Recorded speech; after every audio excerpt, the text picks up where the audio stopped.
celebrating exceptional use of natural sound bites, sound effects, and/or music. There is no narration allowed at the entry. Serious photo essays or stories on politics, social issues, economics, the environment, or significant issues to your audience. Must be 5 minutes or less. Do you want to bite some again? Oh, Yes, please, yes.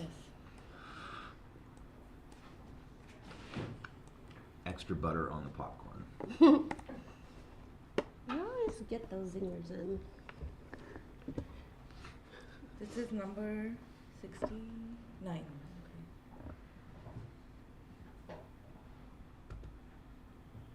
And we're starting with permanent decisions.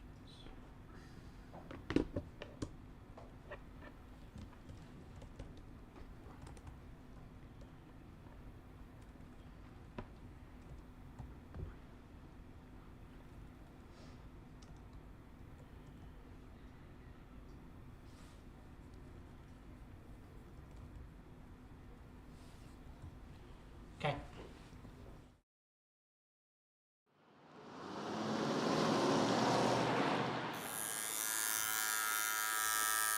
We're doing something different than no one else has done in the whole state of Washington before, a Las Vegas style tattoo shop where people can actually come by and see somebody getting tattooed and they want to be a part of it, and it's awesome. I'm so excited to do this right now. It's different and it's working very well. He always helps me strive to want to be better here. I am Curtis.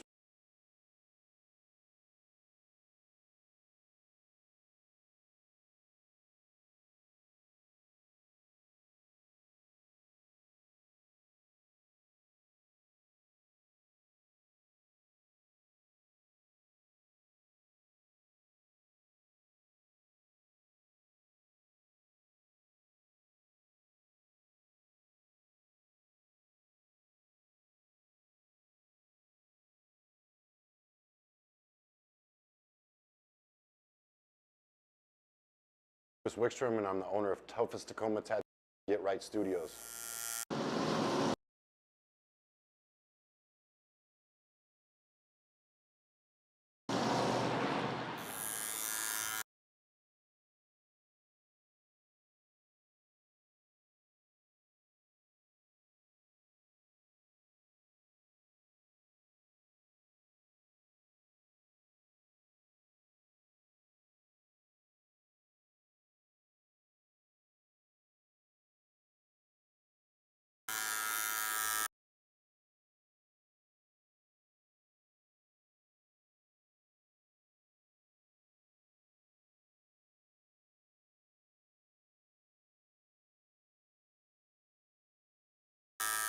We're doing something different than no one else.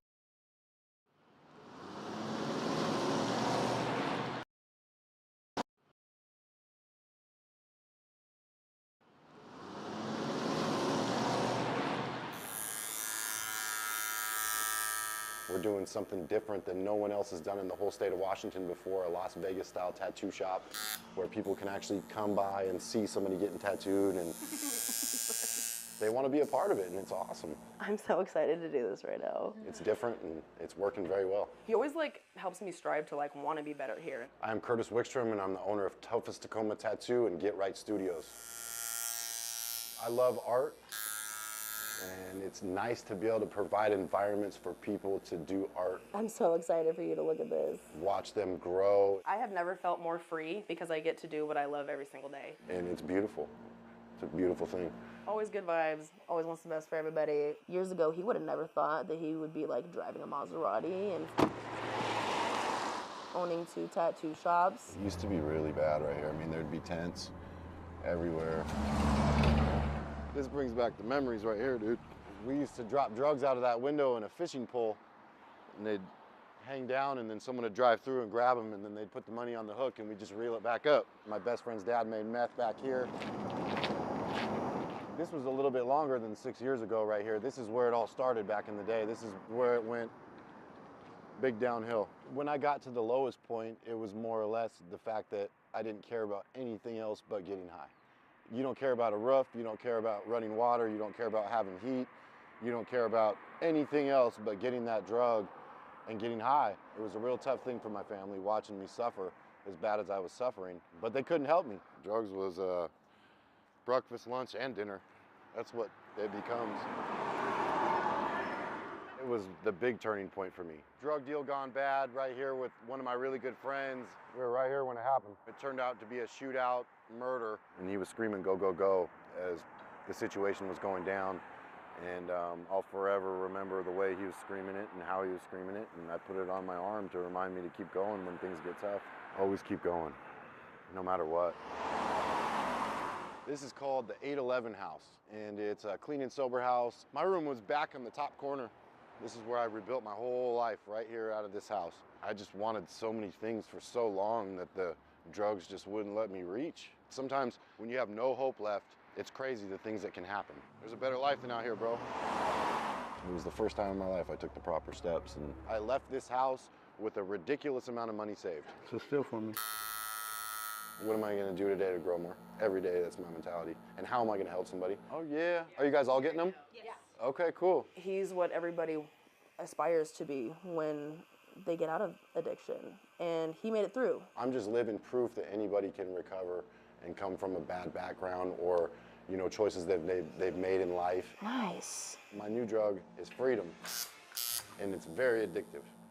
And you will not go back once you get a taste of it, and you'll do anything not to go back. And it's beautiful. It is beautiful.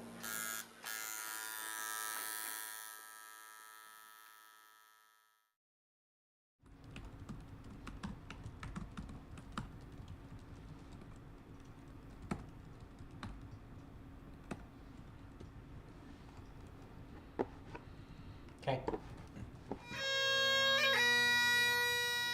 So today we had the annual Homeless Persons Memorial Service for Pinellas County, and it's an event where we honor the lives of people who have died while homeless. My name is Sam Picard. 117 names were on the list. Grateful hearts, we remember them now. Jennifer Birch. Each one of those names is somebody's child, somebody's father, somebody's brother or sister, and each one of those people is a unique individual who had something to offer the community. Today, you could hear a lot of people had names of folks who had died on the street that they knew that were not on the list. So there must be at least 150 people who have died in Pinellas County on the street. It's sad. This is the most numbers we've had since I've been involved. And our numbers on the streets are growing exponentially. Arnold Health.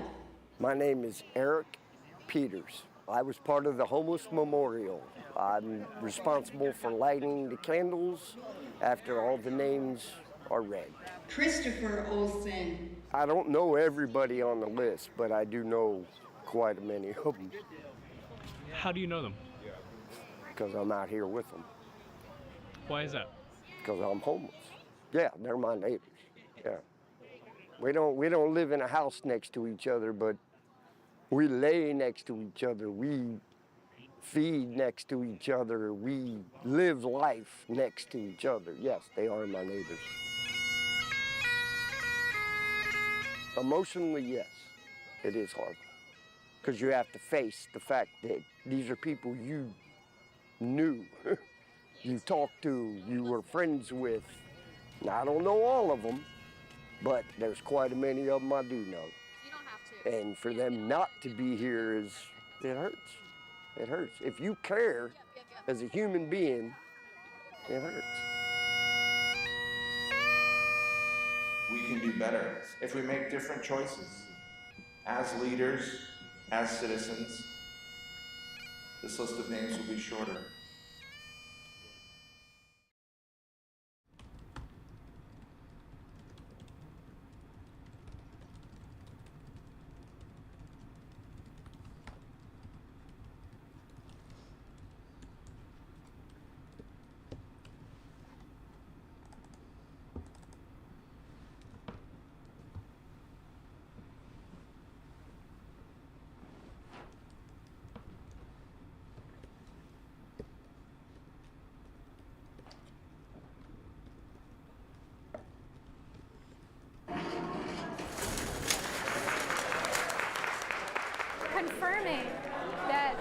you different makes you beautiful. We're at Positive Exposure Gallery in A Harlem. nonprofit organization that promotes a more inclusive world. I'm exhibiting my paintings, which are portraits of all different types of people that have vascular birthmarks. It's like shockingly inspiring. Adrian, myself, Lily, Emma, Sarah, Patricia, Megan, Abriello, Craig, and Neno.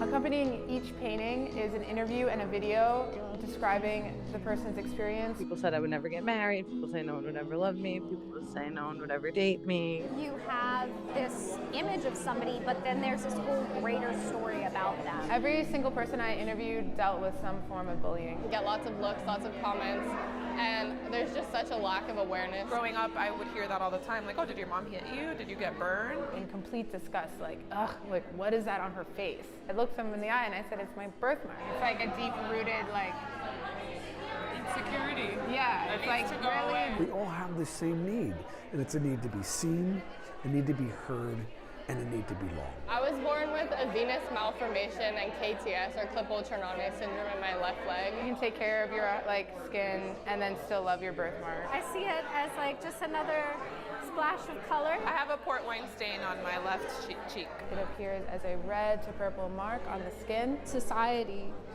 tells us that it's a flaw. But the thing is, like, all of society is wrong. Community, I've learned the hard way, is literally everything. Have you ever had treatments done? I just started last week. People just heard about this exhibition and showed up today, and they just felt welcomed.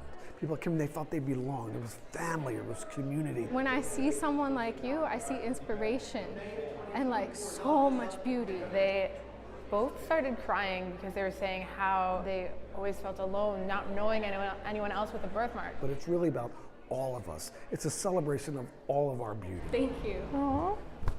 I want to give you a hug. Yeah, having yourself as a work of art makes you feel beautiful. It's making me miss my like bright red hair though. Art has the power to change perceptions. I was just like, ah! Like literally my friend was like, let's take a picture.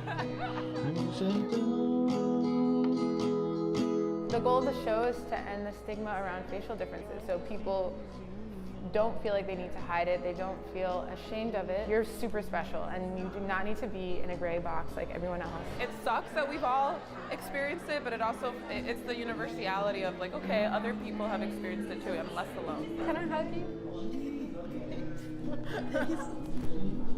Please. It's okay. I just I see so much in you that I just want to like give you like how I see you, you know? Because it's powerful.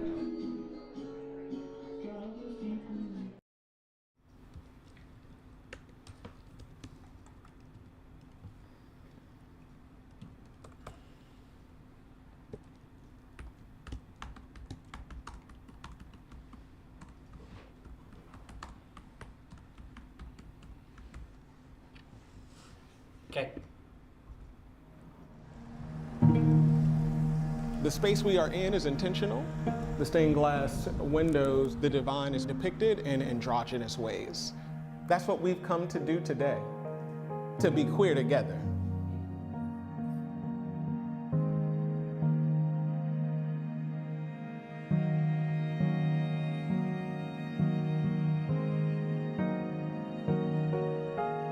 In the Black church, we'll simply say this, and I wonder if you might be able to answer it. Can I tell you my testimony? Testify. My name is Reverend Don Abram, and I am the founder and executive director of Pride in the Pews. I am a queer son of the Black church. I was raised and reared in a hand-clapping, toe-tapping Black church on the south side of Chicago. For many years, I hid this part of myself, my sexuality, because I knew it would cost me too much to come out. The reality is there are many churches that are still wrestling with, struggling with, accepting the LGBTQ+ community. I think many don't know where to start or even what questions to ask. Deep breaths, and when you are ready, You can open your eyes. The Black Church Equality Fellowship is a 9-month-long leadership development program for Black faith leaders. Congregants were required to provide a proposal for a congregation-based project that advanced LGBTQ+ inclusion. We've been doing this work in the midst of crisis. Black Americans are 70+% Christian. If we want to have conversations around LGBTQ+ rights for Black Americans, we cannot have that conversation without talking about the church. Get a grip, right. I'm Eugene Downing, pastor of New Hope Baptist Church in Denver, Colorado. Tisha Dixon Williams. I am the pastor of the First Baptist Church of Bridgehampton in Bridgehampton, New York. I'm the Reverend Dr. Abdu Knox, Greater Bethel AME Church in Charlotte, North Carolina. They want to know the biblical part about it. Last year in Colorado, there was a shooting at a nightclub that was predominantly patronized by members of the LGBTQ community. I cannot see myself being a preacher of the gospel of Jesus Christ and ignoring that as a reality in a place where I live. We decided to start a scholarship fund for an LGBTQ+ student in our community. They felt that, are we excluding people by not opening it up to all students and just Q+ students? It's not even revealing. It is so on brand with my church. I want people to know that they have a place in our church, they have a place in God's world. For our project, we did a church retreat. The key item of discussion was our Q+ inclusion. It was a blessing to me as a pastor because I didn't think we were so close in our thinking. I said that we would lose some folk, and we did. We lost 2 people. 2. They were married. A husband and wife. Yeah. Most folks are actually coming at it from the perspective of, this is my history, this is my legacy, this is my heritage. And by changing it, it seems as if it's an affront to that legacy. But here's what I would argue. History is on our side.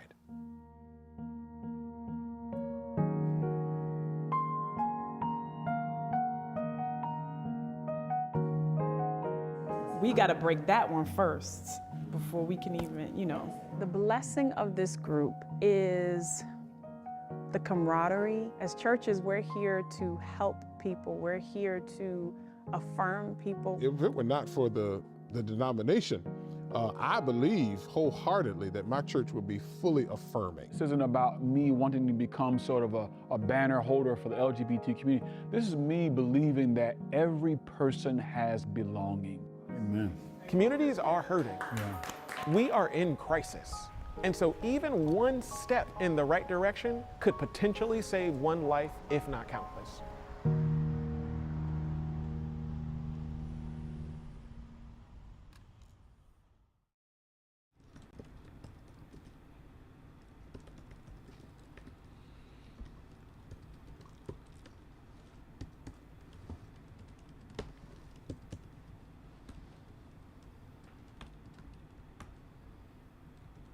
Okay. Do you know why we're called King County? I actually don't. No. I don't know why it's called King County. I probably knew once, but I don't remember. It's been a question since I lived out here. Most people, I would say, do not know that the namesake of this county is the late, great Reverend Dr. Martin Luther King Jr. Do you think most people know how King County got its name? Well, I do. I'm Eddie Rye Jr. Boycott, you.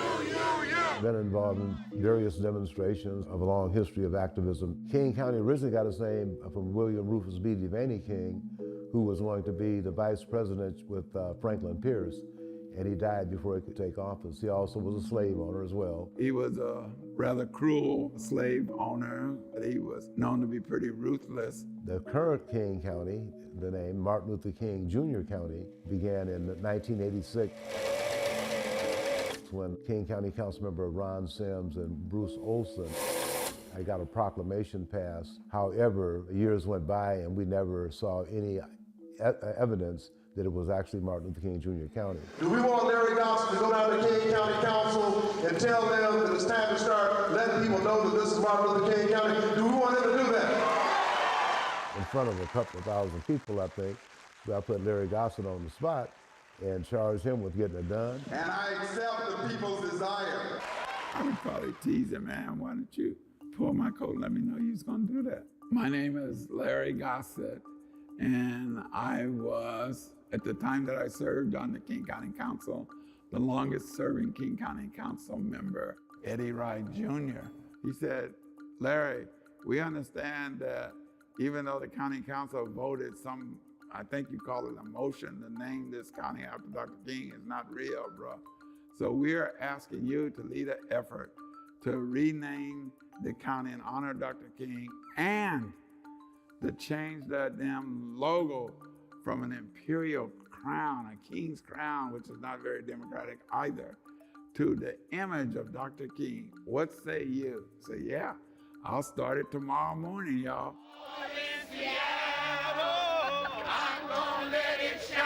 Some 2,000 supporters marched today in Seattle to replace King County's crown with a king. We made the whole march around the idea of changing the namesake to Dr. King, but it has to be the governor who gets the approval of both the House and the Senate. And that's the only way that a name change can be made to any county. Every year we went down to the state legislature to get them to formally change it. It did not work. What was the controversy, the pushback you heard at the time? Because people were calling their state representatives, state senators, telling them not to support it.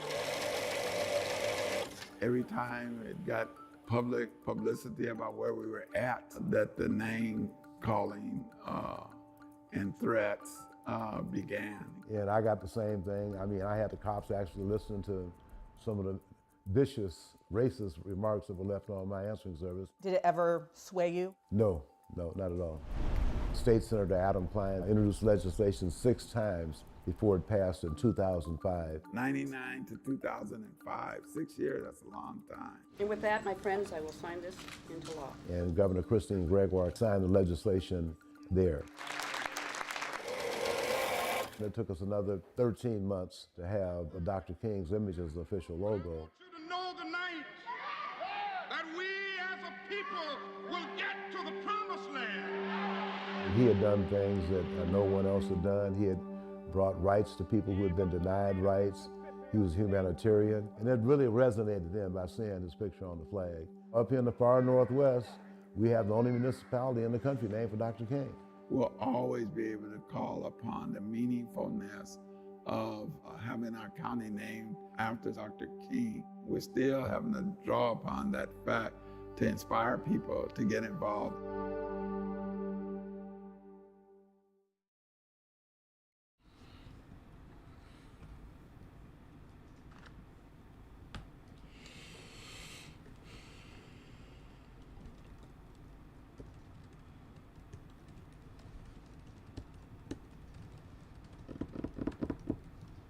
Should we watch him again? Just go ahead. Just kidding. If that's what you want to do. No. Do you want to start it off? Sure. I mean, I liked the first one, the permanent decisions, the tattoos, and my second highest was this one, the King behind King County. Just felt like both of them had a little more advanced editing techniques and just really good mix of gnats and sot or bites and stuff. Great. I have King as 1 and the tattoo as 2 in mind. For me, the King and the Pride in the Pews. For me, I had the tattoo, far and away 1, and then 2, I would have actually the what makes you beautiful, what makes you different makes you beautiful. That's good too. I really like those last 2 pieces, the Pride in the Pews and the King story. I think they were kind of similar execution. I thought they were good TV, but at the end of the day, it was mostly sound bites with music beds. I didn't think, you But know, definitely. the King one did have some of those like graphics edits, and, but also it was still a very minor part of the story. I would probably put that one ahead of Pride in the Pews for that reason, but I just thought the photojournalism and the editing was more impressive on tattoos and the what makes you different makes you beautiful. I agree with the Pride in the Pews. I felt like it was definitely SOT heavy, you know, just interview heavy. Now, looking back at it, all right. Oh, no. I'm a flip-flopper. Oh, no.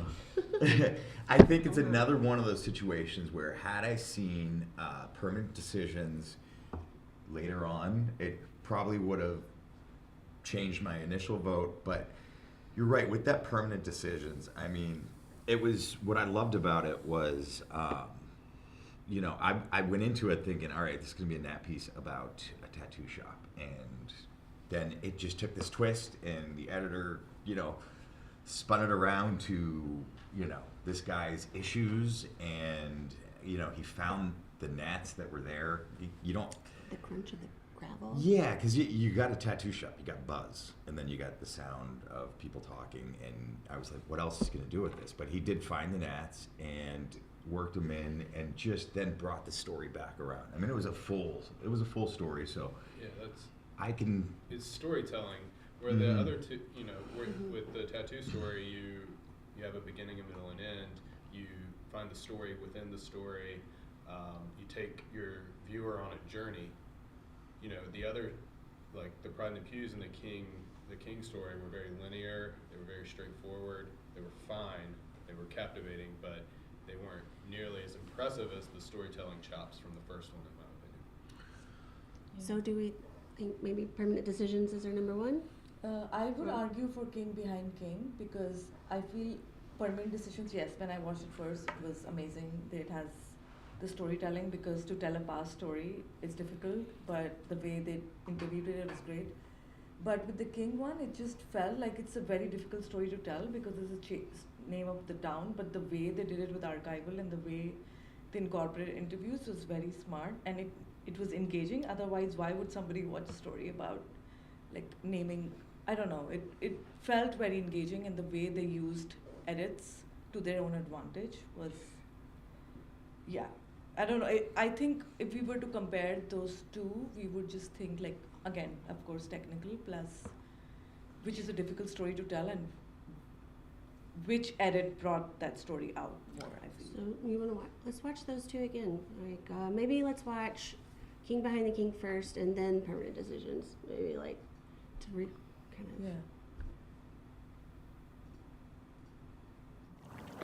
Do you know why we're called King County? I actually don't. No. I don't know why it's called King County. I probably knew once, but I don't remember. It's been a question since I lived out here. Most people, I would say, do not know that the namesake of this county is the late, great Reverend Dr. Martin Luther King Jr. Do you think most people know how King County got its name? Well, I do. I'm Eddie Rye Jr. Boycott, you. Been involved in various demonstrations of a long history of activism. King County originally got its name from William Rufus B. Devaney King, who was going to be the vice president with Franklin Pierce, and he died before he could take office. He also was a slave owner as well. He was a rather cruel slave owner. He was known to be pretty ruthless. The current King County, the name Martin Luther King Jr. County, began in 1986 when King County Councilmember Ron Sims and Bruce Olson, I got a proclamation passed. However, years went by and we never saw any evidence that it was actually Martin Luther King Jr. County. Do we want Larry Gossett to go down to King County Council and tell them that it's time to start letting people know that this is Martin Luther King County? Do we want him to do that? In front of a couple of thousand people, I think, so I put Larry Gossett on the spot and charged him with getting it done. And I accept the people's desire. I would probably tease him, man, why don't you pull my coat and let me know you was gonna do that? My name is Larry Gossett, And I was, at the time that I served on the King County Council, the longest serving King County Council member, Eddie Wright Jr. He said, Larry, we understand that even though the county council voted some, I think you call it a motion to name this county after Dr. King, is not real, bro. So we are asking you to lead an effort to rename the county in honor of Dr. King and to change that damn logo from an imperial crown, a king's crown, which is not very democratic either, to the image of Dr. King. What say you? Say, yeah, I'll start it tomorrow morning, y'all.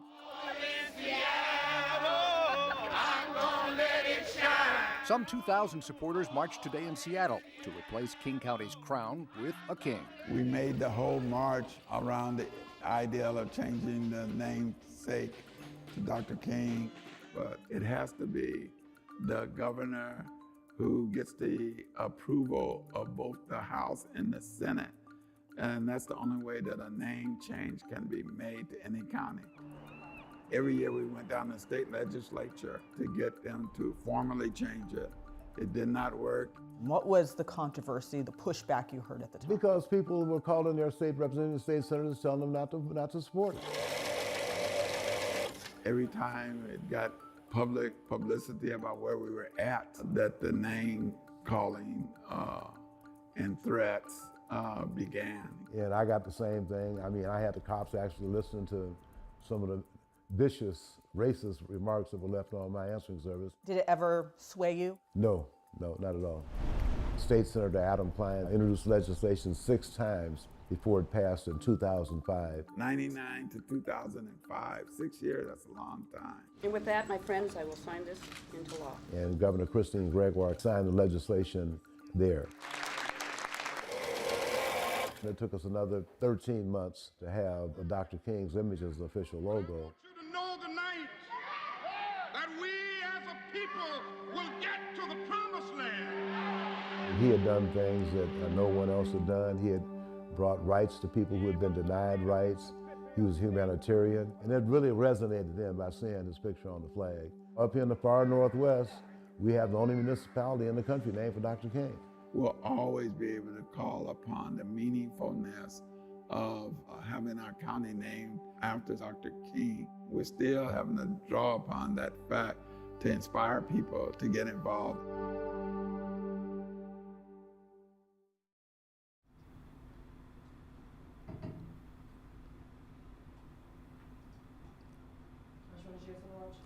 The first one, permanent decisions.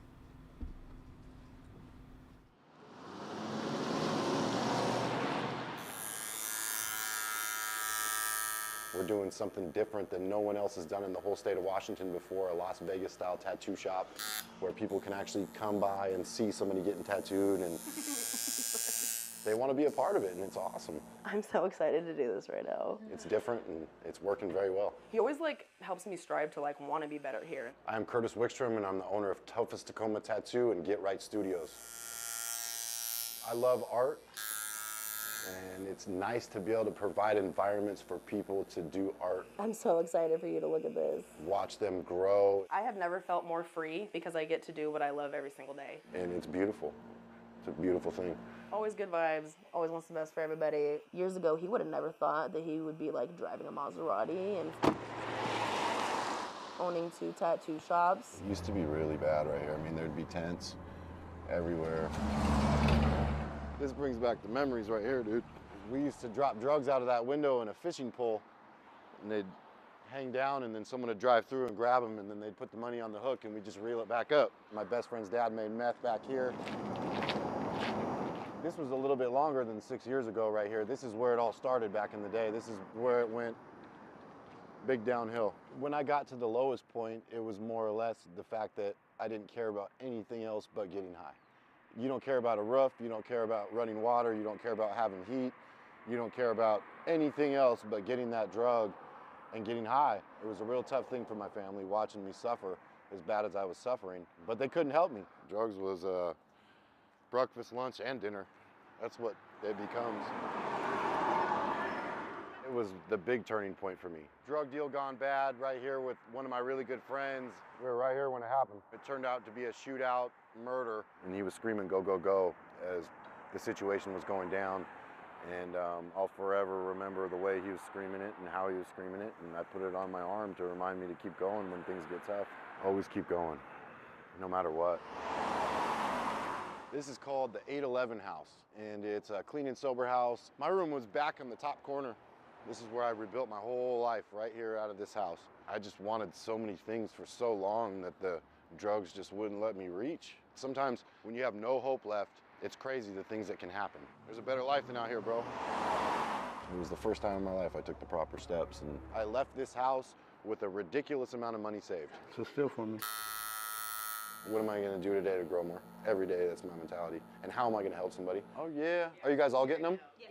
Okay, cool. He's what everybody aspires to be when they get out of addiction, and he made it through. I'm just living proof that anybody can recover and come from a bad background or, you know, choices that they've made in life. Nice. My new drug is freedom, and it's very addictive. And you will not go back once you get a taste of it, and you'll do anything not to go back. And it's beautiful. It is beautiful.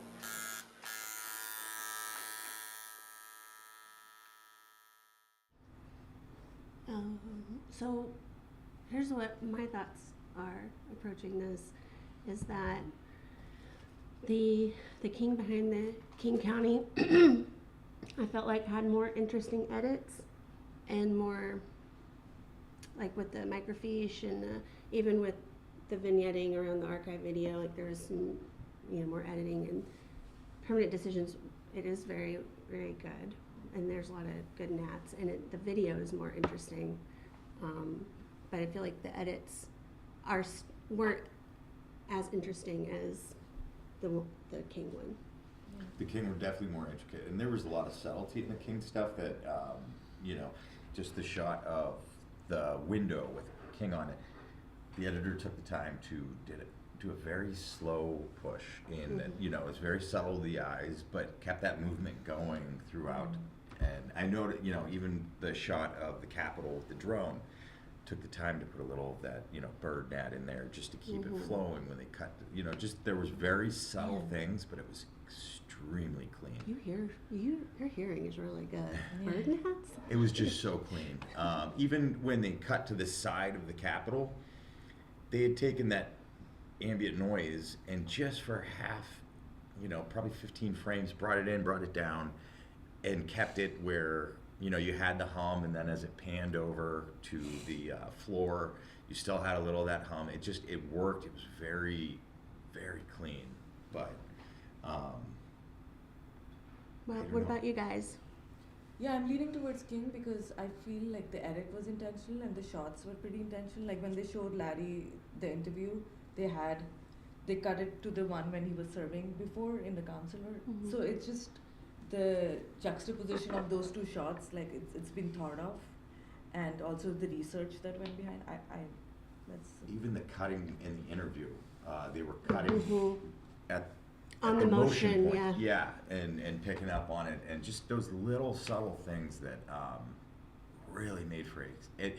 I loved Permanent Decision, but King was so clean. It was just such from start to finish. I mean, it's a more interesting story. For me, it was more, not interesting, but it kept my attention more, the tattoos one, just because there was a lot more to look at and a lot of different things to hear. But I do think the editing might have been just a hair more advanced than the Permanent Decisions. John? I think Permanent Decisions is the better edit. It's, you know, that editing together a story from almost nothing. I mean, you're assigned this story about the history of the name of King, and it's an obvious story. I mean, I'm not saying it's not visual, and they did a good job of like bringing out some visuals. That's a tough assignment, but the edit of Permanent Decisions is what created the story. Like, they captured an emotional journey and put that together through the edits. You know, there's just this lull in the middle of King for me where it just feels like bite after bite and just archival footage, which that's not advanced editing. You're just putting it in. You're just laying it on top. And then the thing with the newspaper, whatever, however they did that. I've seen that a bajillion times, and it was a good use of it. Don't get me wrong, but it's just to me, Permanent Decisions was way more of an emotional journey. I felt way more connection being out on the streets with him than I did the kind of strung together sound bites in an uninteresting room. It's just like a room with like bricks behind you. You're out in the world with this guy. You're capturing that and editing together his world, and like seeing him out there, like where some of his toughest days were, and like pointing up at the room he lived in, and being where drug deals went down. I mean, that's putting all that together in a story is to me, that was 100 times harder and connected with me way more. But I also like the King story. I agree. I mean, it's tough what that editor did, because they told a complete story probably by themselves with a ton of video to go through and narrowed it down to a very I mean, it flowed so nice. It felt like 2 minutes instead of 4. And I completely understand and can agree with that. That's why I am literally on the fence. I think both edits had their own pluses and were strong in their own ways. So I could honestly lean either way, which is not very helpful. So I mean, I have. Okay, guys. We have 2 Kings right now. I mean, I lean more towards King just with. I know you say it's just archive video, but coming from a person who just went through a 70th anniversary archive special, to have to actually find all that video is time consuming, and to get the stuff that's not just wallpaper, that actually has good nats and speaks to the moment, that's not easy either. I mean, and the fact that they didn't just lay it down on the timeline, they did dress it up just a little bit with the vignetting and everything. But I mean, I'm not arguing with. I just want to make clear that just because it's archive video does not mean it's just an easy edit. No, it was a beautiful edit. It really was. Yeah. And yeah, microfiche, it's been done before. But I mean, at least they did it well. Very well. I mean, sliding it in, and yeah, it was. And to have a story, and honestly, shooting and editing myself, I feel like if it was me, sometimes I would rather shoot and edit something that I shot entirely than to have to come up with stuff all on my own and how to figure out how to tell a story when you don't have much other than the interviews. I agree that I think what you're saying is that the King story, that's a tough visual assignment, and they thought outside the box and they told a pretty good story. Yeah. I agree. But at the end of the day, I just felt the other one was way more visual and way more emotional, and I connected with the story. I just found it more impressive myself. Yeah. I'm not saying King wasn't. I agree. King is deserving of at least first or second. Yeah, or either one of them. But I feel it's also so clean. It's so tight and clean, and as an edit, it's just a very, very clean. I don't know. Not that Permanent Decision wasn't, but. Can we just start flipping coins? No, I'm just kidding. That would be. So that would piss a lot of are people we off. split? Is that or I mean, if we got 2 Kings, I am 50-50, so I can lean. I mean, towards King. I'm kind of 50-50 myself, so if we want to leave, but I think you should make it. Who feels the strongest about their number 1? John, do you feel kind of the strongest? It seems. I don't know how strongly you guys feel, but to me, there's certainly I feel like there's a gap between permanent decisions and the rest of them. Okay. And then I feel like, for me, like 2, 3, and 4 are kind of close. Okay. I'm okay with. That's just how I feel. No, I mean, I'm okay with permanent decisions being I one would and- absolutely be okay with that. and King being two. I think I wouldn't be okay with permanent. I don't know, the structure of permanent decisions, it's amazing edit, clean edit, agree with you all. But I feel like how he overcome, is that talked about in the edit? The story structure? Good idea. Is how was the conflict? Like, he opened a tattoo shop and that's how... Well, what did he go to the recovery house or whatever? But then... Came out with a ton of money and then opened the... And how did that happen? Like if we were thinking just about the journalistic impact, like how did that happen? I'm just, because with the King, it starts with, do you know, like it starts with asking people, do you know why it happened? And then you go into the whole story. But with permanent decisions, I'm just, like it's, again, agree on the edit, but I'm just thinking how... both had so much work going to them in almost different ways, it feels like, but yeah, they're both fantastic. There was one little edit that bothered me in permanent decisions, and it was when he was outside of the convenience store and he was talking about like how it happened here, and it was like one level of audio, and then it sounded like to me that they extended the video but kept a soundbite underneath to finish the thought, and it almost like the lips didn't match because of it, but it was so distant that you might not be able to tell, and I wasn't entirely sure if that was what I was seeing or not, but that, watching it twice now, that kept sticking out to me. I'm like, what's going on there? Well, if you have one specific edit that's a glaring issue and the other one doesn't, I mean, that's something you need to think about. Yeah, I didn't see much that I would change about the King one. I personally scored King a little higher on my notes. So I would lean towards King. King 1 and then... Very, very... King 1. Permanent decisions 2. What's 3? My next highest, I liked Pride in the Pews. It's just, it was very thought driven. That was my next highest score. Yeah. For me, it's either Pride or the art one. What was that? What makes you different? Makes you beautiful? Either of those. I just wish they would have taken like 50 seconds out of that one. It just... Well, which one?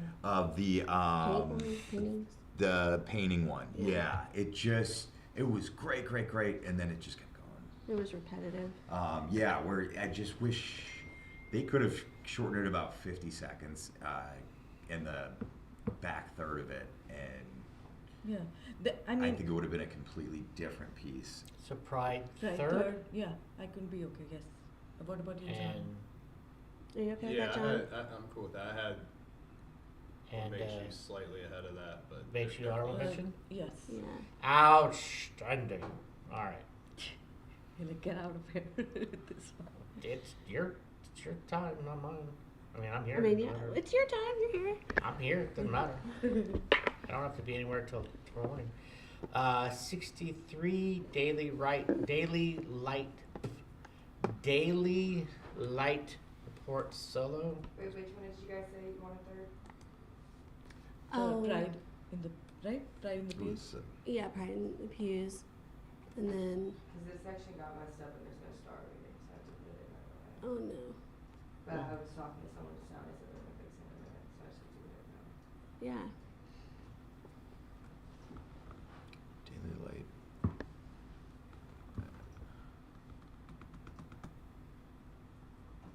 I do think we have the best volunteers out of everybody. You do. No, I'm just kidding. 53? Yeah. Yeah. So a daily news story focusing on lifestyle, entertainment, culture, arts, or human interests. Daily reports are more entertaining than hard news edit stories. Music is allowed. Entries must be 5 minutes or shorter. Stories must be captured, edited, and broadcast within 24 consecutive hours. And then these are solo journalists, correct? Yeah.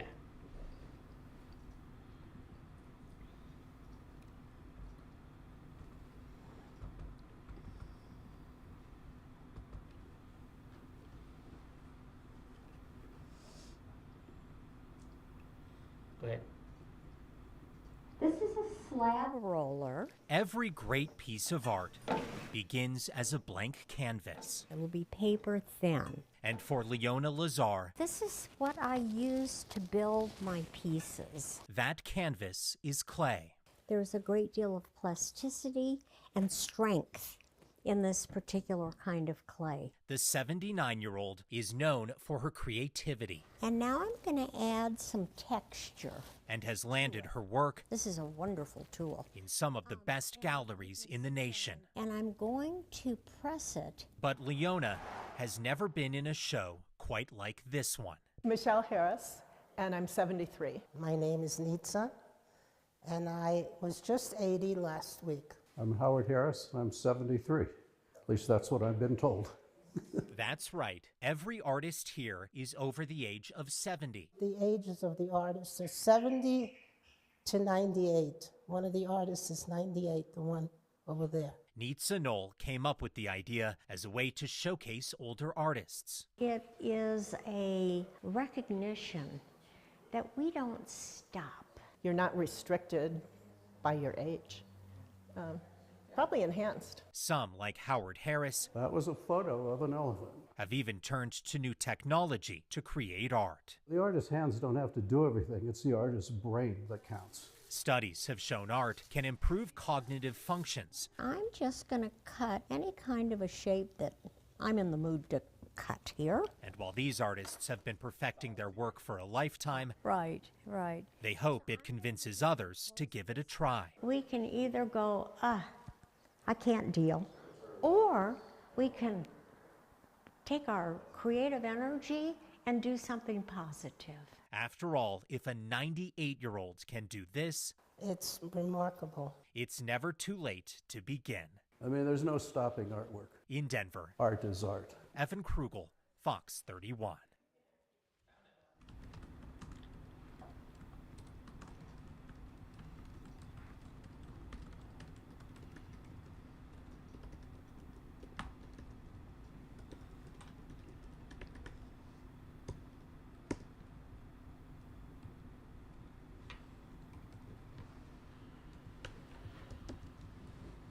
Okay.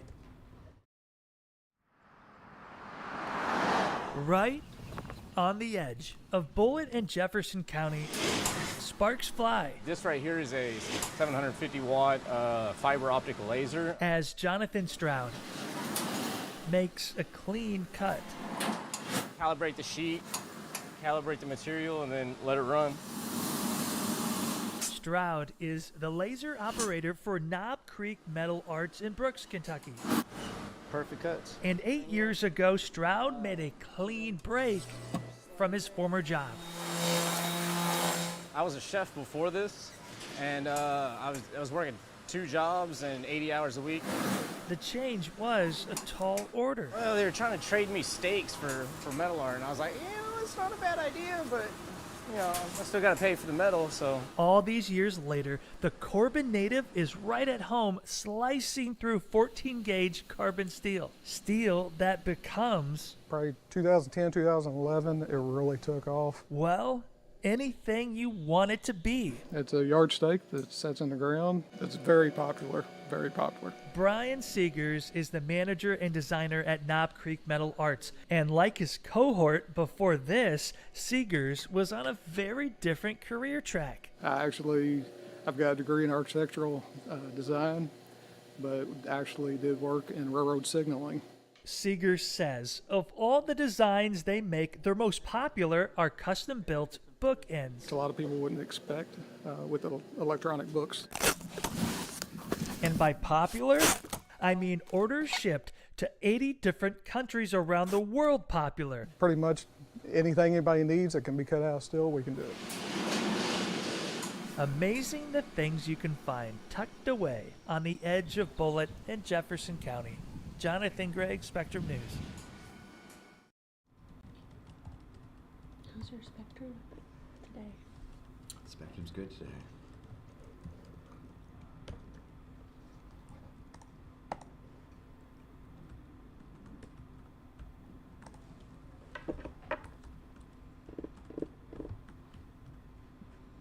I can already tell them about this one. Oh god, this is gonna be When you go back up and then put that down. Watch. He's backing up. The best tour guides educate Someone's chewing the back. and entertain. There's a tear in my beer. T is Rachel Gable's son. It's everything you think it is. He's the guy who knows what's up at Gable Farms near Wiggins. Right there's a little big boy. The Gables have a few hundred cows, Velociraptors, all of them. about 50 goats, and one 4-year-old. Come here, little girl. And while it would be hard to stop taking pictures of this kid, it's a kid like this. Some people call them nannies, I call them does. Okay, fine, Rachel, a doe. That led to this. And her little bottom teeth were sticking out. She snapped a pic and got creative on social media. So Linda, she's a divorcee and a good bowler. Hashtag glamour goat. People noticed the goat bio, And her only filter is the one on her Virginia Slim. which quickly morphed into hashtag cow bios. This is Marge. She may work in HR by day, but by night, she's the life of the party. At least 150 likes. Well, I am an ag journalist. Her news articles don't get quite as much attention. Crossing the state's rural-urban divide, 11, 12, 13, and one of them's my mom. It's fine. I mean, if they come to my page to look for cow bios, they might see some of the coverage on wolves or any of the other really important things that I write. I think this 0303 is looking pretty good. She kind of looks like I feel. Woo! Woo! Hey, hey! She's written a bio every day for the past few months. This is Kathy. If March were a woman, this would be her.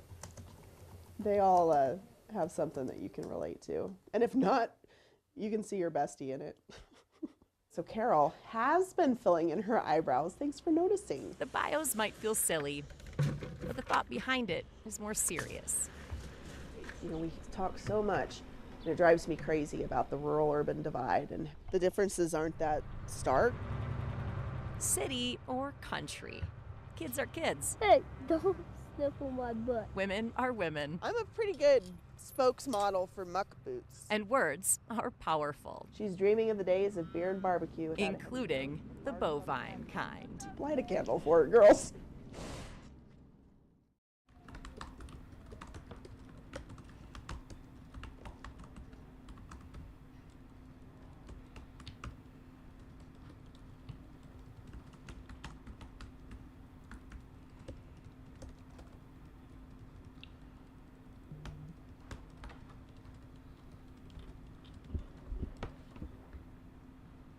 Okay.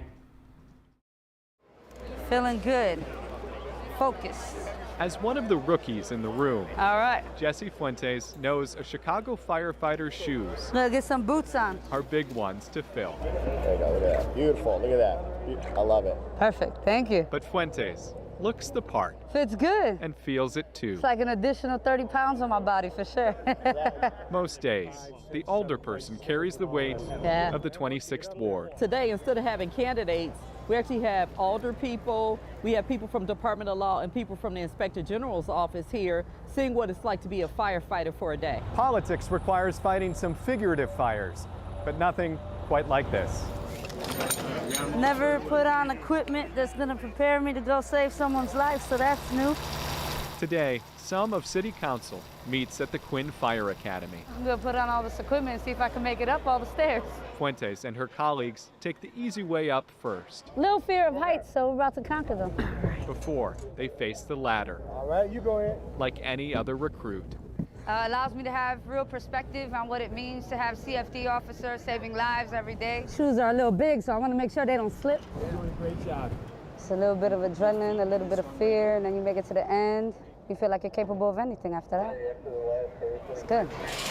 They learn to haul hose and even bust open doors. There you go, there you go. A taste of what it takes to wear these boots Difficult, hot, heavy. for more than just a day. I feel a lot of gratitude and extremely humbled by the experience. Noel Brennan, CBS 2 News.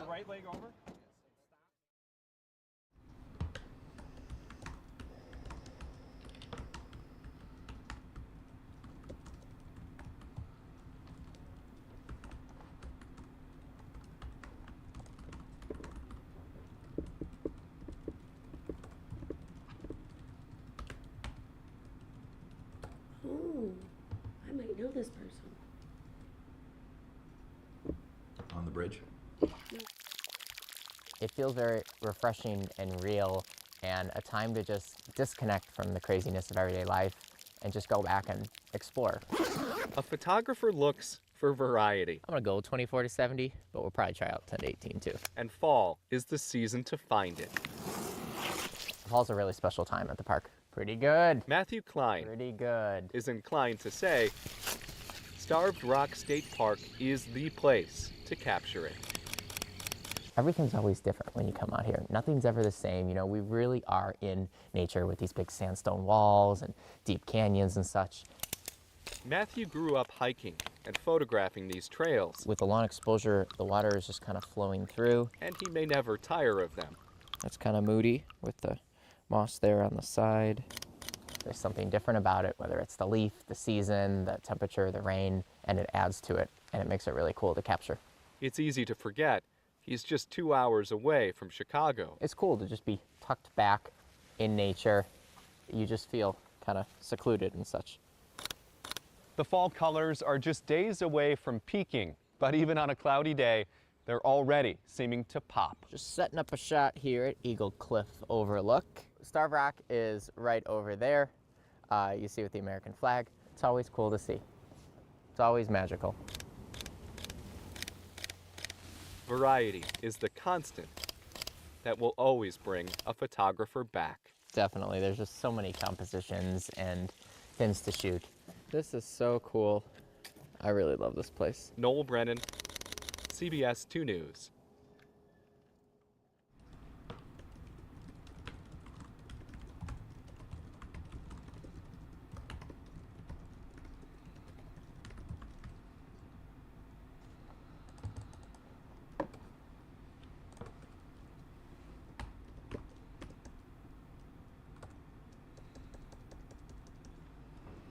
Okay. If there's someone who knows trading cards, 25 cents each. it's Don Joss. Good morning. Better known as DJ. Welcome. He's built his life around it. DJ Sports Cards.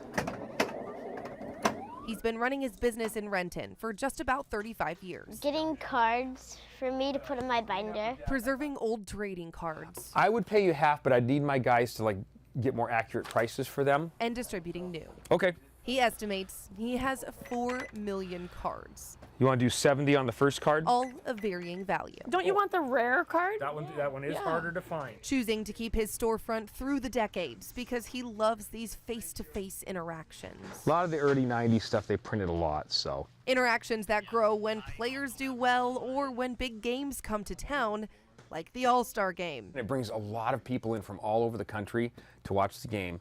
And a lot of sports fans, when they go to a new town, they will find the new card shops around because there's not many around the country anymore. He remembers when the game was in Seattle in 2001 and how his business was able to keep that momentum going, even when the game ended. But it was historical. It was something that not just at the time was enjoyable, but for years after that, we had memorabilia and photos and things from that game, and people still talk about it. This year, he's expecting the same. I hope really busy.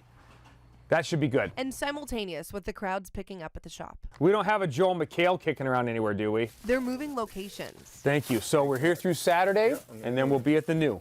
Expanding. Thank you. To a bigger spot, just a few blocks away. You see all the clutter in here. The new store, I don't want any clutter. A goal of opening his new doors right in time for the All-Star Rush on Monday. So the last sale on Jamal Crawford was 80. With every card and novelty item sold, he knows he's keeping all eras of sports enthusiasm alive. Thank you again. In a way, it's his calling card. They're tangible, they're beautiful, they have an intrinsic value to them, and they can help people remember the past or look forward to the future. Leah Pizzetti. You're welcome, Pally. King 5 News.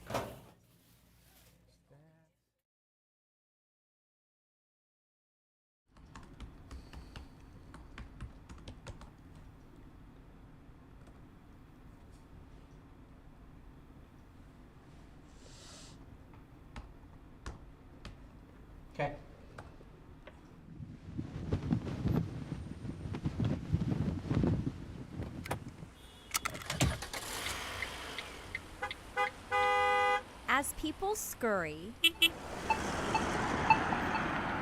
during the lunchtime rush, there's one place in West Wichita where things are so quiet, pretty much all you can hear is this.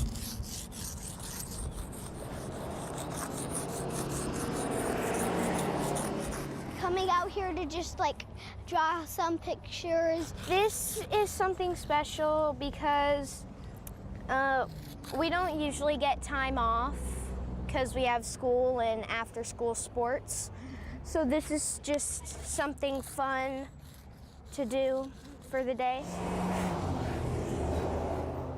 So as Madison, Shaylin, and Grayson are out of school, they hope as cars zip by this busy street, maybe people will take their time and slow down. Yeah, I really like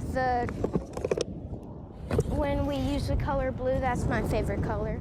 Not just to see the shades. We had neon colors with white and purple. But also the details.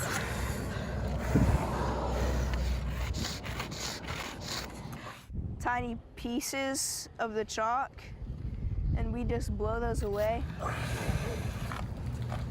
Also, the heart of what they have to say. Why do you like drawing with chalk? Because you can just do so many different things with it. You can draw, make different designs. Here, on the biggest canvas they could find, 3 kids with one message. Live, laugh, love. Live, laugh, love. And we drew a smiley sign over there. And we just wanted to make more people like happy. It might just cheer them up just a little bit. Some people don't have like a lot of good days, so we just came out here to do it because there's a lot of cars that can see it. I think this is pretty good for them. Yet good for Grayson and his little sisters too. Making memories and maybe a difference. It makes me feel good that we're giving them like some happiness in their day. Everybody in the world deserves to be happy and have a good day and have a smile on their face. In Wichita, Nat Lawless, Cake News on your side.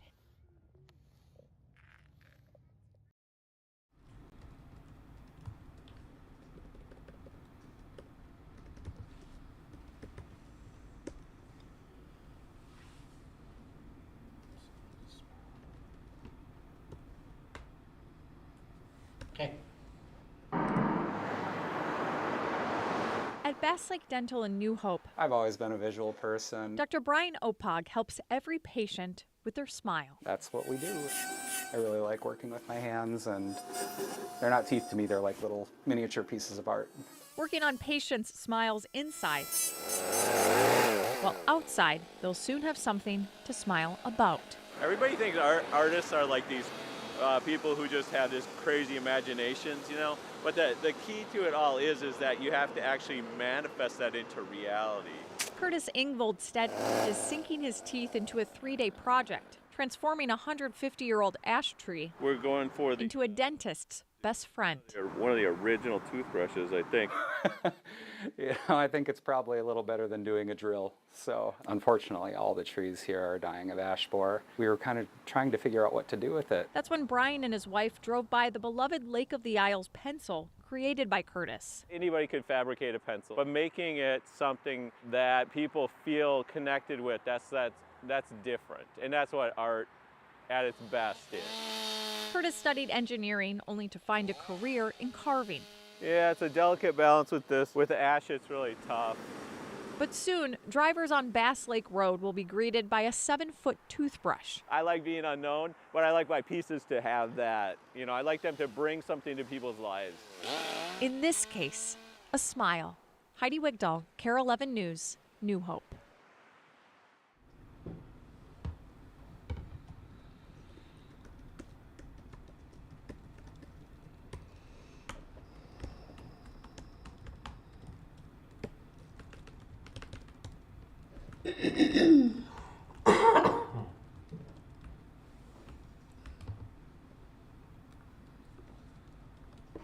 At Christ Lutheran church. Follow your nose. There you go. Following your nose There you go. will lead you to the basement.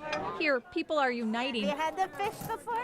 over a polarizing dish. You watch, it's the answer to world peace, because nobody comes through here without smiling. The fish isn't all that redeeming, but the fellowship. I tried to have fellowship with those lutefisk, and it just did not occur. Christ Lutheran hosts a traditional Swedish dinner with meatballs, brown beans, dessert, rice pudding. You're baptized. Then there's the main attraction. I love lutefisk. Lye-soaked cod drenched in butter or cream. People don't worry about their cholesterol today. The tradition started in the 1930s, but took 2 years off because of the pandemic. Yeah, it's nice to be open again. But they weren't sure they would be back. We were having, people not certain they had time to volunteer. It takes a village. The mayor of Marine on St. Croix says the community stepped up. He's helping with the bake sale. Some churches have abandoned because it's just such a big effort. We're like the only ones in this local area who are having the dinner, so it's pretty special for us. Money raised goes to organizations and ministries they support throughout the year. It brings the church together to pull it off, but it also expands our understanding of community. Breaking bread while eating fish. And even if it's spilled on their lap, they'll still pick it up and eat it. There's nothing can stop them. They're crazy. But for some, it's their first time trying lutefisk after avoiding it for decades. It's a sign of intelligence. and therefore, that's a sign of the lack of intelligence. Are you all friends? Yes. We were. We were. A place where disagreement is delightful. The smell, just awful. I have a very poor sense of smell, so it's not a problem. This silly little fish can either tear us apart or bring us together. The pastor of the Norwegian Lutheran Church in Minneapolis, I told him I was going to have lutefisk today. He said he would pray for me. A Norwegian prayer for a Swedish dinner. Together at the table. Hurrah! Yes.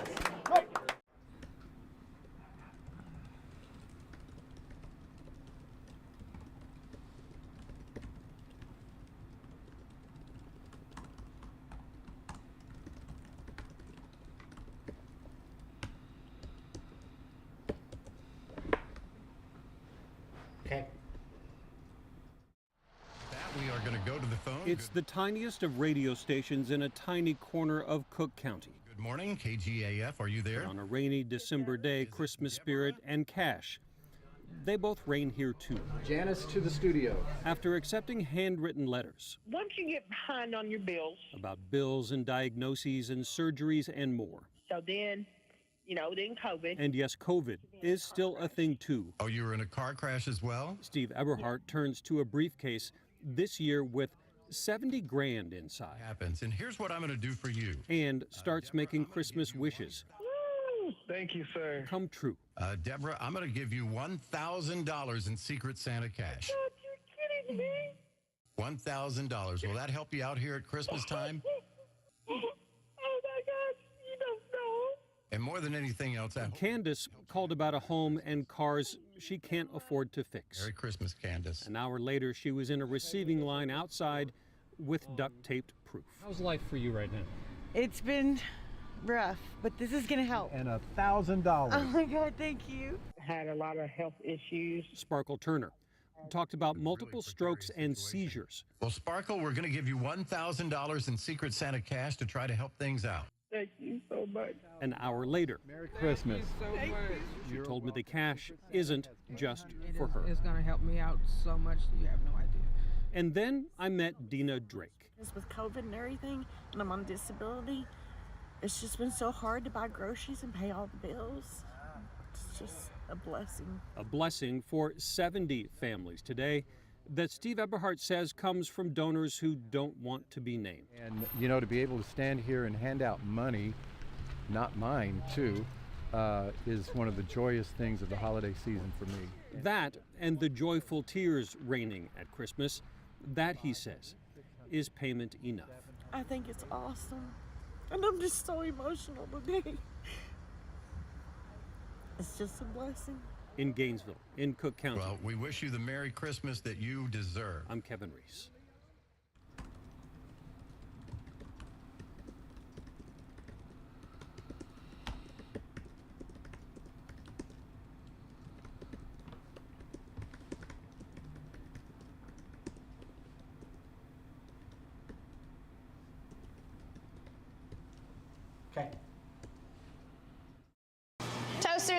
everyone. In this kitchen. Hi. When it's go time. We have 3 left of that. The hustle never stops. Have you tried this yet? Weekend mornings, Chef Raina Duong and her team sling endless cups of coffee. For years and years, I'm like, why isn't there like a Vietnamese cafe shop in Dallas? She recently opened Chim Lan, the first Vietnamese coffee shop in Dallas. And on top of the coffee, I wanted to bring in other Vietnamese businesses, certain favorites that I have. Chef Duong handpicks local pastries to serve. This is gonna be to go. Then at noon, Okay, so let's get the Nam in. the cafe transforms into her bread and butter. Come on. Her restaurant called Sandwich Hat. This is gonna be for Marion. Orders for banh mi sandwiches are already placed before they open. It's a sandwich, right? The only difference is the ingredients are different. We have grilled pork, we have our famous house pork sausage. And it's famous in Dallas, but nationally too. Chef Duong is a finalist. Oh God, about to have a good lunch. For the 2023 James Beard Awards for Best Chef Texas. As a semifinalist for James Beard, it was such like an emotional moment. And then when I got the finalist, I was like, wow, okay, this is great. It's emotional because of how much she cares for every customer, every employee, every ingredient, even every leaf. How we wash and prep the cilantro, we don't hack at it. Everything is actually like hand plucked and picked. Or the last bite will be just as good as the first, if not better. It's why at Sandwich Hat, I have a no modifications policy. I have a no policy. Chef Duong is unapologetically loud and proud of the culture she shares. Doing so much more than cooking good food is creating a space where everybody feels safe when they're here and they want to come here because it is a celebration of who we are as a people. For her love of people. When it's go time, You send out? the hustle never stops. In Dallas, I'm Tiffany Lee.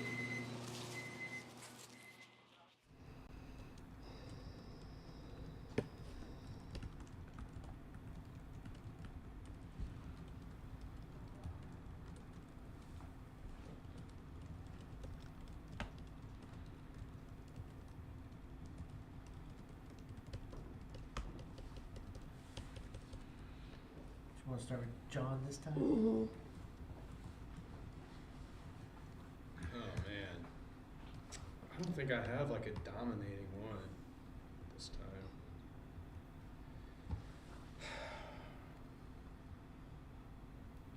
I thought the best photography and editing was metal art. I thought the story wasn't as much there. I actually really liked the one we just watched. You know, you see someone win a James Beard Award, and it's easy to just tell the story of, you know, they won the award, but she went a little deeper and told her story, which was cool.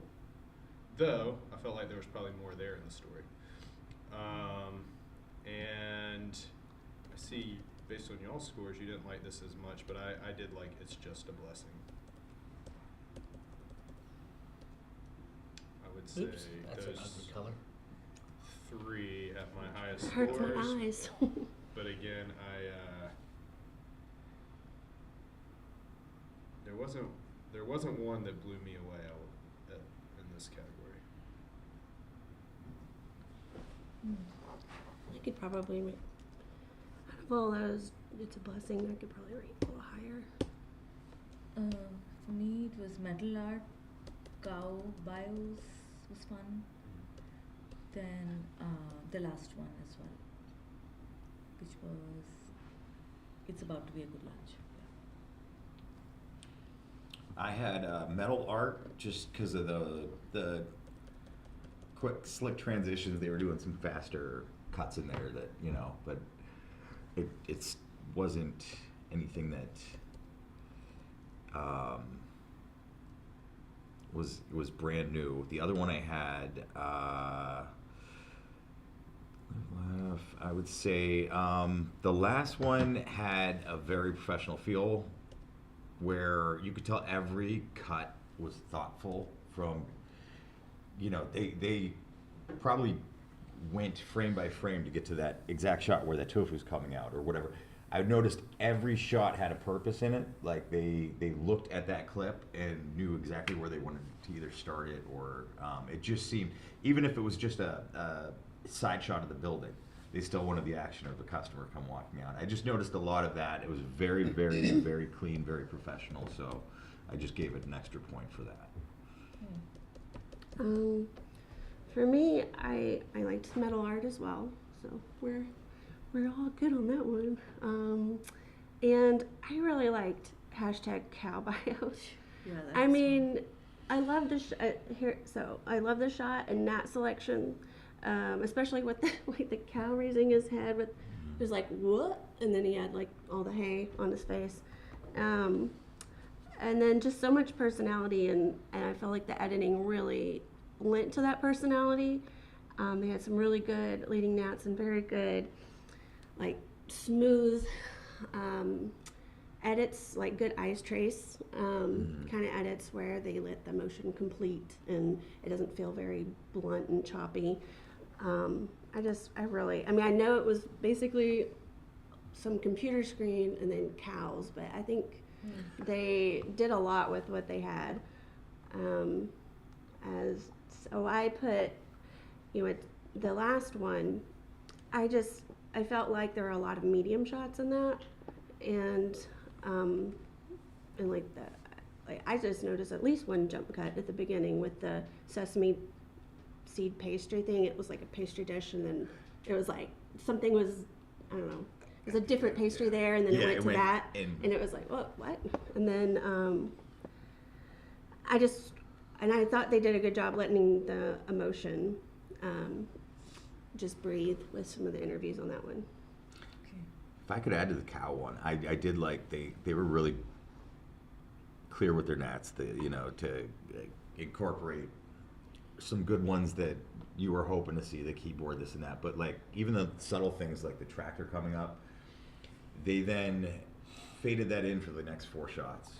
Very subtly, it faded down, but it worked. It just, you knew the tractor was coming, boom, then you saw the tractor, and then they continued it for I think 3 more shots where they slowly faded it down, and it just made the audio kind of flow. It was very nice. I did like the way they blended in their Nats. Yeah, it fits that category really well, and it was a great story. I mean, just finding a small story and then going with it. Loved the cuts, and just could have been better visually, but that's not a fault of the editor. And it was a tight script, I felt. So I think for number 1 I guess we all leaning towards metal art or I like that. Or cow bios. What do you think, John? What are yours? I have metal art, cow bios, and the James Beard story all neck and neck. Wouldn't mind watching those 3 again. Is that too much? Metal art again? Or are you all unanimous? I like metal art as 1.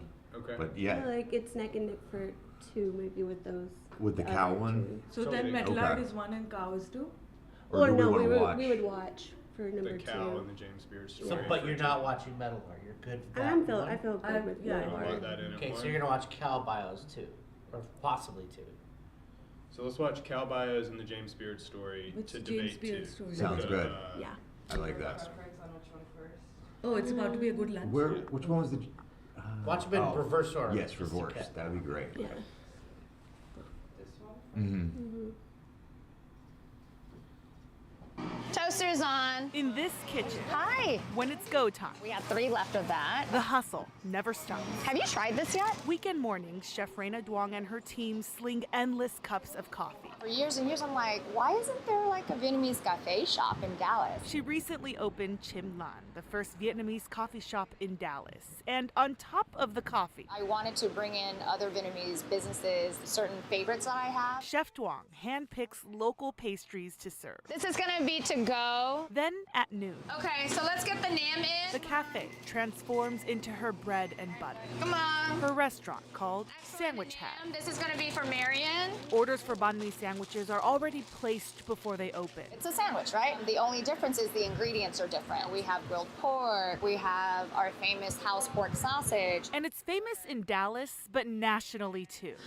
Chef Duong is a finalist. Oh God, about to have a good lunch. For the 2023 James Beard Awards for Best Chef Texas. As a semi-finalist for James Beard, it was such like an emotional moment. And then when I got the finalist, I was like, wow, okay, this is great. It's emotional because It's of how much she cares for every customer, every employee, every ingredient, even every leaf. How we wash and prep the cilantro, we don't hack at it. Everything is actually like hand plucked and picked. Or the last bite will be just as good as the first, if not better. It's why at Sandwich Hag, I have a no modifications policy. I have a no policy. Chef Duong is unapologetically loud and proud of the culture she shares. Doing so much more than cooking good food is creating a space where everybody feels safe when they're here and they want to come here because it is a celebration of who we are as a people. For her love of people. When it's go time, You send out? the hustle never stops. In Dallas, I'm Tiffany Lee. I want one of those sandwiches. That's what I was thinking. I'm not even thinking about the edit. I'm like, oh, the sandwich. It looks yeah. so So juicy good. and so good. I will now go to good Texas. edit. Oh wait, I'm sorry, John. What? Said sorry, John. And now we're getting to the source of the sandwich. Tofu banh mi is a thing. What'd you say? Now we're getting to the source of the sandwich. You go back up and then put that down. Watch. He's backed it up. The best tour guides educate Someone's chewing my back. and entertain. There's a tear in my beer. T is Rachel Gable's son. It's everything you think it is. He's the guy who knows what's up at Gable Farms near Wiggins. Right there's a little big boy. The Gables have a few hundred cows, Velociraptors. All of them. about 50 goats, and one 4-year-old. Come here, little girl. And while it would be hard to stop taking pictures of this kid, it's a kid like this. Some people call them nannies. I call them does. Okay, fine, Rachel, a doe. That led to this. And her little bottom teeth were sticking out. She snapped a pic and got creative on social media. So Linda, she's a divorcee and a good bowler. Hashtag glamour goat. People noticed the goat bio, And her only filter is the one on her Virginia Slim. which quickly morphed into hashtag cow bios. This is Marge. She may work in HR by day, but by night, she's the life of the party. At least 150 likes. Well, I am an ag journalist. Her news articles don't get quite as much attention. Crossing the state's rural-urban divide, 11, 12, 13, and one of them's my mom. It's fine. I mean, if they come to my page to look for cow bios, they might see some of the coverage on wolves or any of the other really important things that I write. I think this 0303 is looking pretty good. She kind of looks like I feel. Woo! Woo! Hey, hey! She's written a bio every day for the past few months. This is Kathy. If March were a woman, this would be her. They all have something that you can relate to. And if not, you can see your bestie in it. So Carol has been filling in her eyebrows. Thanks for noticing. The bios might feel silly, but the thought behind it is more serious. You know, we talk so much, and it drives me crazy about the rural-urban divide, and the differences aren't that stark. City or country, kids are kids. Hey, don't sniffle my butt. Women are women. I'm a pretty good spokesmodel for muck boots. And words are powerful. She's dreaming of the days of beer and barbecue. Including the bovine kind. Light a candle for it, girls. I like that one better now. I like the last one better now. I mean, if you're just talking about the edit, for me, the lunch one. Oh yeah. I mean, the cowbow's bio story is amazing. It's great. But if you're just talking about purely about the edit, for me, the lunch edit, it's pretty fast It's paced. very The fa- cuts, yeah. it just it flows. Yeah. Yeah, I think I'm leaning towards lunch. Which one? Lunch before or after? The cooked lunch. Yes, not the raw lunch. So we're saying lunch is second? Where are you I mean, at? I still think I feel You like cow? I think the cows one. Oh, it was I just guess- edited. And you like cow? I think it just As was number 2, right? Smooth.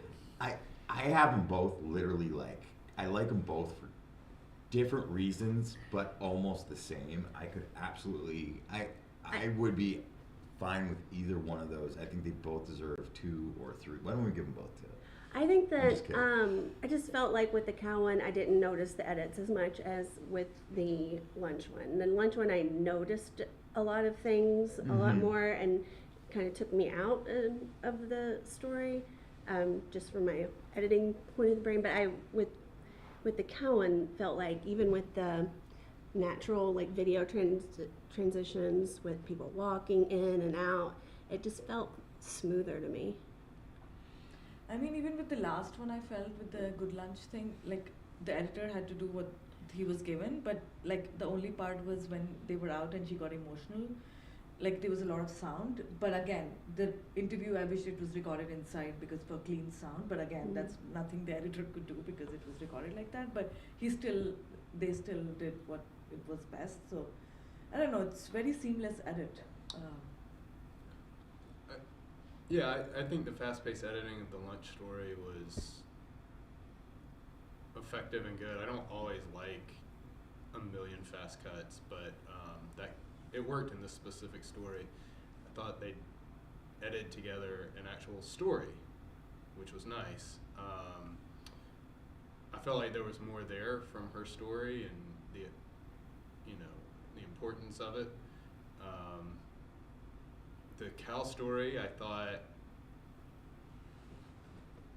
was really engaging the whole time. It made me laugh and smile, and that's what we're supposed to do. We're supposed to make people feel with our edits. I thought it slowed down a little bit once we got to the computer stuff. There was like a little portion in there where I was like, okay, let's get out of here. And, but it was cool to have the kid in there. Whereas that was something else I wanted to say on the lunch, It's a Good Lunch story, was I wanted to hear from some other people in there what it's like to work for her, how it's affected them.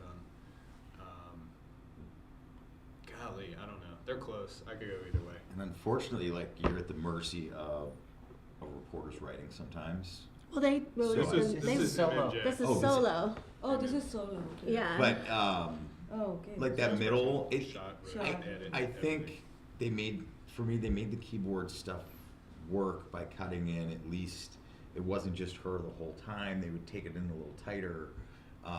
But I get where that was kind of the part that you would have liked It to did slow just down there, yeah.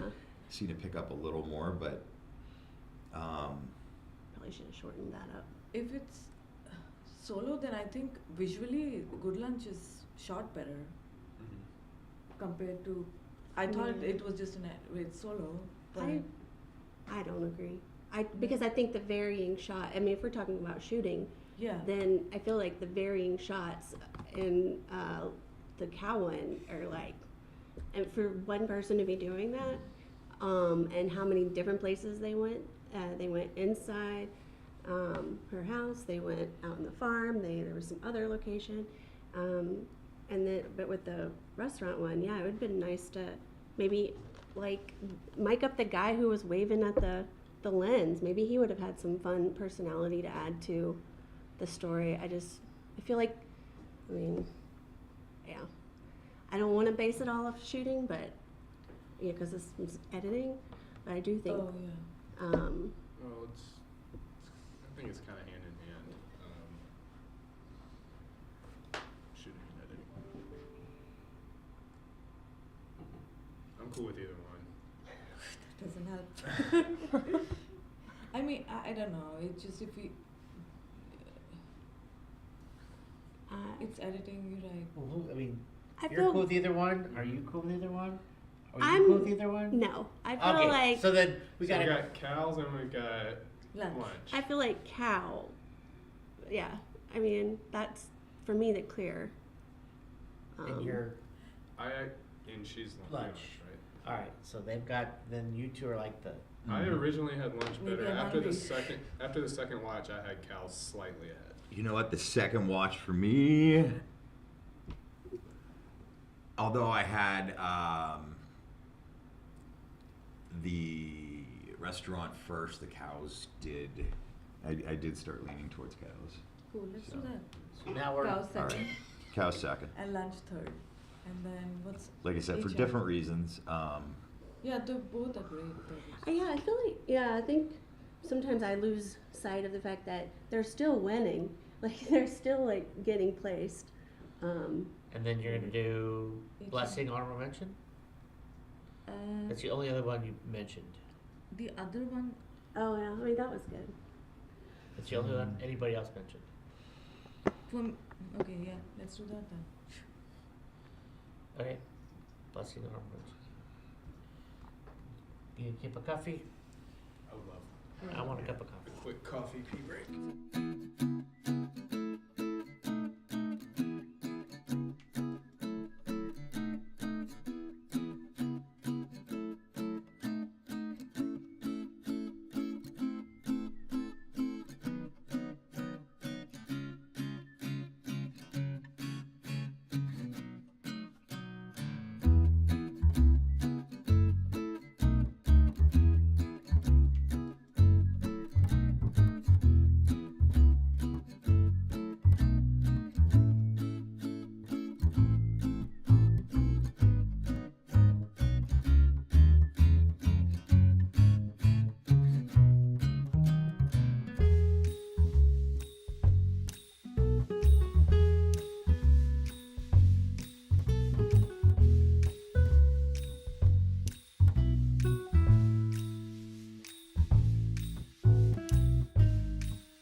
uphill climb.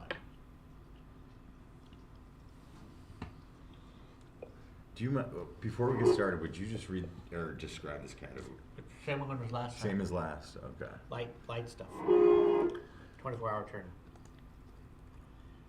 24 hours. And it's not solo, right? Nope. Okay. This is 62. Yes. Yes. Okay. We got here at 9 o'clock. Hell yeah! Yeah, the parade's gonna go that way. This is an insane crowd for sure. You never know how many people are gonna be here. They knew what it took to get here. I'm a huge Ranger fan. Let's go Rangers! They'll cut across there. They just had to find their way back. We came prepared. We came prepared. Their Texas Rangers had an uphill climb. A lot of the players were new and young. And would need a lot of things to go right. And a lot more things to forget. Yeah. Like the 2011 World Series. That was tough. We've been through some disappointing times. The year they almost got there. Hopefully they see us. Hopefully they see us and they throw a ball at us or something. Yep. 3 childhood friends and diehard Ranger fans, Josh, Michael, and Jared. We got the ladder. No one else got it. Just might be the smartest ones here. How's it looking? It's like, you got a ladder, I got a truck. He's like, let's make it happen. No way they're missing this. That's a great view. Like their Rangers, they came from the bottom. We've been up a couple hills just to get here. Climbed every rung to win the World Series, their first. Let's go Rangers! Somebody coming up.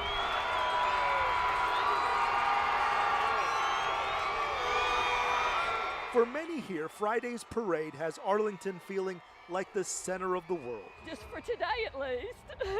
This is like DFW all at once. And for just a moment, all the past hurt was worth it. I'll lose feeling in my legs for this. When you've come this far, Ainsley figured she'd go just a little bit further. It was a climb, an uphill climb.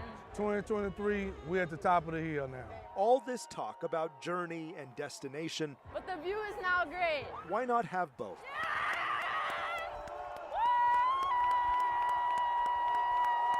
High up in Arlington, I'm Jobin Funniker.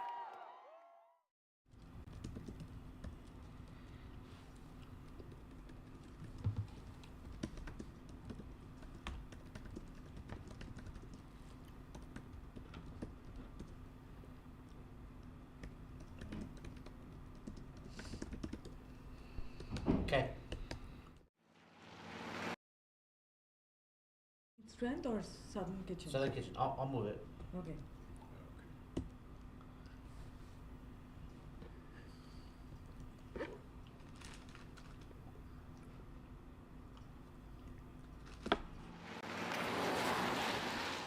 It don't matter if you're black, white, green, or chocolate. If the food is good, how are you? the people will be here. Oh, good, good, good. These people can do some switching in the kitchen. It's like Southern Kitchen is a meeting ground So great seeing you guys. for black leadership and togetherness of a community as a whole. We ready to get it rocking? When you think of Tacoma, you think of Southern Kitchen. They're synonymous. But let me tell you something. If you don't know your history, a man without a knowledge of himself is like a tree without any roots. Without the knowledge of where you've been, you don't know where you're going. I have a passion for history. Pictures here of the Tuskegee Airmen, which I love. We are stepping up and into a little bit of Miss Gloria's mind, beautiful mind, and look how beautiful it is. My father's right there. My father was a chef in the U.S. Army and Navy. If you look around, it's a museum. It's a museum. All the different pictures, the colors, the lights, the people, it's phenomenal. You see these guys right here? Those are Native Americans. We all have to remember that this was their land. They contributed a lot. I feel like there's kind of like a renaissance going on here. This is my passion. My passion is history. The Negro baseball leagues up there. It's literally everywhere you're looking in every direction, there's some kind of history, there's some kind of lesson. Each table has something about black history. And here again, this is something I want people to understand and know, that we're all part of this country. And in order for us to get along, we have to know each other. Sounds like a plan. What you got to understand is that woman goes over there and hire all kinds of people. Black, white, green, chocolate, porcupine, all kind of people. I work at a great place, and I don't feel discriminated against, you know? That's our goal, is just to make everybody feel welcome. Bam! When you feel that you can be yourself, beauty happens. And just the kindness and love that you're gonna get as a staff member, as a customer, as just a stranger coming through that doors, you're gonna feel that from her instantly. Sir, a pleasure. That's why this place flourishes. That's why it continues to progress, because it is what it is. It's unapologetically Tacoma. It's unapologetically Miss Gloria. Thank you, my dear. Okay. I tell you, life gets no sweeter than this. I'm going to tell my wife, I've been to the mountaintop. You don't know what you've been missing till you've been to Southern Kitchen.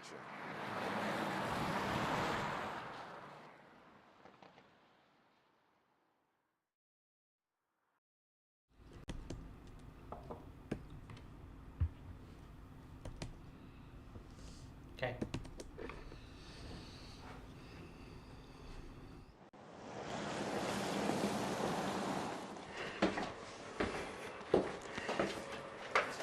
I concentrate in strength. I don't do bodybuilding anymore. I do only exercises for strength. Because I cannot impress young ladies at the beach anymore, you know, at my age. My name is Keo Capestani, 86, and I am a weightlifter. All people need strength. And the only way to get strength is here. This is the most powerful medicine without side effects. It's not only that I'm 86, that I had a lot of problems. 2013, I had a very aggressive prostate cancer. They gave me a medicine called Lupron that eliminates all your testosterone. I am supposed to have between 26 and 96. I have 8. And the doctor said, no, your testosterone will come back. I never had. I lost a lot of muscle mass and a lot of strength. I am supposed to be no strength, but I don't pay attention to that, and I'll do my thing. 5-5-5. 5 sets, 5 repetitions, then 5 minutes between sets. First of all, I do with the completely empty bar. I love to want to convince all people what it says there. Si se puede, si se puede, si se puede. Yes, you can. A year ago, I could do 77. Now I do 177. Living a better life. Whatever lifespan you have, it's going to be better. If you are healthy and strong, it's the best medicine that you can think of. The important thing, setting a goal. And I said, 250 pounds deadlift on my birthday in September. I'm a common man, I'm an ordinary man. Whatever I do, anybody can do. A healthy aging is a strong aging. You have to be strong. Sí, se puede. Yes, you can.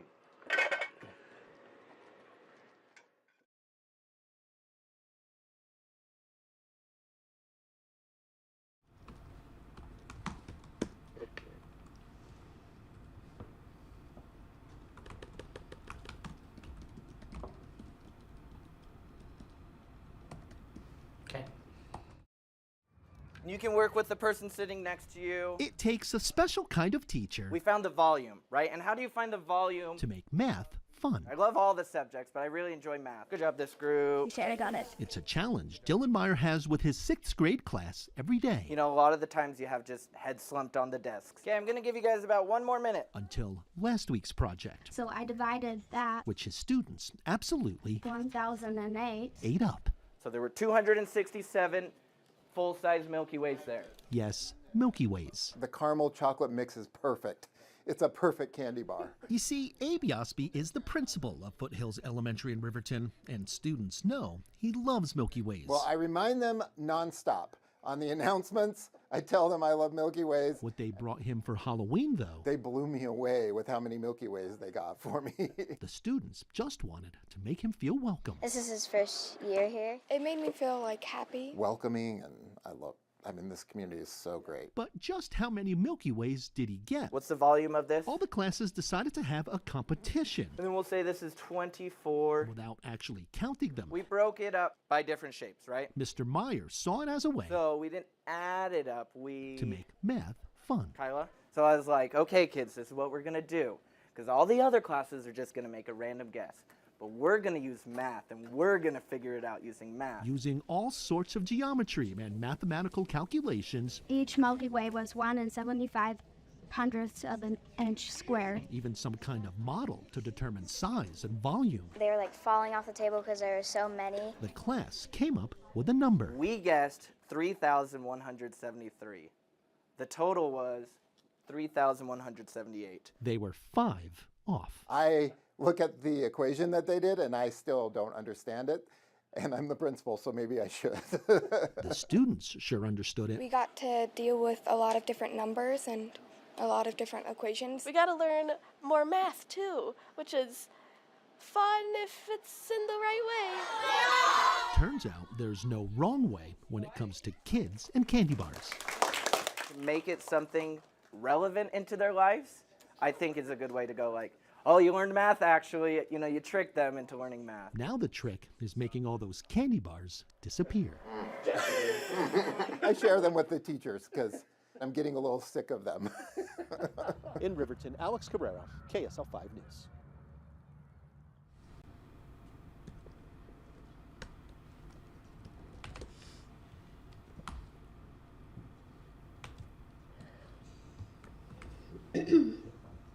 Okay. The story's worth telling. We can literally have this entire block looking like a parking lot. Our best told with flair. There's a Santa! Reindeer! This home in McKinney is telling us a lot of things. You just got to make sure everything's all in line. Some not so apparent. Whew, that makes it all different now, looking at it all. I know, like, okay, don't cry on TV. This is Mark and Nashiel's home. The first lights went up in September. I mean, we're probably over 1 million. The exact count, I do not know.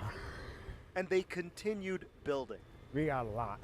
My brain's on overload. What is the best time of their year is Nashiel's worst. You like the inflatables? She has an autoimmune disease triggered by the cold. We can't go out at Christmas time, so let's bring Christmas to us. That disease affects her heart. She also suffers from congestive heart failure. We didn't know if I was going to be alive for this Christmas. And that is the story behind all this. Oh, that's sad. Shedding light, literally, Hey, you guys. on a disease that almost took Nashiel this year. Thank you. Our story is a love story. I don't know if, I don't know where I would be if I didn't have my wonderful wife. Donations collected up front will go to the American Heart Association. To think that they want to do that for people when they're going through their own battle. This couple of faith God bless you both. He has. He has blessed us. Yeah. knows there's a lot to be thankful for. Yes. Yeah. And a lot more to share with others. We're fulfilling our goal, Yeah. of passing on those blessings. Their story has gone everywhere, to the point they're finalists on a national lighting competition show. I'm just happy to be part of it. Theirs is a story worth telling. And they want to share their story with us. I love it. And what better way to tell it Can I give you the hug? Sweet. than like this? Merry Christmas. We hope to see you next year too, okay? In McKinney. Thank you guys. I appreciate Oh, it. thank you for coming. I'm Jobin Puniker.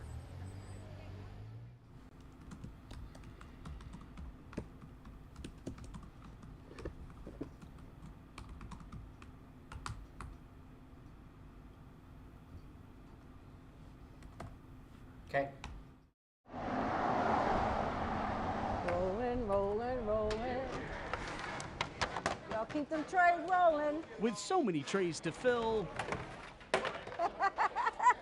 Yeah, they come quick. Keep it moving. and mouths to feed, Yep, get in the room. Once you get in the room, you're good. Kim Howard doesn't have much time to look back, So it's going on 12 years since I've been working in the kitchen.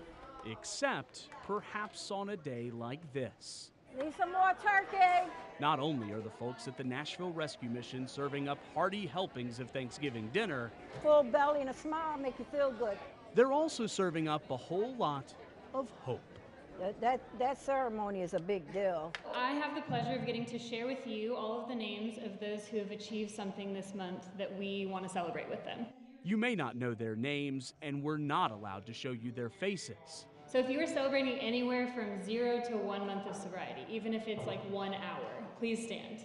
But just about everyone in this room is celebrating something. 5 to 10 years. And for a select few, they're marking a graduation of sorts. For at least 6 months, they've worked to reduce their dependence on vices and learn to rely on their Christian faith as they embark on their next steps. It changed my life, yes. I'm God's new creation coming through the program. Kim Howard knows the feeling better than anyone. I ran for 30 years on heroin, and my son talked to me and told me he wanted to bring me here, and just give it a chance. That chance ended up changing Kim's life. My goal was to get me a house. When I turned my life around, have a bank account, have my big dog in my backyard, a good job. And she's now thankful to say. And I accomplished all of it. Since her graduation, Kim has served as the kitchen manager for the rescue mission. We getting it, ain't we, Joey? Such busy work doesn't leave much time for reflection. And I'm not even looking back. I'm keeping going. Especially now that she has so much to look forward to. We all have a lot to be thankful for. A lot of us, even me, probably wouldn't even be here if it wasn't for this place. Chris Davis, News Channel 5.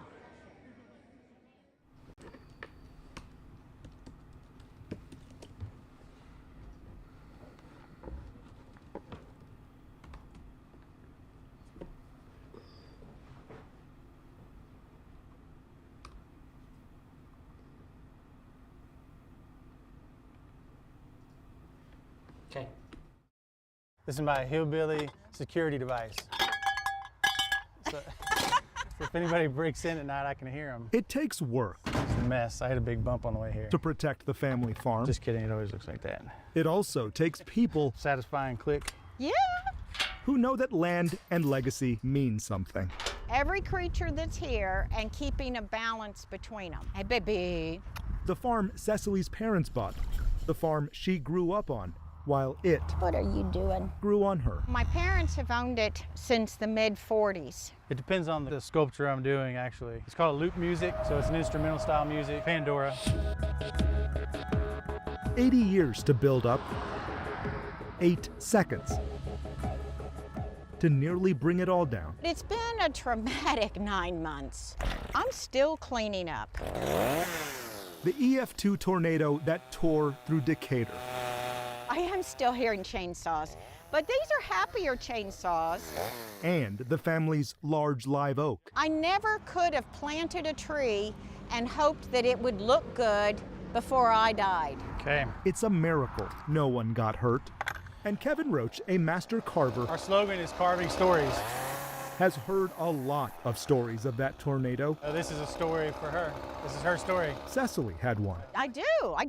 Come on and look. A tornado affects the community. Come on and look. But this is making something good out of something bad. This is Sebastian. All the carvings are important to me. The pine trees she also lost that line her property Cutting them down, it just would have been empty space. are now It was a terrible day. lines in the survival story. But it was made much better by friends. Chisels are my paintbrush. A spider with a jackrabbit. Got a hummingbird with butterflies and a dragonfly. I was not willing to look out there at destruction. I set up a fresh barrier. Each carving has a purpose. Next one is a bear. It's one of the few ones that's by himself. Spiritually, We have a possum hanging upside down, sort of free. symbolically. It's her personal story. Everybody has one. And today's is a ray of sunshine. That was a really gray day. Cool. The family farm lives, and still has some stories left to tell. Somebody played with fire when she was a kid, didn't they? It's true. In Decatur, I'm Jobin Puneker.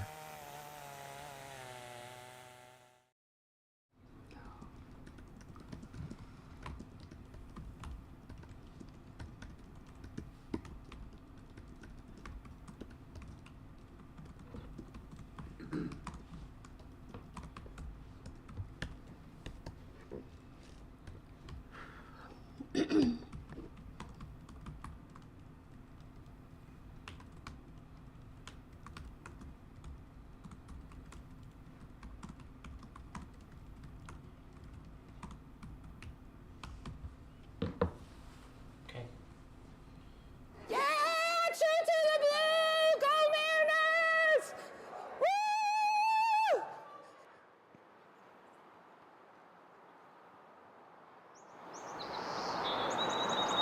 Yeah, I feel really good. New beginning, a new season. Every spring brings a clean slate, This definitely feels different. but the ceiling here has been raised. May never lose again. What do you think? All Mariners fans want for Christmas this year Santa's in the house. is the World Series. Dodgers and the Mariners? This is my safe place. This is my getaway every season.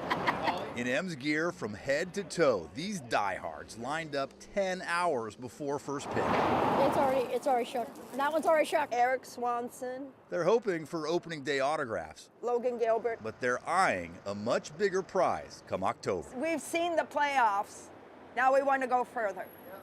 World Series or bust. We got a taste of it last year, and we were hungry for more. That's why we're here. More sellouts would mean more kettle corn sales for Gavin Chung, so he has a vested interest in a long, successful season.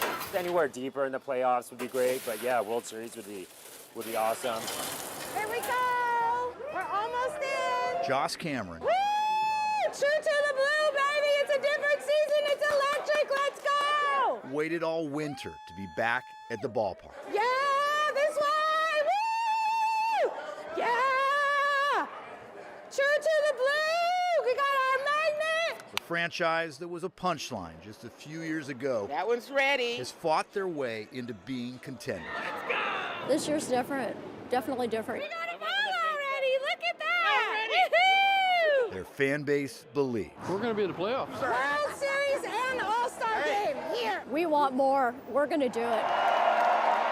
And for anyone who says it's just baseball, Just baseball. Well, I mean, it's part of our city. I tell my family, don't just call me when the Mariners are in town because I'm not available. Number 44, Julio Rodriguez. Today is my mental health day from work, and this is the best mental health in the world. Josh Cameron and 47,000 others say if you're here, you know. We beat the streak. Now we got to move on. We got to go all the way. Drew Nicholson, King 5 News.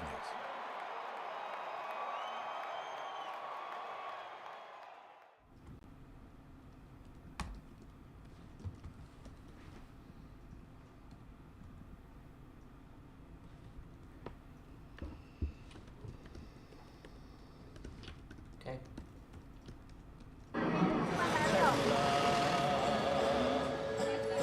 When the stars make you jolly, just like pasta fazola, that's amore. Follow the music along Mulberry Street. Right in the news. I'm leaving today. Sights, sounds,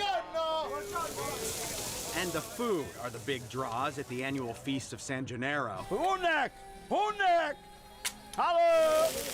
At Carmine's booth on the corner of Canal and Mulberry, they make the sizzle irresistible. Oh! Vinny from Brooklyn is ready with the song. Very good, fantastic. I ate today beautiful sausage, beautiful. This is lunch, yes. First lunch. There's no way I could eat 4 bags of onions a day without this. Curtis B is in charge of the onions at the stand.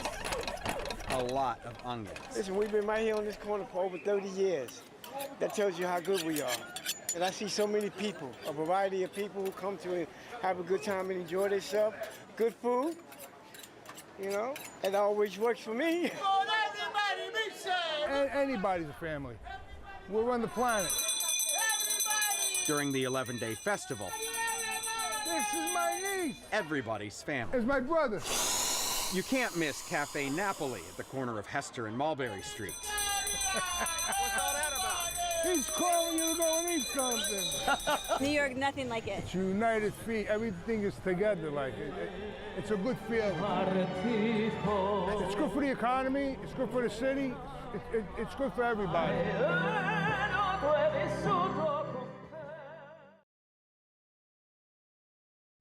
Got all dressed up. I've eaten at that restaurant in the background. Oh, really?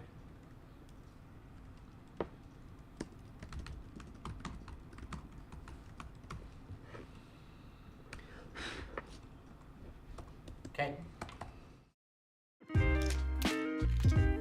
Many agree it was on this day in 1973 a brother and sister threw a back-to-school party in the Bronx. The brother, a DJ, used 2 turntables to play 2 copies of the same record. And as he moved seamlessly from one to the next, hip-hop was born. Today, hip-hop comes in the form of music, dance, clothing, a culture celebrated worldwide, including here at the Loft Literary Center in downtown Minneapolis.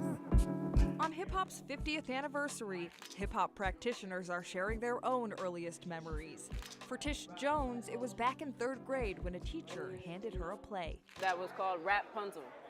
That was it. Rapunzel. It was Rapunzel with rap lyrics, and I was sold. Today, Tish is a respected poet and MC, and is founder of True Art Speaks, the organization hosting this panel discussion with old school and new age lyricists, dancers, executives, and educators. We're celebrating the impact that this culture has had globally. We're celebrating the possibilities and what is to come in the future. Of focus, the Twin Cities music scene and how it compares to cities like New York where it began. Yes, we are on the map. We've been on the map. We're even more on the map today. We have so many talented artists coming from this place. She points to David Stalter Jr., who qualified to represent the nation in an international battle happening in Paris later this month. David came to the last big hip-hop event that we threw. He strolled in, did his thing, and because folks aren't used to people who are on the top and doing amazing things, also being deeply entrenched in community, I think there's this misunderstanding and this misconception that we ain't on. We are so on. Kaya Edwards, KARE 11 News.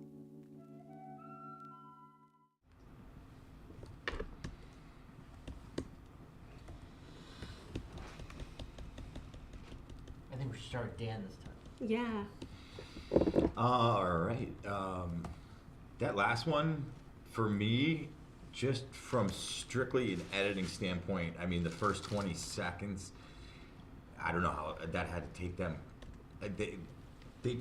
We had nothing, and for 20 seconds, we were in it. I mean, they created some great visuals and made it flow, just the way they shot the whole thing, or cut the whole thing with laying down different things on top of the video to give it just that urban feel. I mean, the whole thing just worked for me. It was great edit, and that I have is they just really took the time. The way they did the interview and like would pop in a flyer just for literally like a few seconds. Just the amount of time they took to do that. They put some serious editing into that piece, and for me, that one just really stood out. And then I have a lot that are kind of even. I guess the other two, Uphill Climb and Old People Need Strength, I kind of scored as a close second.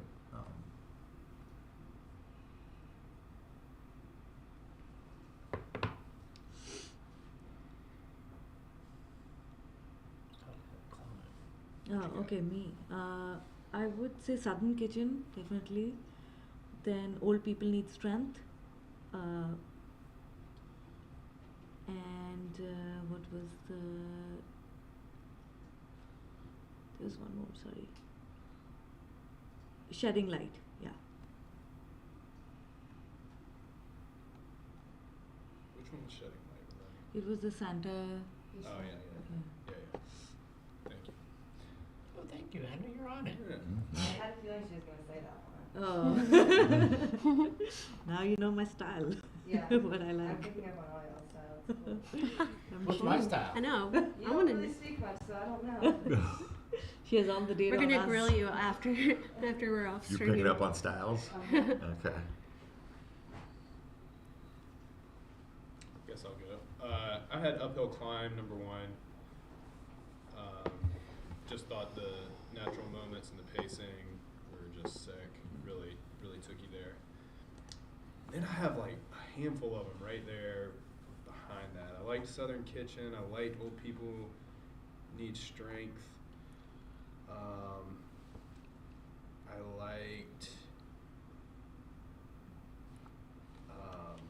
I liked The Land and Legacy, and I like This Year Feels Different.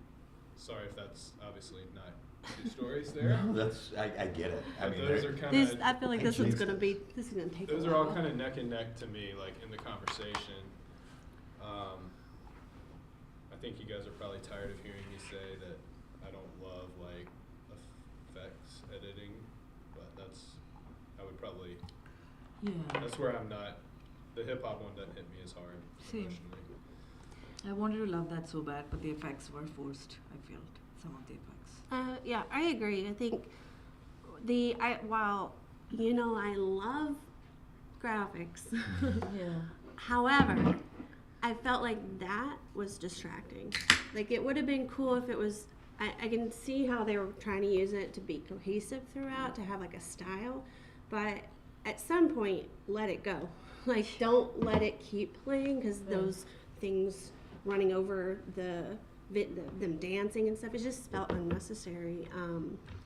I mean, and it took away from the story, then added to it.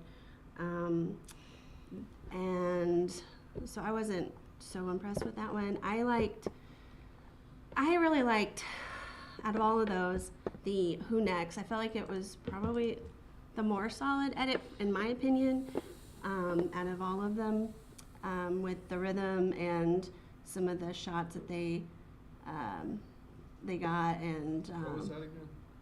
that's the one with the Oh yeah. Italian festival. Yeah, that. I thought it had more personality. I thought the edits were more solid with the like visual transitions, and but I did like also Uphill Climb. I thought they did a good job cutting on the motion and use of nats, editing to the track with like, when he says steps, you see them walking up the ladder. I just thought some of the cutaways that they put in were a little forced. I think they were obviously trying to get around some edits, but especially the one at the end with the clapping, the applause, it was like it was her in the tree and then a tight on her hands, but tight on her hands I felt like wasn't long enough to make sense to me, and then it went back out to the same shot of her like in that tree. So those were the only things that, and then let's see, if I had another one, I think I liked the Old People Need Strength. I liked the beginning with the weights and the depth of field shot, and even with a boring shot like a shirt, with the name of his whatever company on it or whatever it was, but the use of how it moved like that went really well with the other edits. So I felt like it kind of just flowed really well with that. So a lot of thought getting that to that point, and good pacing, and then with the open and closed bookends. So it sounds like all of us kind of liked Old People Need Strength, or at least had that in our top 2. Is that? Yeah. No? Oh wait, Southern Kitchen had the bookend shots, never mind. Southern Kitchen and Old People is on my top 2 list, but I'm just trying to think which one. I will say with the Old People one comment I made was the breathing. Yeah. I liked that they added the breathing in there, but they didn't let him finish breathing. I would have, you hear him inhale. I would have loved to hear him exhale. And so I feel like that was a missed opportunity. My biggest thing with that one, like, I thought it was really edited well. I just really wanted to get out of that room. Yeah, it's very. Like, That's true. show me the juxtaposition of this old man trying to, like, get around the world, and then he's, like, in there ripping up The weights editor. or whatever. But then what if it was not captured? That's also. Yeah, I know, but But I'm I sure know it what you're wasn't. talking about. And I liked how the editor did work in, a little back timing of the nets with the weights. Yeah, it was- So you knew something was coming, audio wise, and yeah, for it being in such a tight space, it's kind of impressive they did make it work with that many shots. But it also, I liked that I understood what this guy was talking about and how he got there. It wasn't so distracting of an edit either, where I was just focused on the video, but I understood this guy's story too. Yeah. So and some- I'm with Whitney on like the breathing part. Like I wish the shots had more breathing room. Like when he's lifting, just let it be rather than just cut it in the middle. But otherwise, the story worked actually. So it sounds like we all picked Can I like make uphill. one more pitch real fast? Absolutely. I really also liked the other baseball story, the Mariners one, the opening day thing. Again, I feel like here on day 2, I'm saying the same shit over and over and over again, but I love it when you capture natural conversations and those conversations outside the ballpark of the people in line. I mean, that's storytelling to me. That's NPPA style storytelling that I think really humanizes the story. It takes you to the scene. It's very real. I love that aspect of that story. That one's up there for me. I think my number 1 is Uphill Climb. With that baseball one, I think the only thing that, I liked it. I think I wasn't quite sure about the beginning though. Like I know that I get the story structure, but I think my problem was it looked like it had that her screaming and then 12 hours earlier, but then it looked like it went to the field on the ground at night, it seemed, and then it went back to the talking to people outside. It was more daylight right after that. So I don't know, to me that seemed a little weird. It's the chronological order. Yeah, the order. I mean, if you're gonna like take those shots out of the field and just go straight into the people, I mean, and then maybe add the nighttime shots more at the end, that'd be a good closing shot. So what are our top 2? Let's discuss number 1 first. For you, it's Uphill Climb. Uphill Climb. What about you, Whitney? I liked Who Next. For number 1. But I think I was the only one that picked it. That's your number 1? Yeah. What was your 1? I could go Southern Kitchen or Old People Need Strength, either. So I had hip hop, and I'm going to take that out because I know the 3 of you where you guys stand. So just to keep it moving, I would then move up to number 1, Old People Need Strength, number 2, Uphill Climb. But they were both close edits to me. So you have old people as well, right? I do Alright, so too. that's our number 1. Yeah. And then we have. Do we want to watch Uphill Climb and Old People? I don't think we've figured out like which one we like better. Okay. Because I think some people are saying it's their number 1. For me, the Uphill Climb were the visual shots, some of the things that the editor kept were weak, but we can watch it. Oh.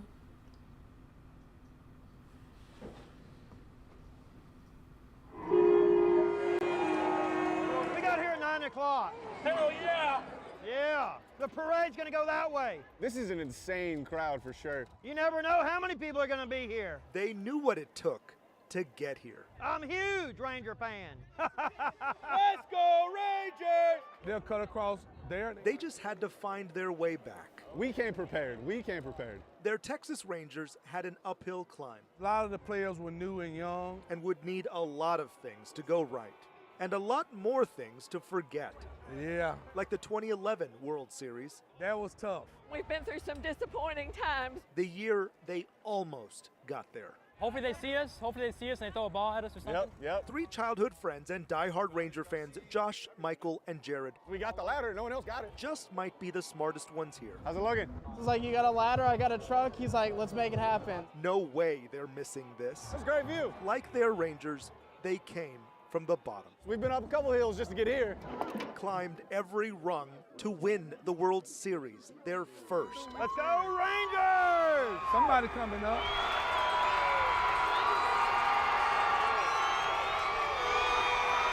For many here, Friday's parade has Arlington feeling like the center of the world. Just for today at least. This is like DFW all at once. And for just a moment, all the past hurt was worth it. I'll lose feeling in my legs for this. When you've come this far, Ainsley figured she'd go just a little bit further. It was a climb, an uphill climb. 2023, we're at the top of the hill now. All this talk about journey and destination, But the view is now great. why not have both?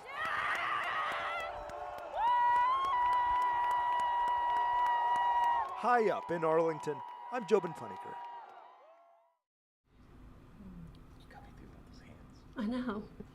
Just felt like it, yeah, cut a little too short.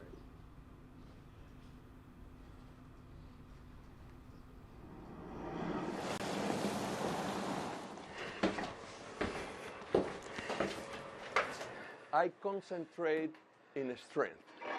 I don't do bodybuilding anymore. I do only exercises for strength. Because I cannot impress young ladies at the beach anymore, you know, at my age. My name is Keo Capestani, 86, and I am a weightlifter. All people need strength. And the only way to get strength is here. This is the most powerful medicine without side effects. It's not only that I'm 86, that I had a lot of problems. 2013, I had a very aggressive prostate cancer. They gave me a medicine called Lupron that eliminates all your testosterone. I am supposed to have between 26 and 96. I have 8. And the doctor said, no, your testosterone will come back. I never had. I lost a lot of muscle mass and a lot of strength. I am supposed to be no strength, but I don't pay attention to that, and I'll do my thing. 5-5-5. 5 sets, 5 repetitions, then 5 minutes between sets. First of all, I do with the completely empty bar. I love to want to convince all people what it says there. Si se puede, si se puede, si se puede. Yes, you can. A year ago, I could do 77. Now I do 177. Living a better life. Whatever lifespan you have, it's going to be better. If you are healthy and strong, it's the best medicine that you can think of. The important thing, setting a goal. And I said, 250 pounds deadlift on my birthday in September. I'm a common man, I'm an ordinary man. Whatever I do, anybody can do. A healthy aging is a strong aging. You have to be strong. Sí, se puede. Yes, you can.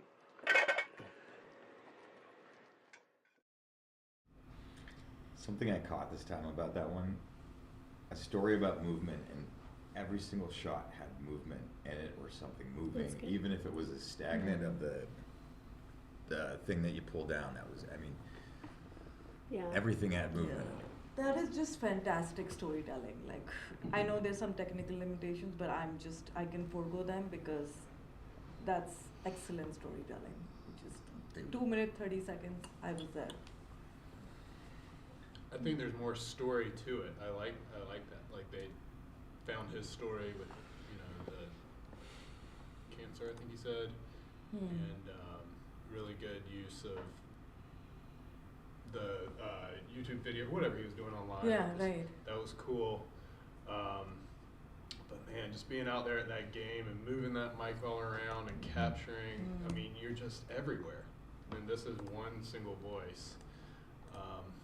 It's hard to compare them again because they are so different. I feel like I felt more here, but I thought the photojournalism and the editing was more impressive on the other one. I noticed a few things on the uphill climb one that I didn't notice before, but just how they were able to match. The editor found things that matched what it felt very cohesive between the track and the shots. Like even that part where he said the track said something about looking, and then there was even a little flag that had something about look on it. And I mean, obviously I mentioned earlier with the steps, you know, with the ladder, and then you know, being at the bottom, and they're at the bottom of the hill. I just felt like it had more cohesiveness with the storytelling, and a lot more shots to have to go through to try to find those moments. Unfortunately, I just feel like the circumstances of their stories, you know, are different. But one I felt had more opportunities with the edit, which was the uphill climb one. I feel with the uphill climb, I would be uncomfortable awarding it first because of the visuals. It just, there's a trunk in the middle and the guy's there. It's just like, do we think that's a best of photo? Like, just looking at pure visuals. Give you like context or the trunk in the middle? Yeah, like the tree. They did that tree consciously, like have like something in the foreground to give you kind of like texture and context of where you are out there. But like just for right instance, in in the the middle. Southern Kitchen story, they did that a lot with the like the signs of the people in the foreground of the interview. Yeah, but yeah, right. If I'm looking at both of them strictly as somebody edited both these pieces, they both kept me engaged, and so evenly. So to do that with an old guy in one little spot in a room, I think I'm leaning that way, only because, like I said, I was into both stories, and so to edit it in a way that this one over here, a guy weightlifting, kept me just as engaged. And you're right, that uphill climb, beautiful imagery, and I love how they cut to different, I mean, your eyes were just taking in different colors, different tight, wide. It was very nicely edited, but the fact that somebody edited that guy in a room, in a tiny little space for that long, and kept me that engaged, and it felt like half the time it probably was. That's why I'm kind of leaning towards that one over uphill climb, but they both evenly kept me engaged. I think just from an editing standpoint, to do that with that tight a little spot, that's why I'm leaning towards that one. So you have two old people and two uphills. For me, in this case, I have them close enough that like I don't have a problem with old people taking the dub, but you know, if I were just making the decision on my own, I would give the slight edge to uphill climb. But they're close enough for me that I'm comfortable. They are so close with me too. I just it's for me. I just looked at it like, all right, who had a tougher time making that so compelling with the edit? Like who? Because both were so engaging. Like which one of those two editors had a harder time, you know, getting to that point where it was that engaging? For my own, just, you know, to entertain me, can we watch Who Next?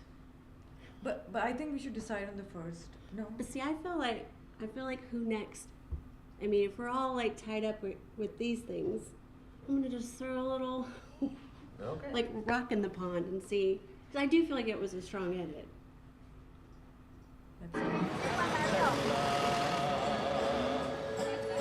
When the stars make you Giulia, just like pasta fazola, that's amore.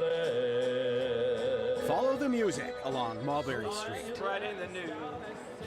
I'm leaving today. Sights, sounds, and the food are the big draws at the annual Feast of San Gennaro. Who next? Who next? Hello! At Carmine's booth on the corner of Canal and Mulberry, they make the sizzle irresistible. Oh! Vinny from Brooklyn is ready with the song.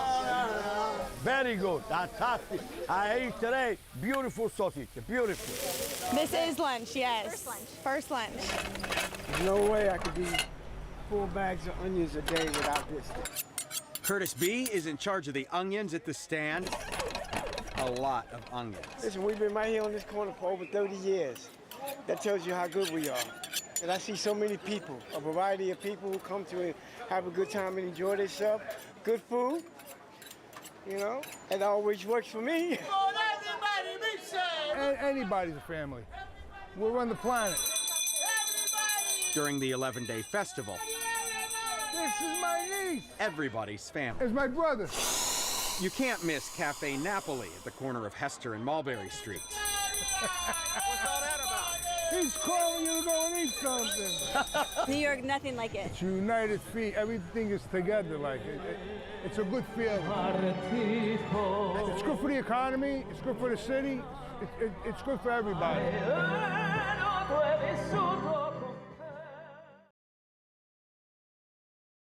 No, it's good. It is good. I liked it better that time, but Yeah. I still have the other two. I did think that they kind of threw some edits together at the very end, it looked like.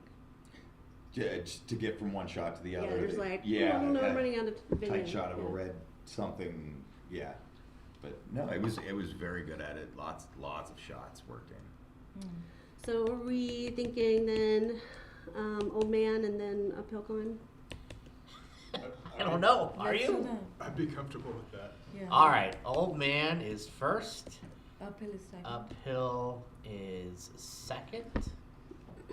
And We heard a lot of chatter about Southern Kitchen. what's next? I hate to do this, but I would love to watch that Mariners piece again. Or am I the only one on that one? If I'm the only one on that one. Which one is that? Sorry. The second baseball piece, what was that called? This year feels different. Yeah, where they were capturing the ladies in line.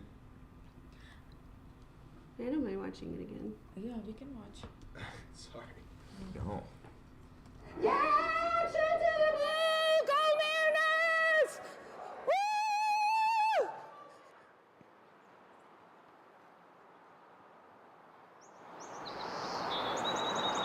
Yeah, I feel really good. New beginning, a new season. Every spring brings a clean slate, This definitely feels different. but the ceiling here has been raised. May never lose again. What do you think? All Mariners fans want for Christmas this year Santa's in the house. is the World Series. Dodgers and the Mariners? This is my safe place. This is my getaway every season. In M's gear from head to toe, these diehards lined up 10 hours before first pitch. It's already shook. That one's already shook. Eric Swanson, They're hoping for opening day autographs, Logan Gilbert. but they're eyeing a much bigger prize come October. We've seen the playoffs. Now we want to go further. World Series or bust. We got a taste of it last year, and we were hungry for more. That's why we're here.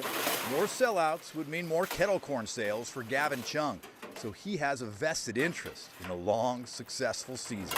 Anywhere deeper in the playoffs would be great, but yeah, World Series would be awesome. Here we go! We're almost in! Josh Cameron, Woo! True to the blue, baby! It's a different season! It's electric! Let's go! waited all winter to be back at the ballpark. Yeah! This way! Woo! Yeah! True to the blue! We got our magnet! The franchise that was a punchline just a few years ago That one's ready. has fought their way into being contenders. This year's different. Definitely different. We got a ball already! Look at that! Woohoo! Their fan base believes. We're going to be in the playoffs. World Series and All-Star game here. We want more. We're going to do it. And for anyone who says it's just baseball, Just baseball. Well, I mean, it's part of our city. I tell my family, don't just call me when the Mariners are in town because I'm not available. Number 44, Julio Rodriguez. Today is my mental health day from work, and this is the best mental health in the world. Josh Cameron and 47,000 others say if you're here, you know. We beat the streak. Now we got to move on. We got to go all the way. Drew Nicholson, King 5 News.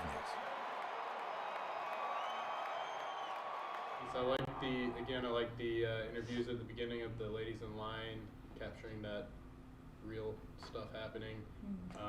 Following that one character throughout was kind of fun. The active interview with the guy scooping the popcorn, interviewing him while he was doing that, and sequencing in the video. I thought that was really well done. I'd put that one pretty high. And just keeping it chronological too throughout the day. Yeah.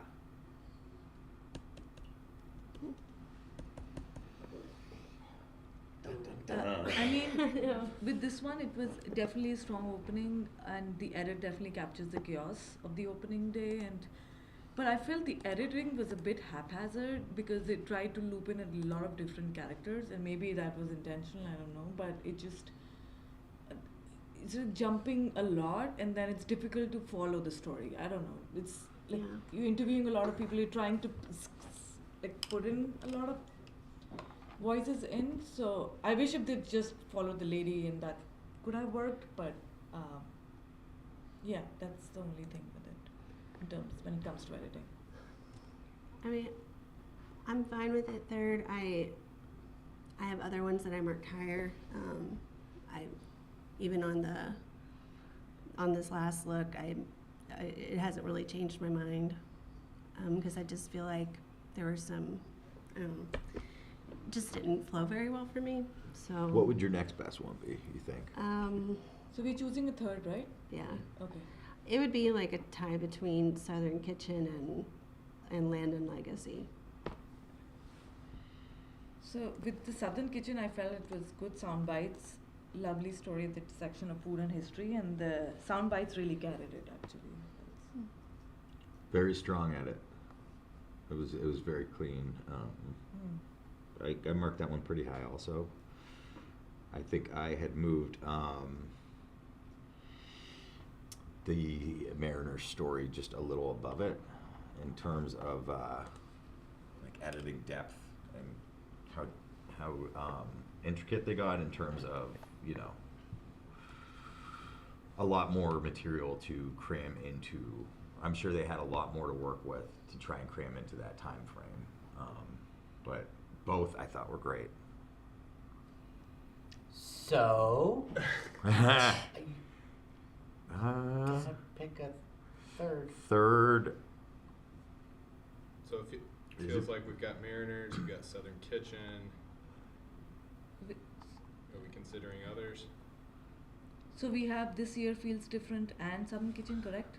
Were you leaning towards Southern Kitchen? Number 9. I feel like No. it. Okay. I'd 'cause rather do. the fact I have Southern Kitchen in there, I don't know. It's another one of those like where it's close. Well, it feels like everyone liked Southern Kitchen, whereas you and I only liked the Mariners. So why don't we go Southern Kitchen third, I Mariners like that. fourth? Great that honorable sounds good. mention. Yeah. So Southern Kitchen third. Are you guys okay with Mariners getting a Yeah. honorable? Yes. Okay. Yeah. And Yes. who's that? Or which one's the Mariners one again? This This year feels year different. feels different. This year feels different. It just did. Honorable mention. I don't think they made the playoffs. All that work in that package, and they didn't make That the was a playoffs. strong category actually. I don't know. There was a couple of It's a lot.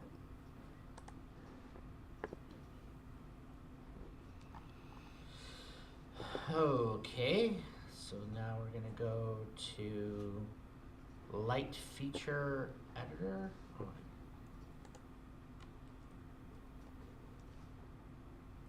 We're like an How are we hour doing on behind. timing Are we? today? Are we falling behind? We're an hour no, behind. we're doing good. Okay. Is it 66? Light features are stories on exotic topics, fashion, adventure, lifestyles, or less significant issues to your audience. The edit shows imagination and creativity. Entries must be 5 minutes or less. And then this is editor. Wait. This is number. Wait, I think that last one was editor, wasn't it? 63? According to your thing. This should be solo. Oh. Wait, this is 60. No, we were watching daily. It's 62. When I click 62, I see the thing that we just watched. Yeah. Did I miss? 66 is what I thought we were supposed to be on.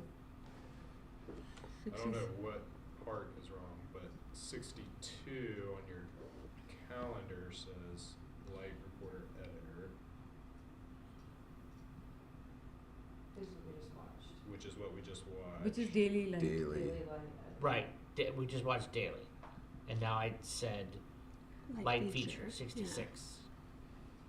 What's So this is not 24 hour. We just watched a 24-hour category. Okay, gotcha. Unlimited time Well, they frame better to put be it together. good. Yeah. Okay, I'm with you now. Sorry.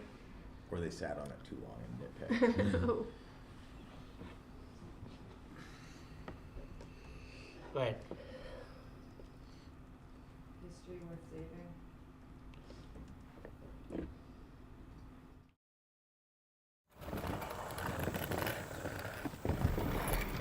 Who cares about an old chair? I love furniture. I mean, I just do. Lindsay Sherritt loves a project because she sees what most can't. This is one of a kind. And will do what most won't. Dive, yes. This is, yeah, all the way in. Just miles from her home and several feet above her head. There's a ladder. In a large dumpster, Lindsay found the chair worth saving. It's cool, it's vintage. It still has a place and a purpose. But this story is not just about what she found,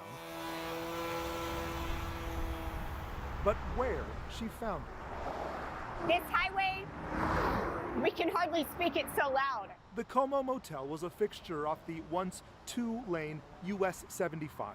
It's the first motel in Richardson, and it's the last motel. A place so iconic, the Robinsons have a drink named after it. Yeah, that's good. That tastes like a classic hotel. Built in 1956 and still operational. A mid-century modern that has seen enough layers of paint. Totally different color under here. It's holding on, but just barely. This is gonna be gross. Humidity did this. Let's go with that. Its history is messy. Captain Sully Sullenberger stayed here as a boy.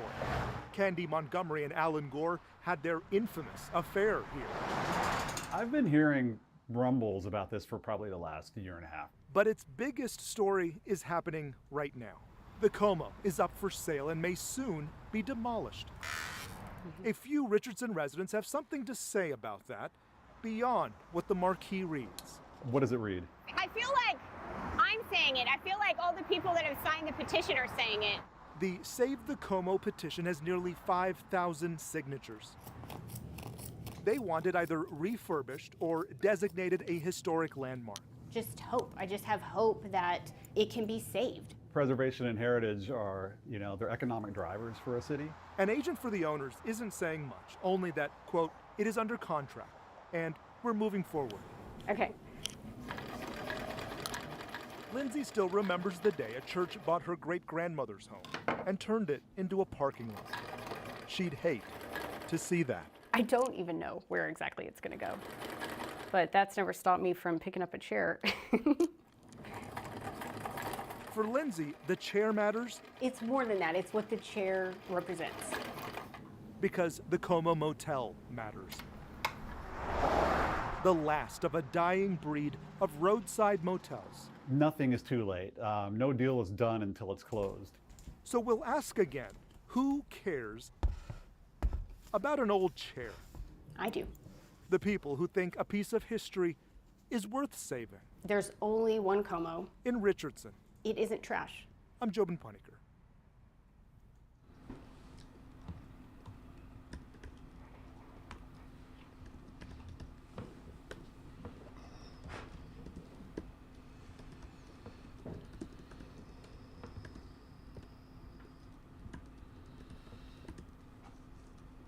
Okay. Especially this time of year, professional mowers like Jeanette Blankenship Move a little slower this time of year. earn every penny. There is no, I can't come out because it's too hot. I mean, that's what your job is. But even though she's ready for any type of yard, It is very rare to get a yard that does not have a hill. there are still some assignments she has absolutely no interest in. Count the Metro Center Greenway as one of them. In some areas it's very wide, in some areas it's very narrow. Sonia Allman with Metro Water says they've struggled staffing this one. It can't be done with mowers. It had to be done by manual labor. So we had crews out here with weed eaters and hand tools trying to clear this 3-mile levee. So a few years ago, Oh, look, they're there. Definitely strange to see. they came up with a solution Am I awake? Am I still sleeping, dreaming? to replace mowers with munchers. I am shocked to see sheep. Shocked. Shocking until you consider that the sheep can easily eat, where tractors and weed eaters can't exactly reach. Fat and happy. And managing these little natural landscapers 4-legged lawnmowers, yeah. Can't beat them. is Zach Richardson. This is the life of an urban shepherd, yeah. Watching a lot of sheep. Every couple of days, Zach moves the Nashville Chew crew to a different section of the Greenway, which requires That'll do here, listen, that'll do. a special helper. Dougie he's the brains of the operation. And it doesn't take long to see why. Come by, there. By listening to each command, hear this, walk up, there, walk up. Spoken or whistled to Dougie, the sheep respond to his every move. He is the $1 million tool. But if Dougie is the brains, Zach's other dog, Dolly, is the muscle. Dolly, think of her as like the sheep's secret service. She's with them 24/7. She was born with the flock. But that also means, as cute as Dolly may look, Good thing that there's all these sheep blocking me from her. she's not been raised to be warm and cuddly. And her job is to just ward off any potential threats, whether it be dogs off a leash, coyotes, mischievous people, which, knock on wood, people are good, so I'm not worried about that. While it may be a 2-dog operation, it's just a one-man show. Every day, 24/7, 365. There you go. But if you couldn't already tell, he loves it. It's hardwired into all of us to enjoy seeing animals work and do what they're meant to do. Sure, it may always be a strange sight. And we actually talked about going to the Nashville Zoo, so this is our zoo experience today. And an unconventional idea. I'd like to have one in my yard, or a couple of them. But it's even growing on the competition. I think it's awesome. I really do. With photojournalist Nashville's got plenty of grass for all of us out there to grow. Chris Davis, News Channel 5.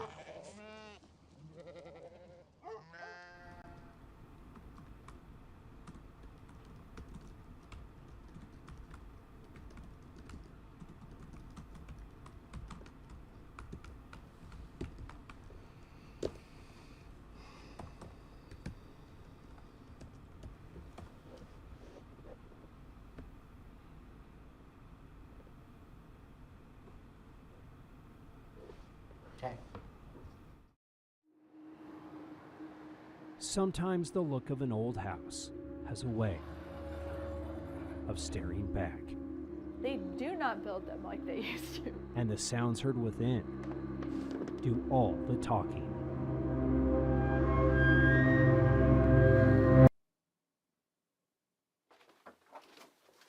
Usually it's just like things in my mind that'll like creep me out. Hair standing on end, goosebumps, Jake Cox doesn't believe his home is haunted. I'm an absolute skeptic.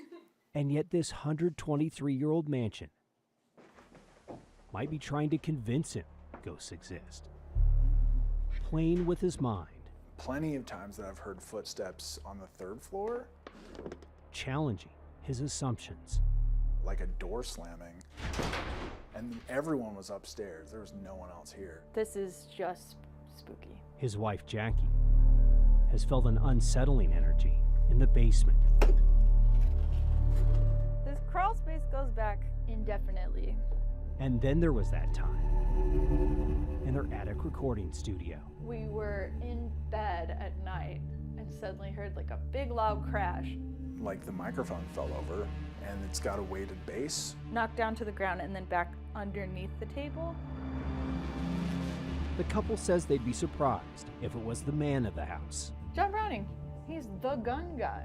John Moses Browning, famed firearm designer, once lived here with his family. Utah's state gun, the Colt 1911, would have been invented here in this room. Whether Browning or any of his relatives still inhabit these spaces is unknown. It would just be solid ghosts. There'd be no room for ghosts to move around. But with so much mystery that lingers. A team of paranormal investigators. So we'd like to have you do a walkthrough first. Hope to uncover answers. We'll see what happens. Chris Harmon and his WASP crew brought a medium who picked up on a name of one of Browning's sons in the basement. I can hear L-R-Y, Leroy, or like Larry. And then sensed a fatherly presence in the 2nd floor bedroom. This room carries a lot of very strong protective male energy. An energy the homeowners have felt themselves. That calm feeling of like protection and safety and just peace.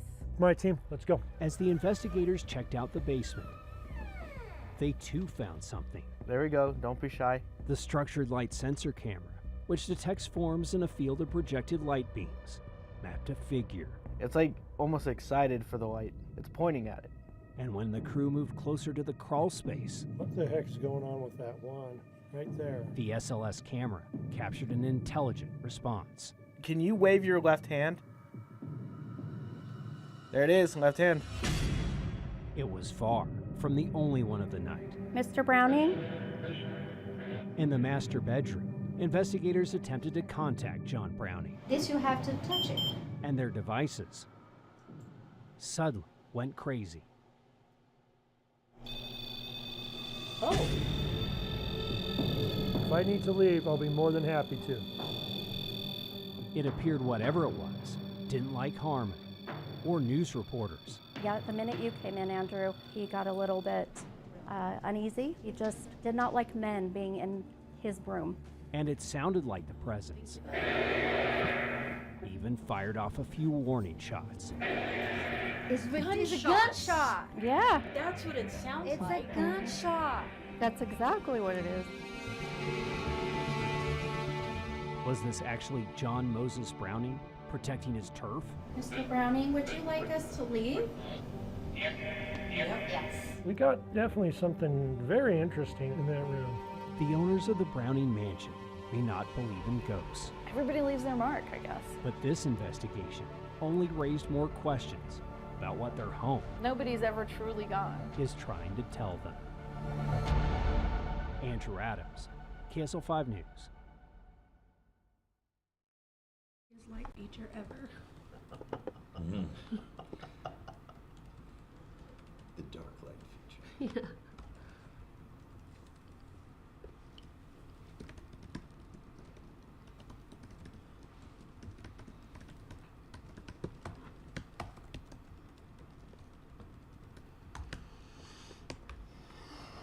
Okay.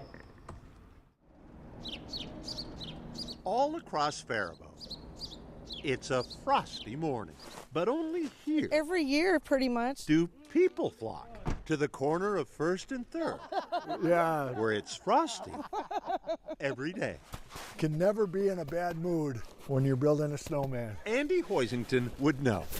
You want to try it? The man at the center of the crowd Cool, isn't it? is the father of Faribault Frosty. The scarf is 25 feet long. You got the biggest body. He does have a big body. The 5-ton, 20-foot snowman occupying Andy's front yard. Of course, the little kids are just like, whoa, this is really big. They're just in awe. It's like, oh my golly. Steve Frank next door No school today? has been watching this for 18 years. You see him interacting with the little kids and stuff.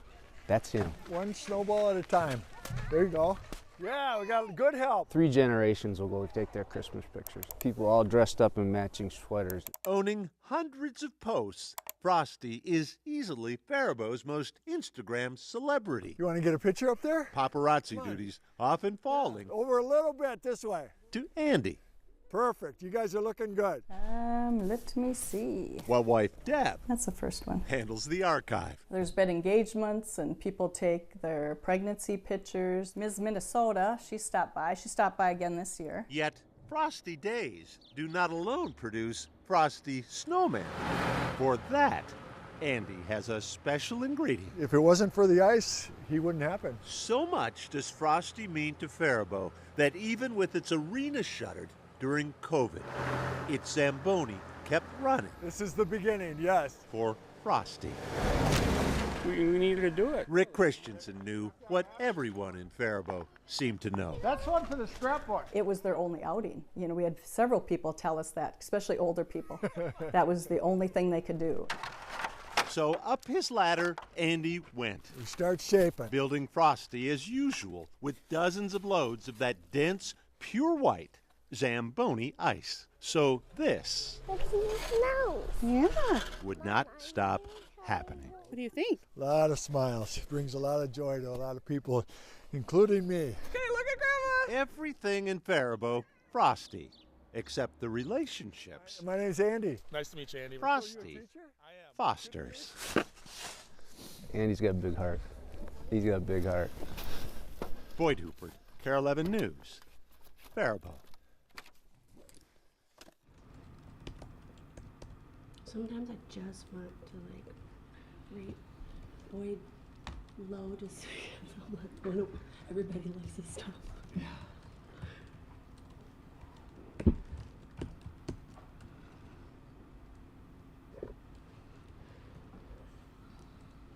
Like I'm extra critical. Okay.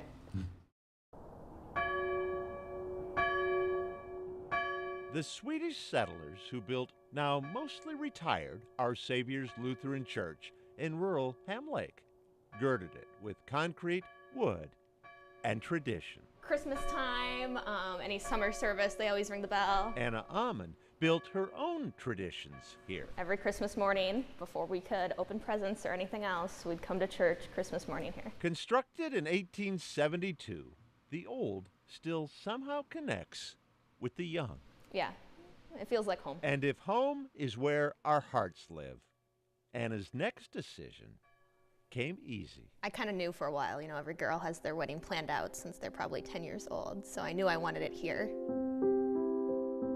But then traditions aren't just constructed with hammers and nails.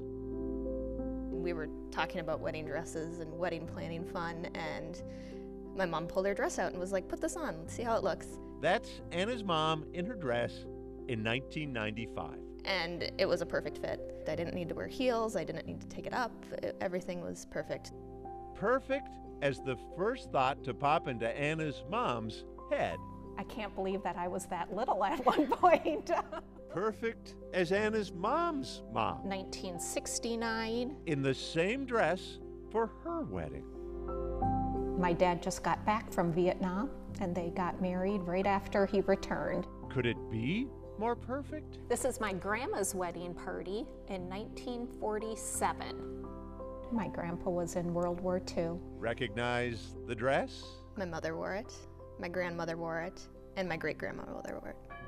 Last month, on a 5-degree day in a 150-year-old church with marginal heat and suspect insulation, Anna wore the same 75-year-old dress with Will Steger mucklucks. In my opinion, the best boots around. Perfect for a bride, well-grounded. The little buttons are my favorite. Just little buttons everywhere. I love the buttons coming down the neck. Their faith tells them the first 2 women who wore this lace are now in heaven. Oh, they would have just loved it. So, oh my, let me alter it, and let me fix your hair, and let me find you a matching veil.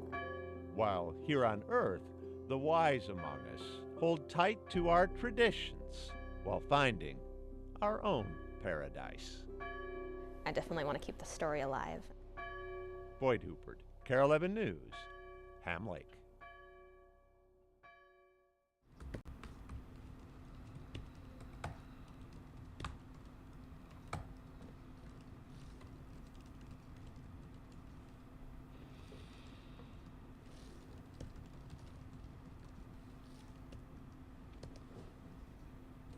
Okay.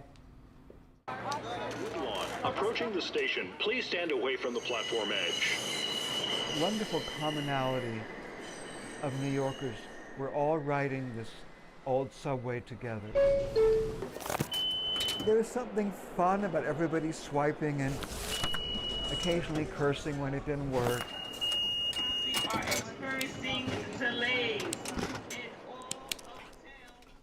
I'm Thomas McKeon, and I have the privilege of being a native New Yorker. I always say they let me stay.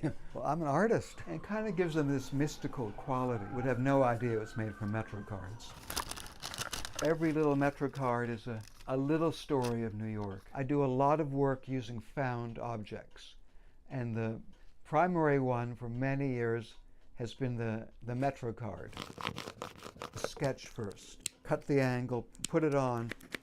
It always gets stopped up, then glue it down. The well-known Greek coffee cup that you get in bodegas. So I'm using one iconic New York piece, the Metro card, to make an image of another. I sort of became a human 3D printer. I would just build up, build up, build up, layer by layer. And then I began making objects, actual buildings, cars. I do remember when they introduced them, I thought this will never work. And I hated them, and I kept using tokens to the bitter end, not realizing that I would fall in love with a Metro card and spend over 20 years using it to create art. I have to be patient, otherwise I'd have gone insane years ago. Came about, I was riding the subway. I idly began wondering, well, how many words can I make out of the word Metro card? And I had no clue where it would lead me at the time. This is a book I put together of 60 redesigned Metro cards. It's amazing what you find when you look down. These are using the special edition, so there's the purple, the red, the green. So I would go down to the subway station, and it would be littered with Metro cards. And I'd be on my hands and knees feeling jubilant, scooping them up, putting them in my pockets. The Empire State Building, which I see from my window, I walk around and I see, oh, I can make a picture of that. There we go. If you're patient and don't mind cutting things up and regluing them, there's really no end to what you can come up with. I have a website, which I should have had years ago, and attached to it is an online store. The Metro card, this poor little thing, is being entirely phased out and being replaced with something they're calling the Omni card. It weighs a ton. Luckily, I have a large box filled with them. This is my stash of Metro cards. This is what I have left to work with, but I go through them very quickly. So I tell myself that, when it's done, it's done. I've had a very, very good time with it. I think I have enough for another year or two. And when it's over, it's over.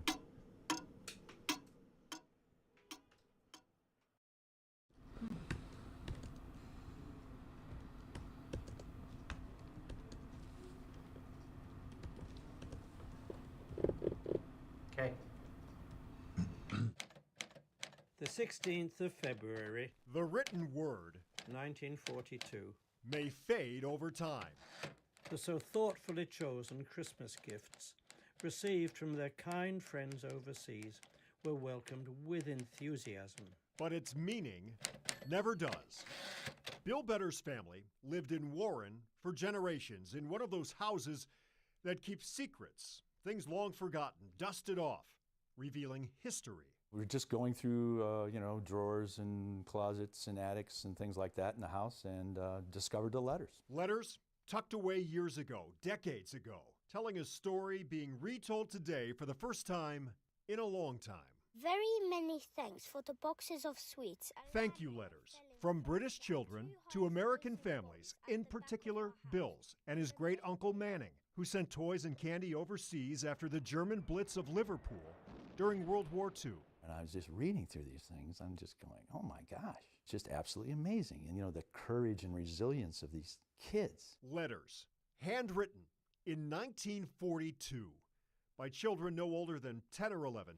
One letter, typewritten, from Sir Sidney Jones, Lord Mayor of the City of Liverpool. Both parents and children have found, in the sympathy and practical help of America, a powerful reinforcement for their courage and support for their hopes. The Blitz on Liverpool and surrounding areas forced families to separate or flee. I have had a bad experience through the bombing, and I have had to be evacuated from our home for 9 months. The first draft of history, written by scared kids. A landmine fell in front and 2 high explosive bombs at the back of our house. Heavy, sustained bombings that killed thousands. I lost my dad in the last Blitz. And small gestures. He used to bring home sweets for me. That meant so much. I can think of you as a friend. I not only think it was sending them the sweets, but I also think it was someone from America that was reaching out and says, hey, we got your back here. Somebody cares. Yeah. The letters are back in Liverpool now. Bill and his family thought that was best. They're included in the central library there. Letters that tell war stories. Until victory comes, we know we have a gallant ally by our side. You may not have heard before. Yes, the written word may fade over time. Yours very truly. But its meaning. Yours sincerely, J. Simister. James Stafford. Yours sincerely, Henry Knight. Never does. Faithfully, Elizabeth McGarrigle. And this is the best part. P.S. Bombed out, but not beaten. And then she has a V dash dash dash dash dash, which stands for victory. And she got it.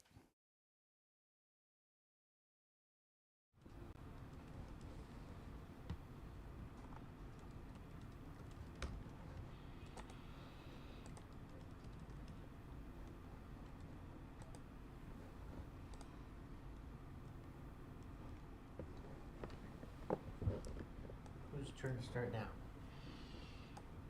Shut up. Yeah, I can do it. So my top 2 are the dress. What did I say? It was a nice script and storytelling, and then good use of stills and visuals in the edit. Then it's amazing what you find when you look down. It was an eccentric story, no narrator. I feel like that was the only story which carried through interviews. And again, good nat sound. And the Haunted Mansion, the sound mix was perfect. The story kept me engaged. But I just want to point out, is that factually checked and researched? Because there was a lot of assumptions made in that story. And with the media literacy in the country right now, I just want to make sure if we award it, just making sure it's researched and it's right. That's it. It made it into a newscast, so I'm assuming they...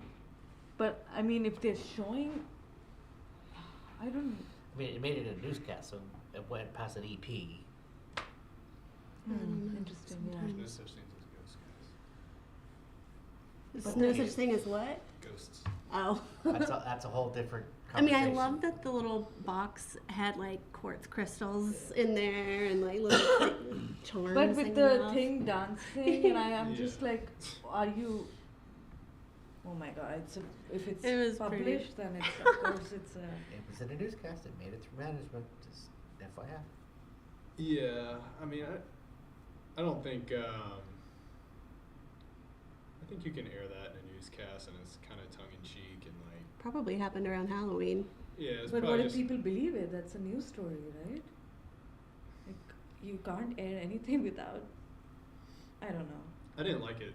Yeah. I'm just saying. Okay. Not in my talk. I thought it was... The sound mix was great, but anyways, yeah. It started to drag after a while. Yeah. I agree with you. Like, I was engaged with it, but I don't know if it necessarily. It was entertaining. I don't know if it was. It would make the cut on the edit. I agree with the dress though. I had that as the top. And then I also had the amazing what you find when you look down, and then the first story were like my next two, history worth saving. Just the way they open that with the dragon of the chair and then the tight, it's just a good way. The sign picture editing was very neat, how they took the Como sign and cut it in. Very thoughtful with the back tie nets, some intentional nat breaks in the sound bites that just worked very well. So yeah, but definitely the dress was number one for me. John, did you ever finish what you were? I'm sorry, did I cut you off? No. I I'm was sorry. just talking about the haunted house one. But my tops were. I also had the Como one. I love that piece. I had that and Faribault Frosty neck and neck for number one. Yeah. And then I would have the dress number 3. Okay.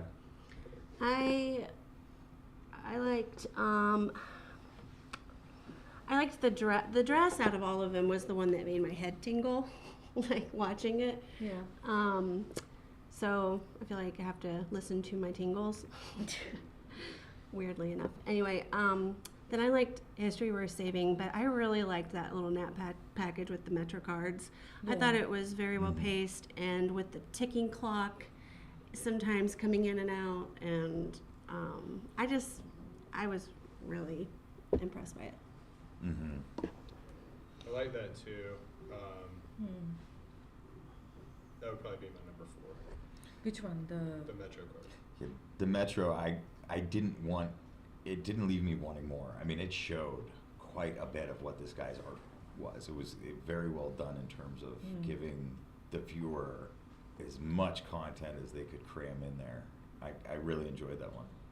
It's so hard to, we've seen a lot of these stories where it's one character, one voice in this room, like lots of tight shots of, and that sounds, and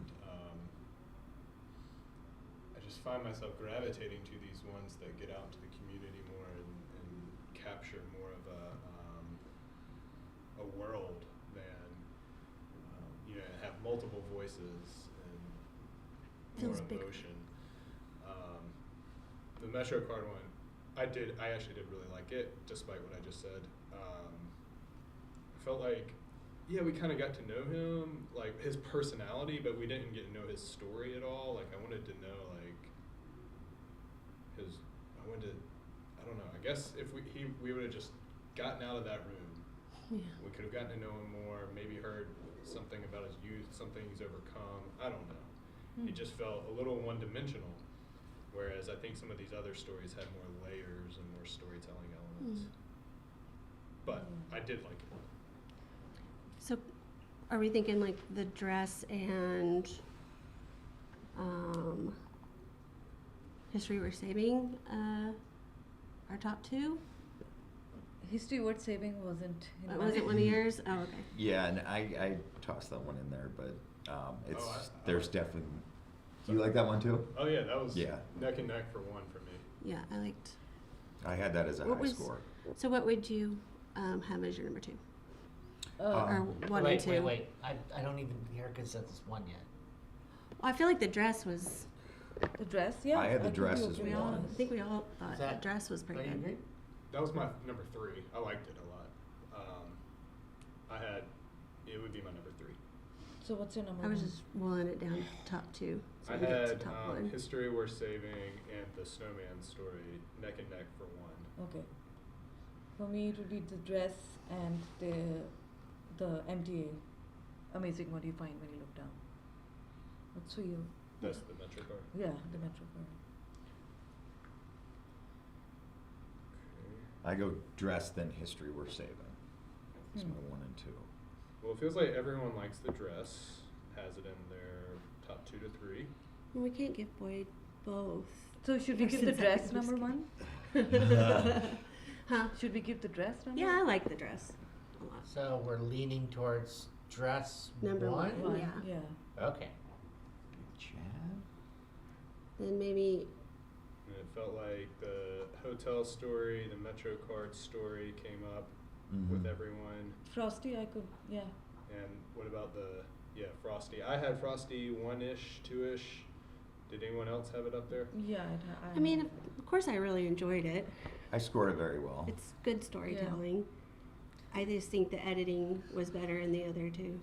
It was well done. They didn't go overdo it with the gnats or anything. So but the editing's better in what you look down, or the history we're saving in the MetroCard one.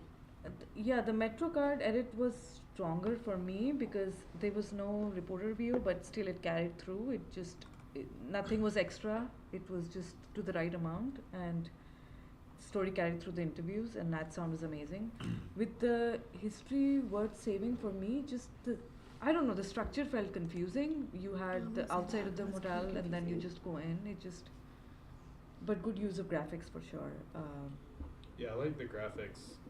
I've said this before, when you kind of stay in the scene, stay in the moment, and put the graphics like that versus getting overly edit bay-y.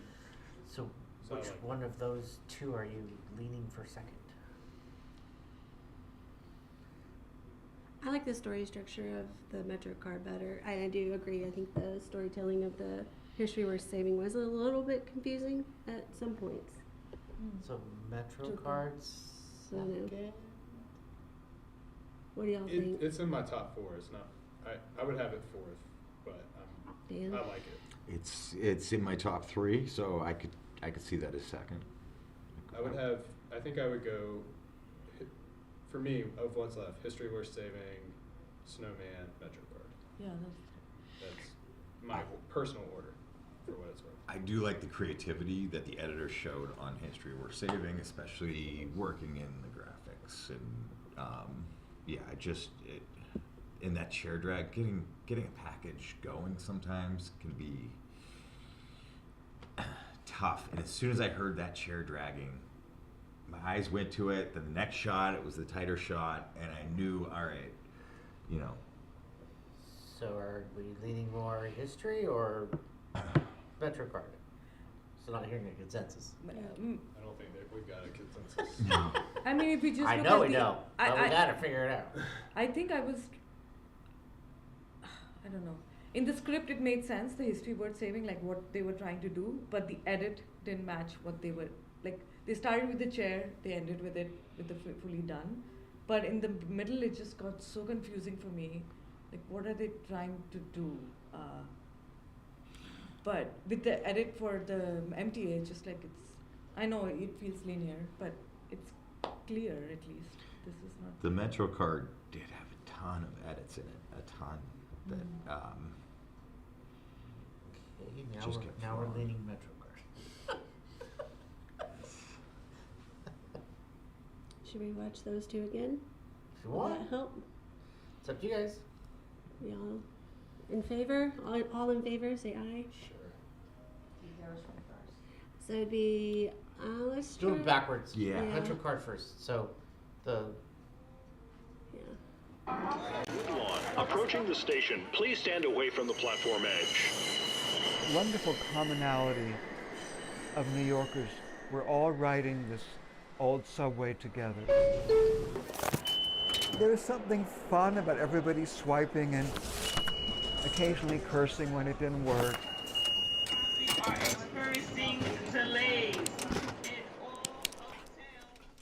I'm Thomas McKeon, and I have the privilege of being a native New Yorker. I always say they let me stay. Well, I'm an artist, and kind of gives them this mystical quality. Would have no idea it was made from MetroCards. Every little MetroCard is a little story of New York. I do a lot of work using found objects, and the primary one for many years has been the MetroCard. Sketch first, cut the angle, put it on. It always gets stopped up, then glue it down. The well-known Greek coffee cup that you get in bodegas. So I'm using one iconic New York piece, the MetroCard, to make an image of another. I sort of became a human 3D printer. I would just build up, build up, build up, layer by layer. And then I began making objects. actual buildings, cars. I do remember when they introduced them, I thought this will never work. And I hated them, and I kept using tokens to the bitter end, not realizing that I would fall in love with a MetroCard and spend over 20 years using it to create art.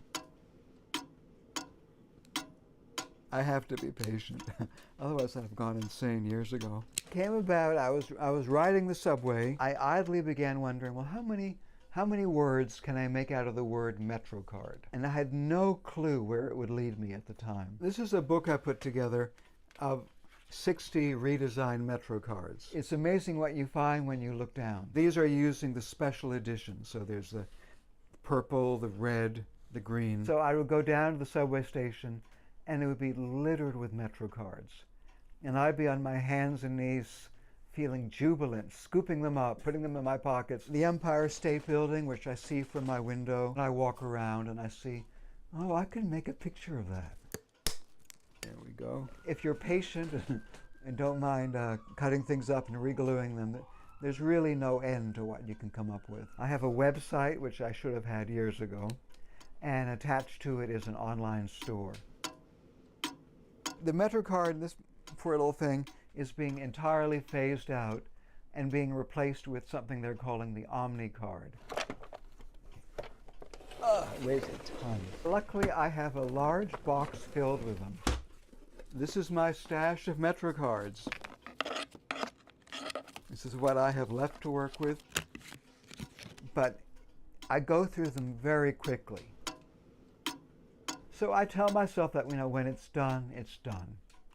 I've had a very, very good time with it. I think I have enough for another year or two. And when it's over, it's over.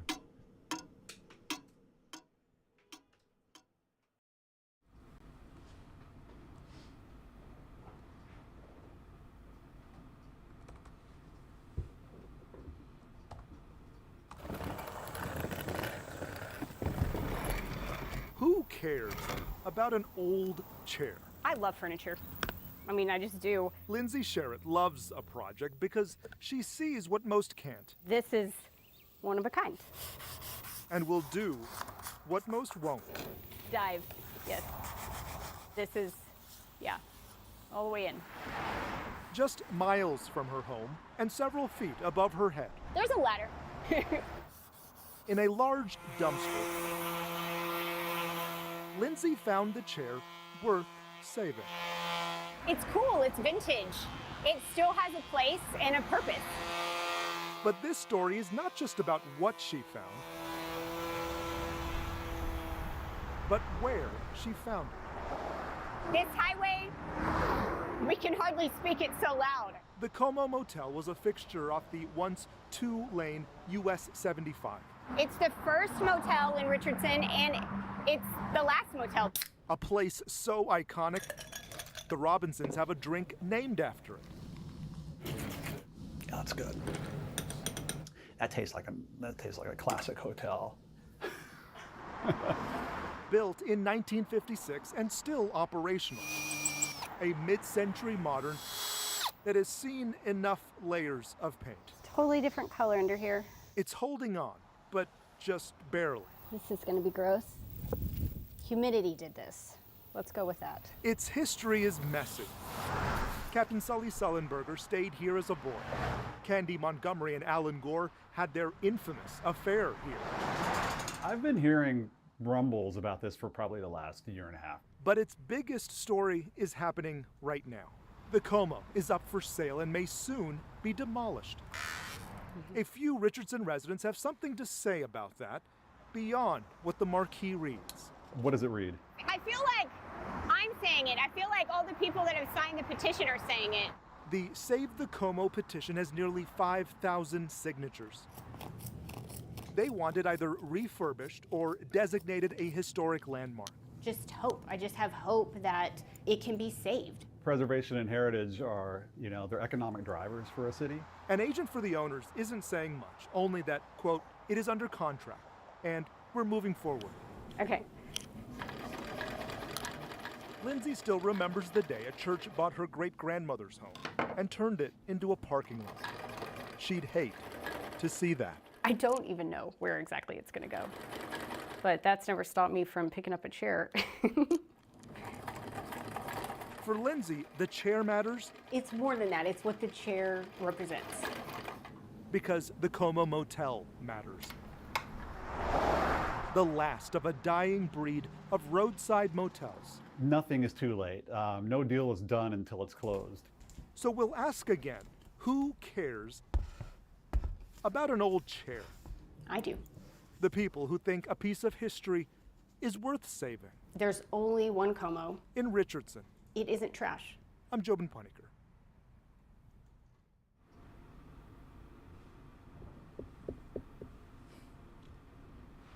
I like the hotel one better. Hotel? Hotel. I like the hotel one better. Okay, let's go with the hotel one. That's fine. So hotel is second? Then MetroCard third. Yes, MetroCard had 108 cuts in 4 minutes. You counted them? Yeah, Did you? I did. No. Just to see how many they fit in there. I mean, they really jammed. I bet you. Yeah. So is there an honorable mention? Frosty. Snowman, yeah. I think I like that Frosty. idea. Oh wait, so sorry.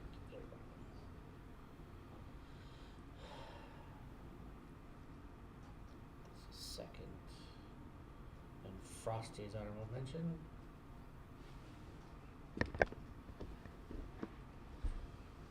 And Utah's not gonna place. Okay, so the next entry only has 3. Well, Okay. it doesn't. It only had 3 finalists. I should rephrase that. So the next one is light feature solo journalists. Number That is 67.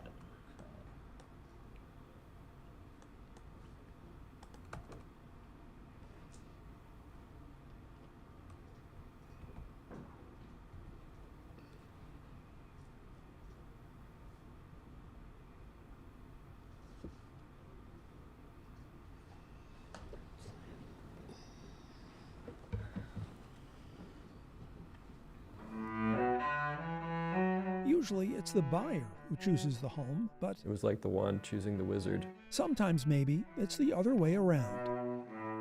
Take cellist Liz Maxfield and her composer husband, Andrew. 10 plus years ago, they were moving back to Utah for a job and looking through the classifieds for a place to rent when Liz accidentally searched buy And the first house that popped up. and saw this. Oh, that's kind of a cool mid-mod. What a weird shaped house. But it was equal parts weird and cool. A mid-century modern home built by the homeowner, Ephraim Hatch, then 92. And then The home included a few lines down, I saw this. the A-frame. I saw acoustically engineered music room, and I think my jaw dropped. A room designed for his wife, Verena, A passionate organist and amateur musician. and a 9-foot grand and pipe organ. And it was so fun seeing his face light up when he showed us the room. They bought the home, which did need a bit of work, and eventually began a 3-month remodel, We were the general contractors on record. We did the demolition. which took 10 months. Liz was standing right here with a toddler in a hiking backpack while she was holding a sledgehammer knocking down a cinder block wall that used to be here. We worked with 2 different structural engineers. And they looked up at this room and they said, "This is really cool. Also, we're not totally sure why it's standing up." Their home up to code, No need to run, but don't let the dog escape. they started opening their doors Welcome, welcome! to share their space and love of music at house concerts. Jazz nights and hip hop, chamber music. We just love creating this community space and inviting you into our home. Tonight, a ukulele band, the Birdwatchers. Here, music is in the walls. It's part of the foundation of their house It's just part of the atmosphere, part of the water. and of their lives. I was doing piano lessons by the time I was 5. My mom was a professional musician. It's how they connect. And she passed away when I was about 10 years old. And as soon as I was old enough, we got to perform with her. And so it was almost a sacred space for us to be able to collaborate musically. It meant a lot to them that it would pass from one music family to another, and it makes us happy, and I think it probably makes them happy wherever they are now. It felt like it was meant to be, and we have loved this house.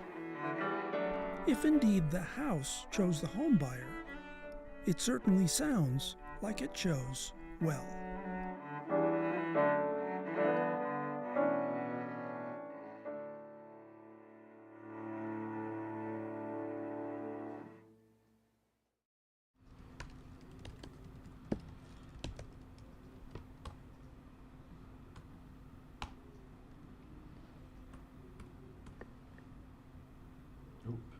Sorry. I'm gonna get out of your score. No, Okay. Come on in, who wants to come on in? If Kenneth Henneke had a motto in life, it might be, they're just good people. It's too short to be serious all the time. Other than being married for, how you say it, for 61 years, this is one of the most funnest things I do in life.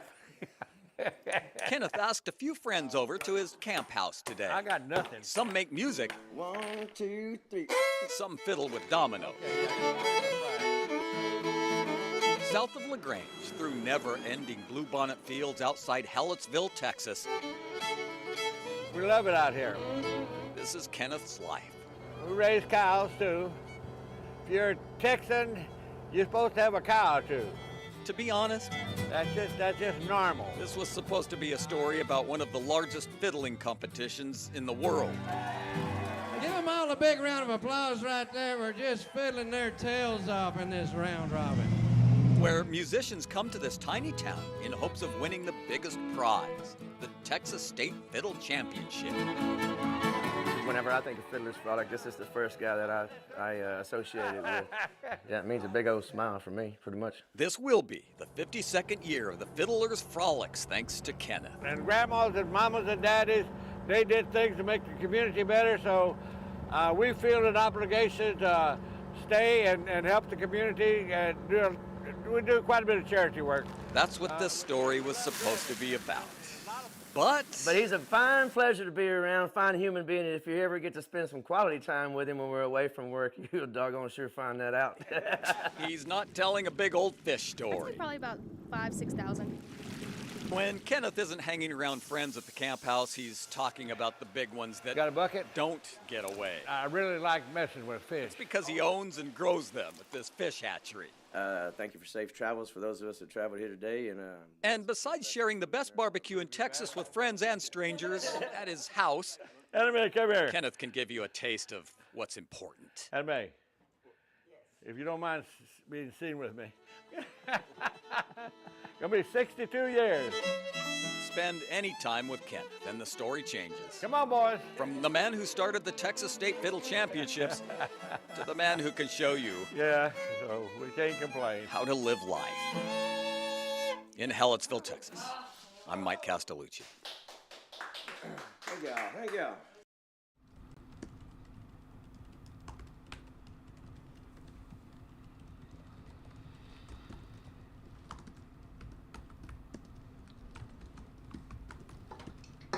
Okay. In Southern California are streets that stretch from Compton to the coast. They are reminders that no matter how closed off you feel, there's always a path to what's possible. Ash Wednesday for me, a reminder of my faith. Irene Arce is surrounded by reminders. You can hear it. The faith embodied on her forehead, the farm that fills her days, and the flag of a country that promises the possible, even to the millions it literally closes off. Armed robbery, grand theft auto, and assault and battery. Yeah. I'm not proud of what I did. I don't believe in that way of life, and I haven't for a long time. 77 million Americans, or 1 in 3 adults, have a criminal record. At any given time, 2 million sit in prison. Every year, more than 500,000 come out. And within 3 years, well more than half who do are arrested again. People equate success to going back to work. Gina Boyer is a program manager for Second Chance San Diego. We're not really addressing some of the other root causes. They're among the growing number of programs who combine job training with supports for healing. Cilantro, it goes pretty fast. Not unlike a half-acre farm 2 hours north. It feels good. I feel like I'm centering myself.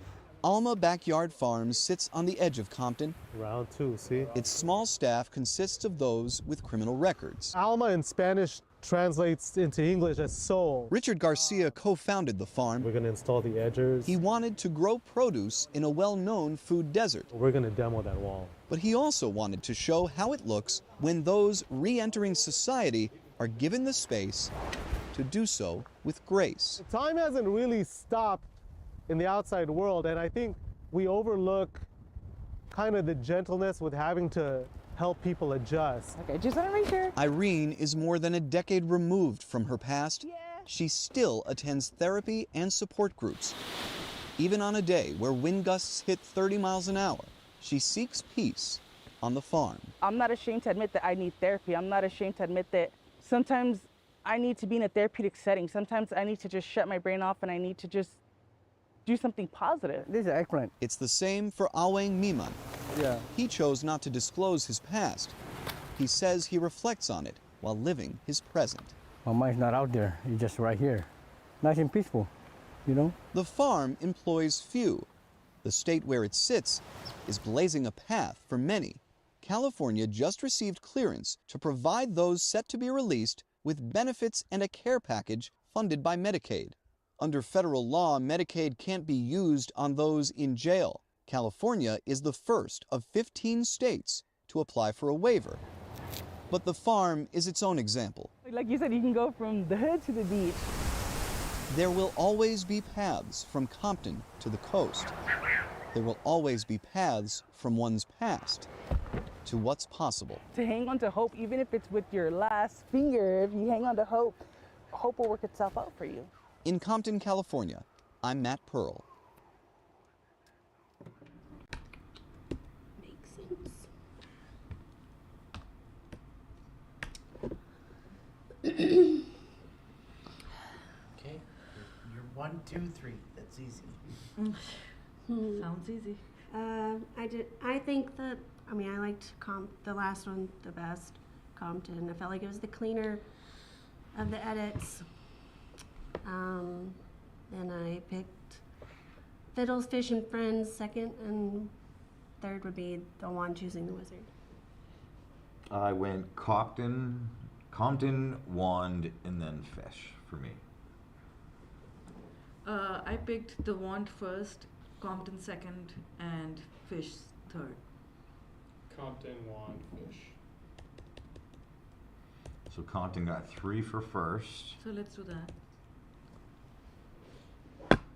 The Wand one, I felt it was great edit, carried the story well, wouldn't change a thing in it. The Fish one, the structure was weird. Its story jumped around, not a cohesive edit, but the cuts were fast, it kept you hooked, but it's like, what is it trying to get at? That was my... I had the same review. So 1 second? I felt like the editing wise, I feel like for me, Fiddles was better editing. I do agree that the story structure needed improvement, and I feel like I'm going off of pacing on these two, and there were some weird edit cuts with the pacing that felt off to me in the Wizard one. I don't know if y'all felt it or not. How did you have those last two ranked, Dan? I would go Wand and then Fish, just because I just wasn't sold on the Fish editing, and even though Wand wasn't the cleanest, they tried some things, working some gnats in over pictures, little little things that kind of stood out to me. But that's just where I was at. One, then fish. Okay. Well, then we should go with that. Okay, Juan Sounds like- second. Yeah. Fish third. Go eat some lunch.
Effects edit, which is my favorite category.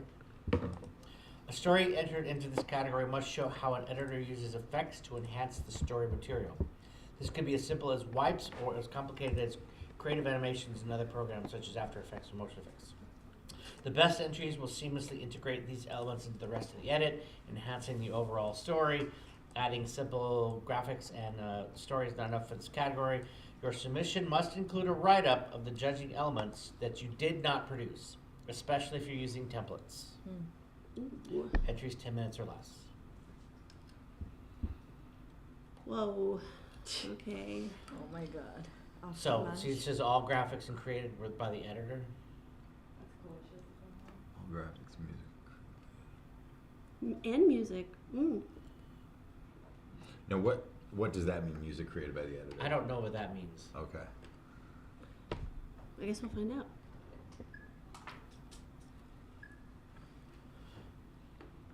I want to know what that thing is. It's a mole rat. Naked. The hair we have upon our heads was once from head to toe. But when we left the jungle, the fur coat had to go. Other mammals gave up their hair. Dolphins and whales. Rhinos. Armadillos. Elephants. Naked mole rats. All wear less. Nathan Clark and others looked for the genes that left them hairless. Yeah, we were trying to find switches that control whether a hair follicle forms or not. They found sites within the genome, some unknown and some foreseen. And next we'll see what happens to mice by altering each gene. The point is not to flick a switch and grow back hair with ease, But I'm sure there are a couple companies out there that would love to have a patent on that. but to understand the science and someday cure disease. Admittedly, hair is not a big medical topic, but we could also learn where they're important in other structures like the eye or the liver or the gastrointestinal tract, any other place that might be important in health and disease. Someday treatments, someday cures. Clark hopes that's where they'll take it, thanks in part by deciphering what made the mole rat naked.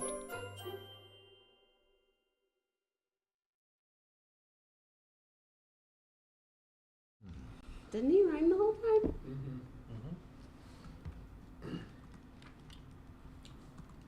I have no idea what The music? context is for all this. I know. I don't know what the starting point's going to be. Yeah, I'm like, what's the story? Go back to the description for a second. Do you mind if I kill the lights? All graphics, including the animations, were created by the editor. Okay. See, this is what graphic design can do. This is like your category. Dorian Palmer, recent music school graduate, is not playing games. Well, yeah, she is, but she has serious aspirations of writing music for video games. An interest that took root when she thought the music for The Incredibles Whatever that is, I want to do that. was incredible that continued in high school with video games. West of Loathing, Arkham City, Castlevania. Game music is ending up on more and more playlists. Video games in general are gaining more and more influence on our lives. In about 25 years, game audio went from a blip to a continuous melodic soundtrack to an 8-bit jingle to CD quality sound to what can be a real production. When Warner Brothers and Utah's Avalanche Software set out to make the much anticipated Hogwarts Legacy, This is our Studio B. veteran composer Chuck E. Myers National Geographic Explorer. entered the picture. The theme from KSL. I just think of myself as a stunt double. This idea of reverse engineering other composers. He channeled famed composer John Williams, who scored the films. John Williams set the bar so high, we're just going to walk underneath it.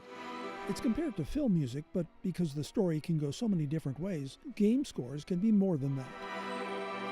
Myers spent 5 years writing 70 hours of music, 30 of which ended up in the game. Utah composers Peter Murray and J. Scott Riccozzi, here in his Payson studio, wrote some additional music. We got strings that are happening here, and then we got brass stuff that comes in. The composers used virtual instruments We've got an Irish low whistle that I'll put in here.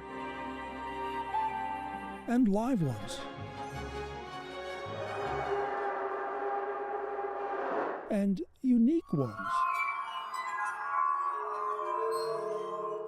This year, the status of game music moved up a level with its own Grammy, and it didn't escape Dorian Palmer's notice that the first award in what's a male-dominated business went to a woman. It's validating, is what it is. More than a career path, music, Palmer says, has helped her negotiate personal hurdles. Saved my life almost. When there was trouble at home. I genuinely would be like, I don't want to exist anymore. If I could just poof.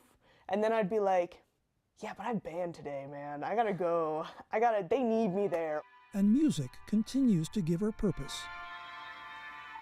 Dorian Palmer isn't playing games with her music, but one day... And one day I hope someone has me on their video game playlist. She hopes to be. We'll see.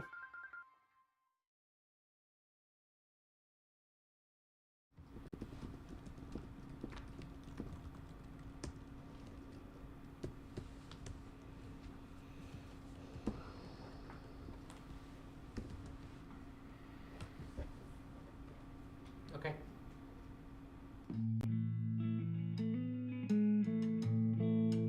Guitar, bass, and drums complement each other, support each other. As do Josh Johnson, Jared McDonald, and Ryan Boyce. Music has always brought us together, and like you can't. Of the Sunhouse Healers. You can't explain that to other people, what you share together. Their story began, as these things often do, in high school. Like-minded teenagers finding each other, say, in auto mechanics class. Would just pretend to wire my stereo every day and listen to Van Halen. They bonded through music, and parents lost too early in life. Feel like you had like a little tribe. Oh yeah, my sunburst Strat. As 20-somethings, they toured in an old van christened Big Red. They got day jobs and families, but kept on playing. But one night 4 years ago, the music stopped.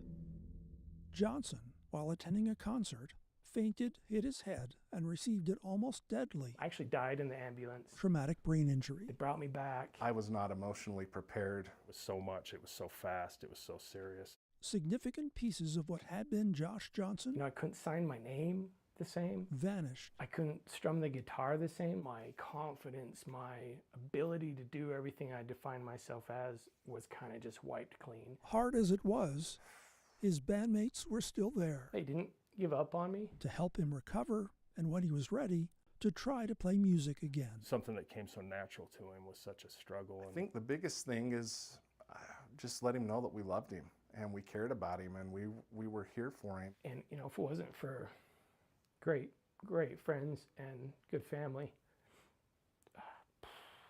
sorry. I don't know if I'd be here. Do we only get one chance? Now the Sunhouse Healers are rehearsing for their first gig since the accident. Guitarist, bassist, and drummer. You know, we're kind of brothers in a way, you know, we have a brotherly relationship. Complement and support each other. Sacred or profane. Josh Johnson appreciates the sound of that now. Music it just always keeps bringing us back into each other's lives, and more than ever. I don't know, you know, what life would be like without them. They make it work. They make it happen.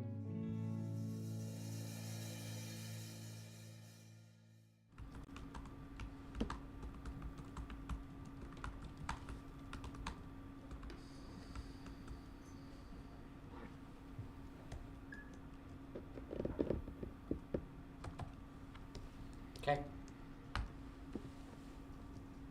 Go back to the description. Growing number. Okay. Go ahead. It started with a question, a plea, really. I begged my mother to start when I was about 9, 10. Madeline Scott was tired of the hot comb, of impatiently waiting at the stove for her mother to meticulously straighten her hair. You saw other kids with pretty straight hair and they didn't have to sit on the Saturday with the pressing comb and get the burns. And I was like, Mama, can I please? So eventually she relented. And so from about that age to grown, I just got a relaxer. Every 6 to 8 weeks, I would get a relaxer. As a child, her mom used store-bought products at home. As an adult, she went to a stylist. It just made life a lot simpler. Her kinks and coils chemically tamed just like she wanted. But when she turned 35, she wanted something else, a baby. So she went to her OBGYN for a checkup. She called me back and told me that she had found cancer. A few weeks after the diagnosis, we did a complete hysterectomy, and we found that my ovaries were great still, my tubes were great, but my uterus was just cancered out. Madeline Scott cannot give birth. And for more than 15 years since her diagnosis and procedure, she's fixated on a new question. I just could not, for the longest ever, figure out what went wrong. Nobody else in my family had those problems, so I was like, I just don't understand. And then this. It just connects the dots. Last October, the National Cancer Institute released this study. Scientists studied 34,000 women for more than 10 years, examining their use of a number of hair products, looking for a link to uterine cancer. They did not find it for dyes, perms, or body wave perms, but the study did find use of straightening products in the previous 12 months was associated with higher incident uterine cancer rates.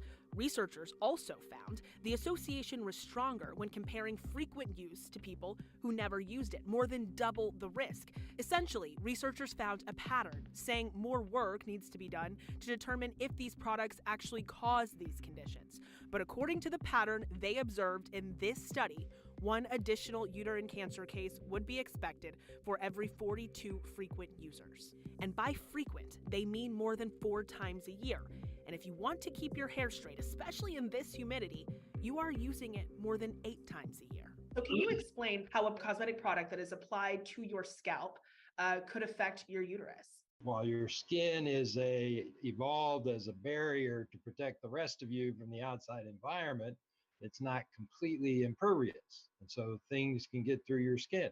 Dr. David Miller leads the National Cancer Institute's Gynecologic Oncology Group program at UT Southwestern in Dallas. When you put chemicals on the skin, we should not be too surprised that some or many of those are absorbed through the skin and may have distant effects. And anyone who gets relaxers knows they can burn your scalp. If it's irritated by chemicals or burns, if it's injured by a scrape or a cut, then it is less of a barrier to the outside world. Injured skin is more permeable, meaning chemicals are more likely to seep in. We have thousands of cases in our office right now that we are currently investigating. Anya Colum is Madeline Scott's attorney. We all wanted straight hair, and I think a lot of these companies are pushing this straight hair on us. Chemical straighteners are predominantly marketed to Black women who use them more frequently and at younger ages. People tend to believe that straight hair will get them a better job, will get them further in life. And so, the marketing scheme was the same. She filed 2 lawsuits not long after the report was released. The suits lay out the history of Black hair, stating that during slavery, straighter-haired slaves were favored and selected for more desirable positions, and that naturally, Black women strived for a better life in America and were taught that the straighter and less kinky their hair was, the better life they could have, which fueled the desire for tools and products that could straighten Black hair texture. The suit also showcases ads for these products featuring images of Black women with straightened hair. So far, more than 55 lawsuits have been filed around the country. A recent court ruling determined that all litigation will be decided in Illinois, where the first was filed. These lawsuits target a number of relaxer brands and manufacturers. The largest, most common defendant, L'Oreal. In a statement, L'Oreal told WFAA, "We are confident in the safety of our products and believe the recent lawsuits filed against us have no legal merit. L'Oreal upholds the highest standards of safety for all its products. Our products are subject to a rigorous scientific evaluation of their safety by experts who also ensure that we follow strictly all regulations in every market in which we operate." The study does not pinpoint any specific relaxer brands, but does say many contain chemicals that can change your hormone levels. These lawsuits claim these chemicals are in the perfume or fragrance portion of the product, which, according to the FDA's website, can be listed simply as fragrance or flavor, no ingredients. We reached out to the FDA and asked if, in light of this study, the administration plans to take any possible action or even review the products in question. A rep responded, the FDA does not comment on possible pending or ongoing litigation. We also reached out to the Texas Department of Licensing and Regulation, which licenses cosmetologists because these products can also be purchased and used in salons. A representative told us the department can only act if cosmetologists are using a product banned by the FDA or state lawmakers. The department said relaxers are, quote, something to be concerned about, but is not something we have jurisdiction over right now.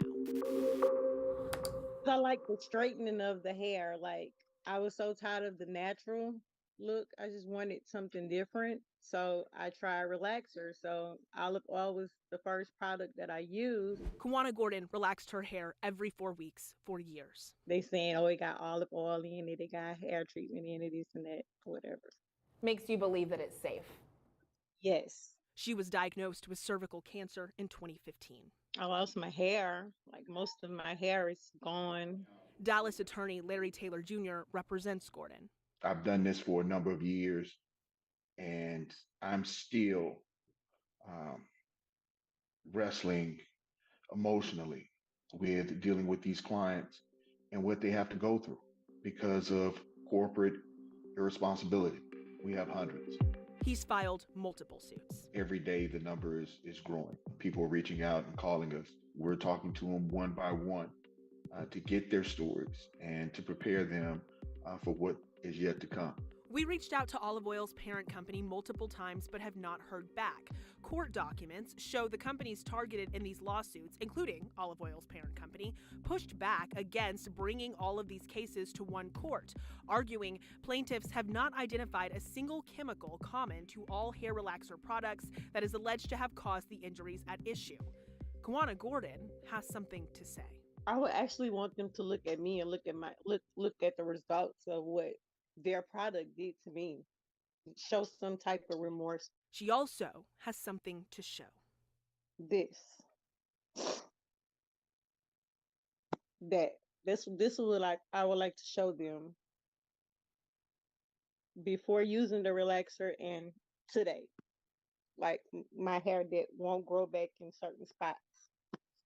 And like Madeline Scott, the procedure that followed her diagnosis prevents her from having any more children. I only have one child. I was trying to conceive again. What does justice look like in this situation? Corporate accountability. Madeline Scott has a new plea now. I would like for women to know what are the things that can happen to you by doing this. She wants women to ask more questions. In Dallas, I'm Morgan Young.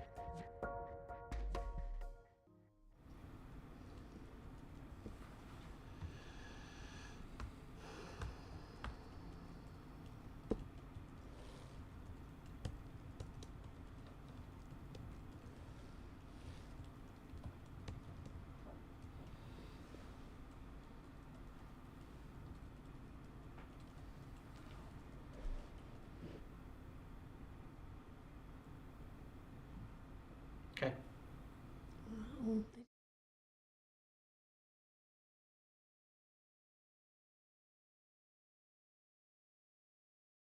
No, that's okay. Anna Aguirre lives right on a small greenbelt with lots of trees and a small creek. It seems like the perfect habitat for a nearby neighborhood namesake, doves. This is me just talking to people that have been here for much longer than that actually grew up here. And from what I understand, and I believe it, because there's a lot of springs and there's a lot of doves. Most residents will tell you the same thing. This area was named Dove Springs by early residents and was used as a formal name when the neighborhood was built in the 70s. And that makes sense. Developers sometimes name new subdivisions after natural features in the area. You got doves, you got springs, Dove Springs. But are there still doves in Dove Springs?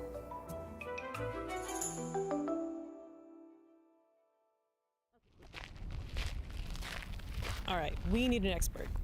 This is Rich Kostecki, and he knows birds. You know, I'm Travis Audubon board member, conservation biologist, and ornithologist. I work for a local nonprofit, Hill Country Conservancy, where I'm a conservation and science specialist. Like I said, Rich knows birds. So I asked him, are we going to see some doves today? I haven't seen any doves yet, but it's possible. This area, it was probably named for the mourning dove. There's other types of doves. Some of them are a little harder to see. They're smaller, a little more secretive. Others are, have specialized habitats. But, mourning doves are actually a pretty widespread, common dove across the U.S. and certainly across pretty much all of Texas. They could go out into the open areas and feed on seeds.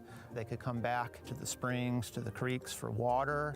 It should have been a really good place considering the habitats that would have been available. You can find them around, but they're much less common. So we know why the area used to be attractive to mourning doves. Lots of food, water, shelter. But what happened to them?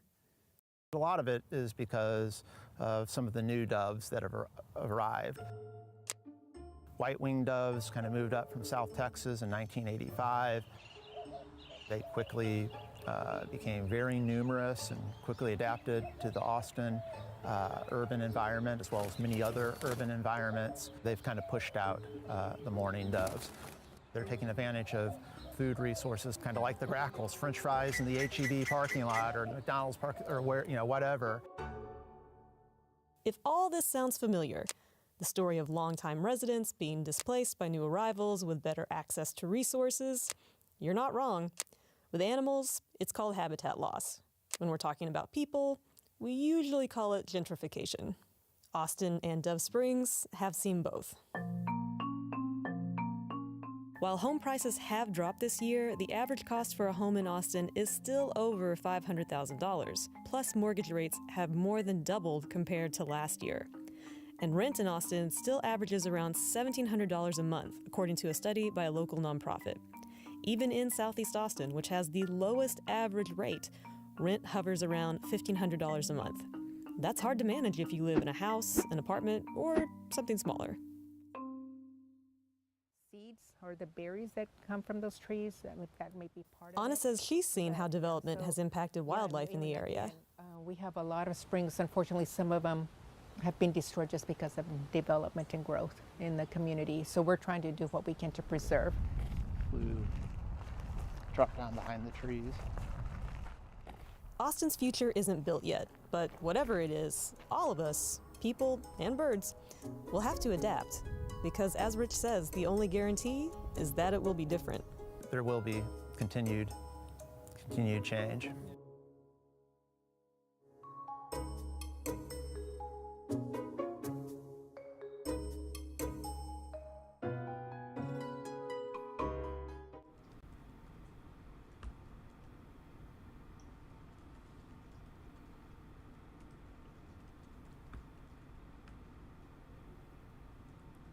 Oh, that's lots to read. I shouldn't do this. I was left to figure out how to make it work.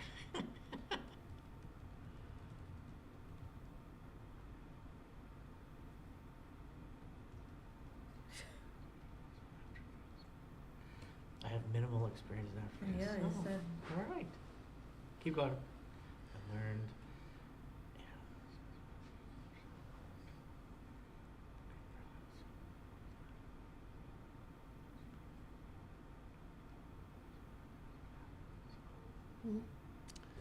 All right. All right.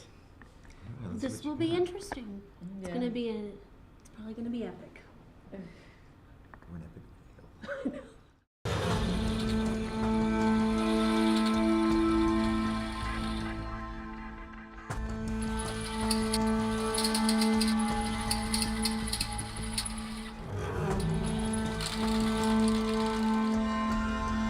Do you think those victims would have gotten any justice had the FBI not gotten involved? The way the case had been going before the Bureau started to get involved, no, I don't think the cases would have been solved at all. As a historian, and specifically the FBI's historian, John Fox makes that statement based not on feel but fact. And notably the fact that, unlike others who'd been brought in to solve the murders, the FBI agency says were above corruption and produced convictions. They certainly made use as best they could of the tools that were available, but this was a time when forensic science was in its infancy. Just as the FBI was. Far from being the storied agency depicted in the FBI's in-house museum, the agency that would catch the Unabomber and the BTK killer, and catch the imagination of the American public by taking down gangsters like John Dillinger, the FBI was more or less unknown in the early 1920s when the Osage murders were taking place. The Bureau of Investigation, as the FBI was called, was pretty small. But a man named J. Edgar Hoover took the reins in 1924 as Osage leaders were pleading with the Bureau of Indian Affairs for help. They turned to the Bureau of Investigation, and it was Hoover who basically sent out the memos from Washington to our office in Oklahoma City saying, get on this. Fox is the first agent to work the case, developed strong suspicions around Bill Hale, a powerful cattleman and the uncle of Ernest Burkhart. The self-proclaimed king of the Osage Hills, Hale owned a controlling interest in a local bank and held considerable political influence. One reason those agents hit a dead end. People weren't willing to speak. People were fearful. And of course, the Indians themselves didn't always trust the latest person knocking on the door wanting to know more. Under pressure to show that his agency was not only above board but competent, Hoover then made what turned out to be a critical decision. The Bureau realized it had to try and do something different in that sense, and I think that's when Hoover, among other things, assigns Tom White as the head of the Oklahoma City office. A former Texas Ranger and railroad security man, Tom White took charge of the investigation in 1925. And Fox says it was under White that agents tried something that hadn't been done much before. They went undercover. By basically integrating themselves into the economy and the society there, they were able then to build trust with people, both those who end up being the victims and those who end up being the perpetrators. And in doing so, of course, are able to gather the evidence that really allows them to focus on Hale. The FBI saw Hale as a kingpin. Investigators focused on murders that, in addition to being committed on tribal land where they had jurisdiction, also seemed to have a clear link to Hale, like the execution-style shooting of Henry Roan. It was clear that Hale was involved in something. Right after Roan was found murdered, Hale came out and tried to make a claim on an insurance policy that he had taken out on Henry Roan. They looked into the shooting death of Anna Brown and the house explosion that killed Rita and Bill Smith, all of them related, all pointing to someone trying to amass a fortune in head rights. And so the Bureau's agents were able to identify a couple of witnesses who had worked on aspects of the various plots that Hale had going, and eventually get them to testify before the grand jury so that indictments could be put forward. Ernest Burkhart was one of those to testify, turning on his uncle in 1926 and pleading guilty to being part of the conspiracy. Hale had persuaded Burkhart to marry Molly Kyle while simultaneously arranging for the murders of her family, Anna Brown, Henry Roan, Rita, and Bill Smith. And investigators believed Molly was slowly being poisoned too. Despite hung juries, appeals, and every attempt to manipulate the system, Hale was convicted in 1929 and, like Burkhart, sentenced to life in prison. Both were later paroled, with Hale becoming a free man in 1947. He was forbidden from going back to the Osage territory. He ended up in, I believe, Phoenix, waiting tables towards the end of his life. Hale died in 1962 at age 87, a long life compared to those he cut short in a brazen attempt to take wealth that wasn't his. He was definitely a cold-blooded criminal. How does he rank in the Bureau's pantheon of villains? He's certainly, up there. Now, John Fox helped David Grand with Killers of the Flower Moon, but he admits he is not a big fan of the book's subtitle, saying he does not see the Osage murder case as the birth of the FBI. Still, he appreciates that the book and the movie will give people a better understanding of what the FBI does, which in 1920s Oklahoma, he says, was very good work. Blur I'm talking about. What? The soft focus. The soft focus. Mm. It's a digital blur. Yeah, it's almost like they use cinematic mode On the iPhone. Exactly. And it's trying to catch that edge there. Yeah. Like the auto, yeah. I was talking to Sean about that at lunch. That angle's driving me crazy too a little bit. But that has nothing to do with Yes. the task at hand. Task. The task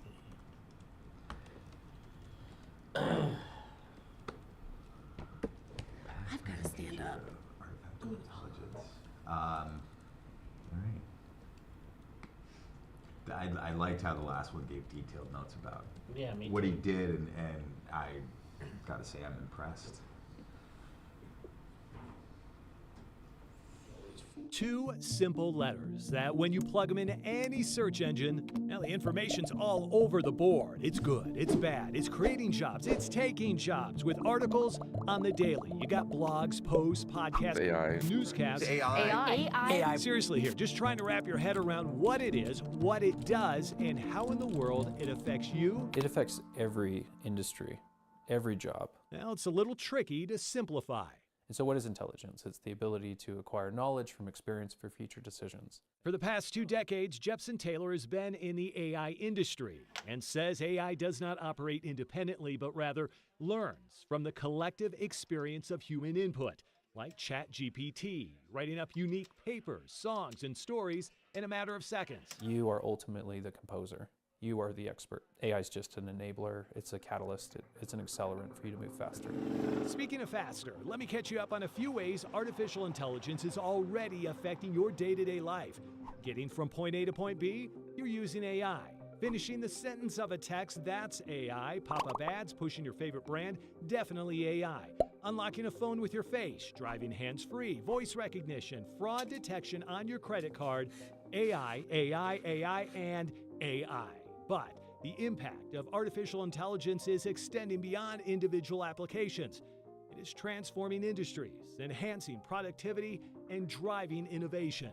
So there's about 109 patients over here. For the medical field, I think for the patient, it's almost like having second opinions being performed. Docs like Jonathan Tward up at Huntsman Cancer are pretty excited by what AI can do, especially in the diagnosis and treatment of cancer. There's now an AI test that can not only, with extreme precision, give me a great idea as to the chance that the cancer will spread after treatment, but it literally lets me know if a drug that is normally routinely used in many people will simply work or not. Personalized medicine by analyzing vast amounts of medical data, giving results and treatments almost instantaneously. It is a game changer, also being used, well, in games. Pitchers like it, hitters like it.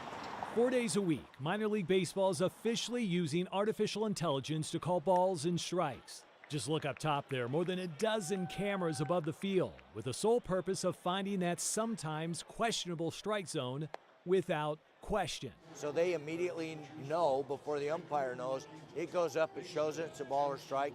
And that little black box on the ump's belt and the earpiece there immediately communicates the call. If we have the ability to get it right, we should try to get it right. But let's be honest here, every time something is created for right, who's going to decide the rules, right? It also creates a lot of wrong. The concerns center on things like deception, fabrication, plagiarism, as well as things that get into, the deep fakes and the more criminal aspects. Okay, take it away, group. Let's get going. Darren Gates is an adjunct professor of philosophy and computer science at BYU and says we've already seen some of the negatives, like biased algorithms leading to discrimination in hiring or lending practices, breaches in data privacy and cybersecurity. And remember when Gates mentioned deep fakes? What is your perception of reality? Yeah, this is what he's talking about.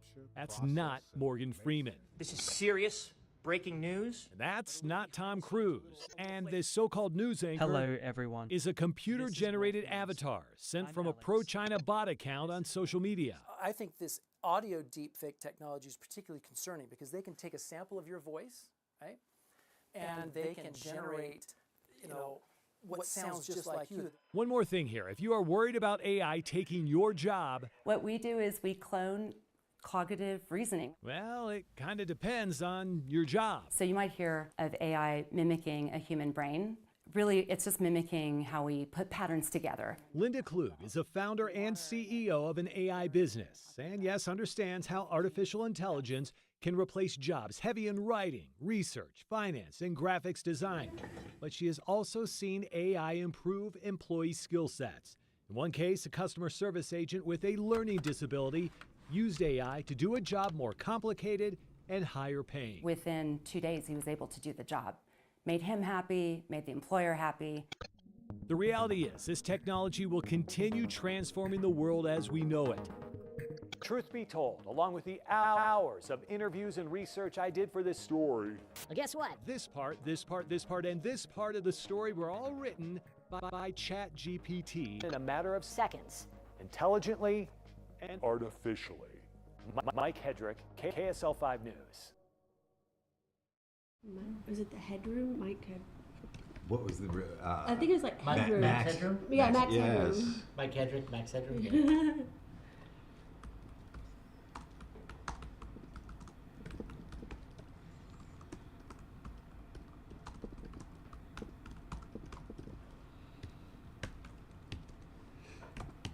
There's a lot of videos about this shooter.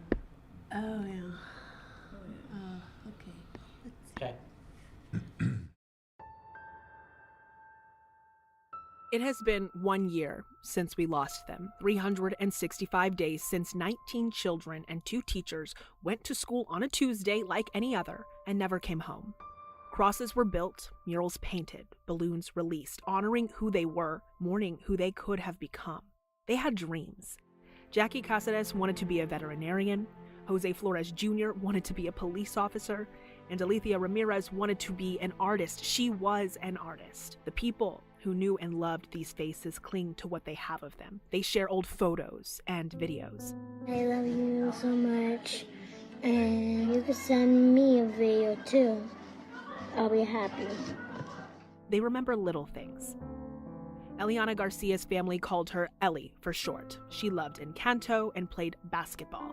Eliana Torres was an athlete too. She died just days before her last softball game of the season, so local teams honored her by playing the games she loved, wearing jerseys with her picture on them. The murals painted by various artists honor each victim, telling their stories, sharing their hearts with those who see them. Xavier Lopez's family wanted to make sure his mural included the teddy bear that he loved to have on all of his shirts. And cousins Jayla Silguero and Jace Luevanos' family made sure his mural included a dinosaur, and hers had a unicorn. They were so young. Most should have turned 11 this year. Lucia Garcia's favorite character was Spider-Man, and Rogelio Torres loved Pikachu. They were young, but they have legacies that will live on. You as leaders have a choice of what my daughter's life will be remembered for. Will she die in vain, or will her life have saved another child? Tess Matta's parents created a scholarship for students in Texas State University's College of Health Professions to honor her dreams. And Girl Scouts of America awarded Anne-Marie Jo Garza the Rare Bronze Cross for her bravery. If you haven't said Happy Mother's Day to your mom, what are you doing? Go say it right now.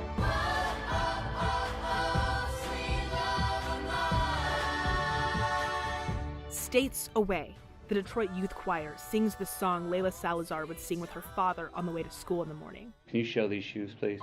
And many bought green Converse sneakers, drawing a heart on the right toe, just like Mate Rodriguez was wearing that day. These are the same green Converse on her feet that turned out to be the only clear evidence that could identify her after the shooting. Annabelle Rodriguez loved blue butterflies, and Miranda Mathis had a thing for purple unicorns, that McKenna Elrod named all of the animals her parents showed at the local stock show, and that Nevi Bravo created beautiful doodles of birds and hearts. They were children. And the 2 teachers who died trying to protect their students had children of their own. Eva Mireles was honored by her fitness community with a special workout and a race.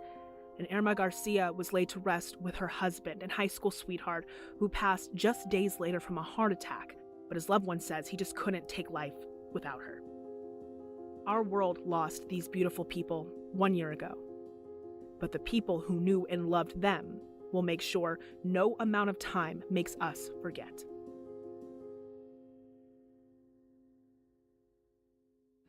I hate that story. I hate that story.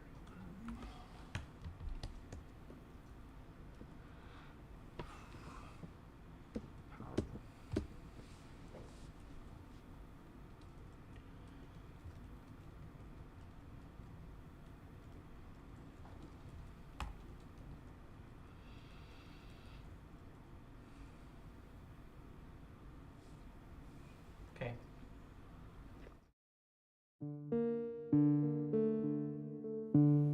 It's nauseating. No one should have to go through this. There are moments in life that matter more than most. Consider this a lesson in that. Neither the detective at the door nor the woman about to answer have met. Hi, you're Melissa?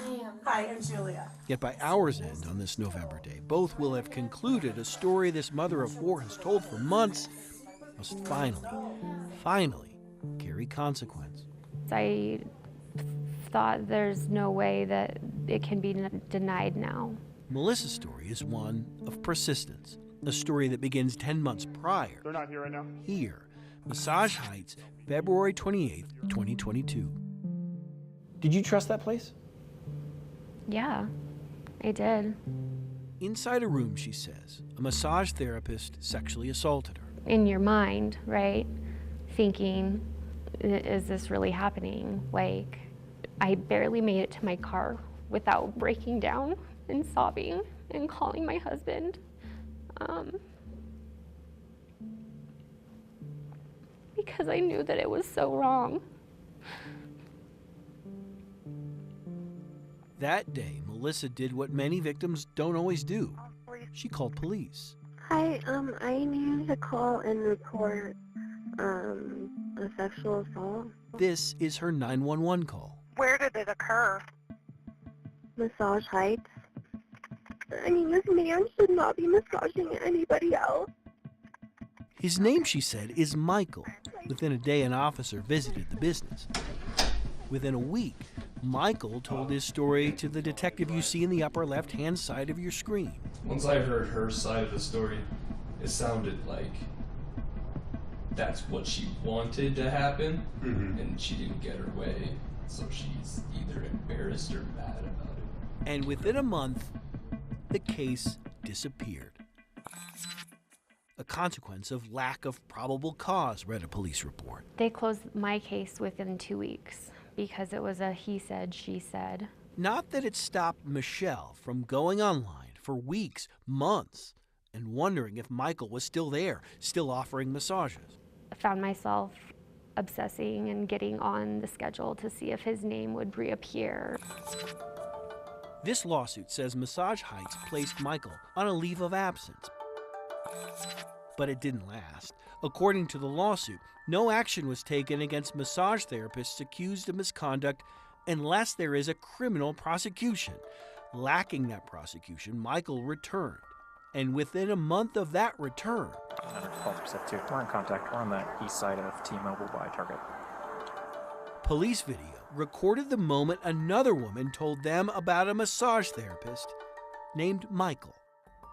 And I trusted him, and I trusted Massage Heights to take care of their clients and to take care of me when I went in the door. Ashley says it's time to tell her story as well.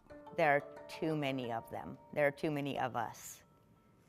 And if talking about it can make one less person be a victim, then I will talk until I can't talk anymore. All right, appreciate your time.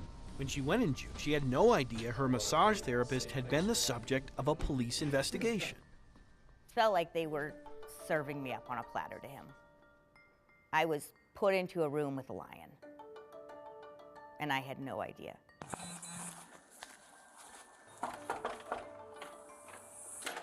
Hello. Hi, you Michael? Yeah. Michael Murray denied these accusations as well during a pair of interviews, one on his front porch, the other at police headquarters. Oh, Alrighty. But this time, Well, that's my question. Help me make sense of that. How are we at a point where we have two people who are saying these things happened? Help me understand that. This time, the case didn't disappear. Body camera videos recorded over a period of months show a detective building a case. Hi, you Melissa? A case that brought the detective back to where this all began, Melissa's front door. She called me and she asked if she could interview me again because he had sexually assaulted somebody else. A moment, a lesson. It was really hard. I was really mad that he had done it again, that it had taken another person to come forward for something to be done about it. This time, Massage Heights fired Michael Murray, and by year's end, the same detective that showed up at her front door called Melissa Hi, can I speak to Melissa? as the detective's body camera pointed toward the sky. They want to move forward with charges for your case as well as the other one. Oh, thank God. Yeah, I commend you for your courage to come forward, your persistence in this case. It was amazing. Yeah. So, yeah. Thank you so much for calling. Melissa still worries. Could she have done more? Should she have done more? It is a feeling not shared by the one person who matters most. She was brave enough to come forward, and not a lot of women are. It's not surprising it's underreported, and it's infuriating that everyone wasn't up in arms. In the weeks that followed, investigators say more victims came forward, and the following month, Michael Murray killed himself. Melissa is telling her story now not because of that, but rather because it is a lesson in why cases like hers need to be less exception, more rule. Needs to go away. No one should have to go through this. Okay, thank you so much.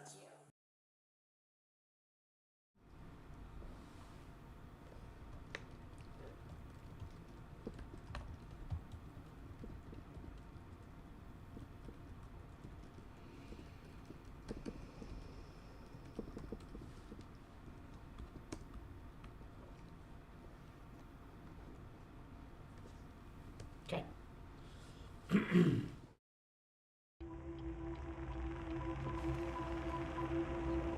It's 11:19 a.m., December 30th, 2021. Oh my God, I can see flames. Ann Michaels records from this spot as she looks south toward the property owned by 12 tribes. 8 minutes later, Jack Palmer records the same property from a different vantage point. The wind was changing, and at one moment the whole fire scene would be covered with smoke, and then it would sort of blow away, like reveal it. This is fire number 1. Investigators now call it the El Dorado Springs Fire. A massive brush fire that is threatening our house and other houses. It's small, and neighbors like Makia Minich feel relatively safe. And at that point, it was just a little wisp of smoke out in the distance, and it's Colorado, it was warm, we're used to wildfires in general. As I was going up 36 again, the wind was fierce, really fierce. At this moment, this is the only fire burning. How do we know? Because of this video. Oh no. Recorded by Edward Harrell. Oh. He's driving south on Highway 93 and captures a key piece of evidence. You might have missed it, so we'll play it back. That right there is an XL line, and that is what's known as the east phase of XL Energy Circuit 1161. It's supposed to be up there, but it's not. Investigators say they will find evidence of electrical arcing in this spot. Oh! Similar to what Harrell recorded in a different location a few minutes later. We should note at this point the first fire is already doing damage to the east. I got to the Costco parking lot, and it just got worse. Pretty soon there were embers everywhere. In fact, we won't see evidence of the start of the second fire, the one investigators call the Trailhead Fire, for another 12 minutes. When Mike Soltowski records this, a fire burning a third of a mile south of the 12 Tribes property, right next to the location of XL Energy Circuit 1161. A half hour later, the evacuation of suburban Boulder County is underway. The two fires investigators now suspect merged at some point, merge into the fire we know as the Marshall Fire, the most destructive fire in Colorado history. Chris Vanderveen, 9 News.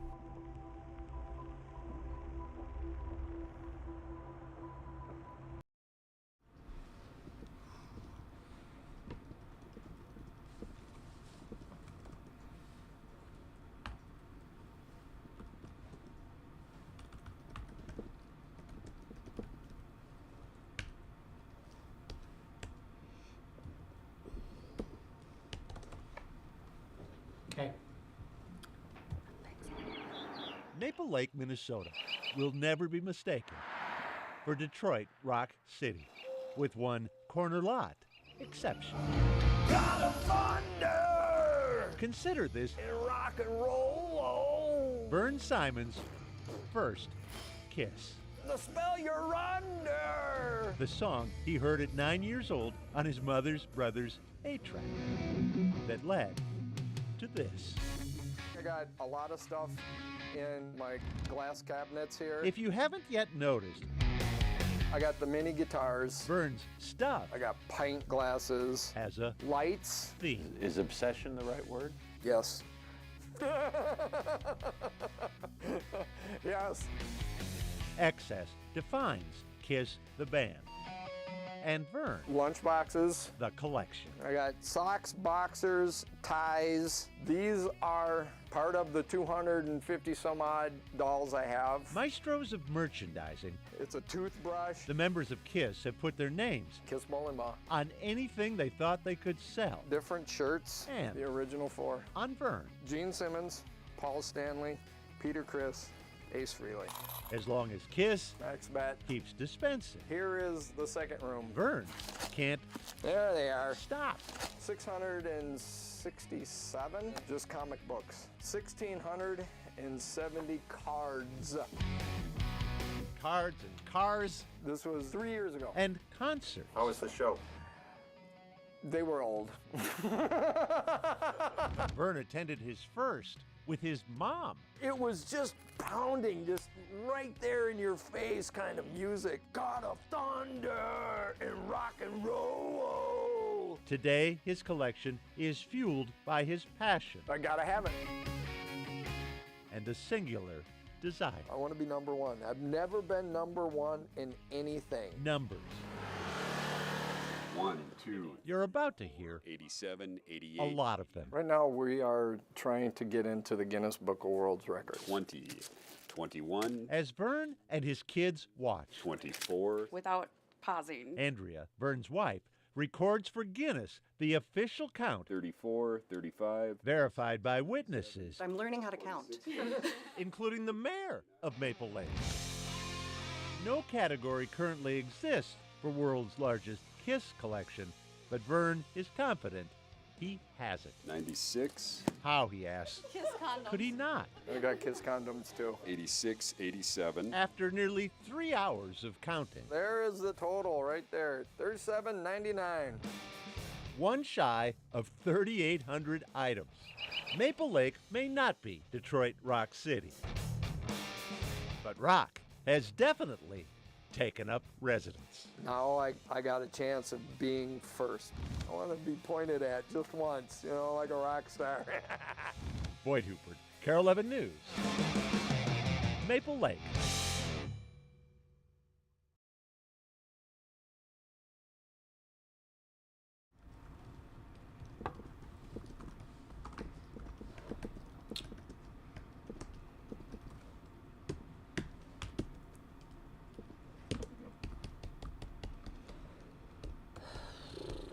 Who would like to start this one? I think we should start with John. Made our way back to John. John! Okay. This is an interesting category, guys. Very, I feel like very different parameters. A little less absolute on how to do this. I liked that one. The Kiss piece would be up there for me. The Doves and Dove Springs would be up there for me.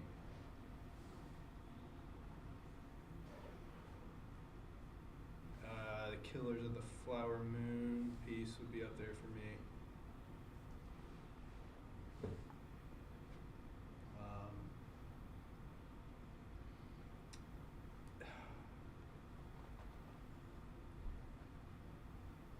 And then I would say, gosh, probably so wrong. Sorry, that wasn't two, but yeah, those kind of four. I don't know. Again, this is such a different conversation than the conversations we've been having. So I don't know. Those are the four that stood out to me the most, I think. For me, it would be Dove Springs, the FBI investigation, and let's keep the mole rat. I just want to see it again. The graphics were good, but the storytelling, I just don't know. Which one? Which one? The what made the mole rat naked, the first one.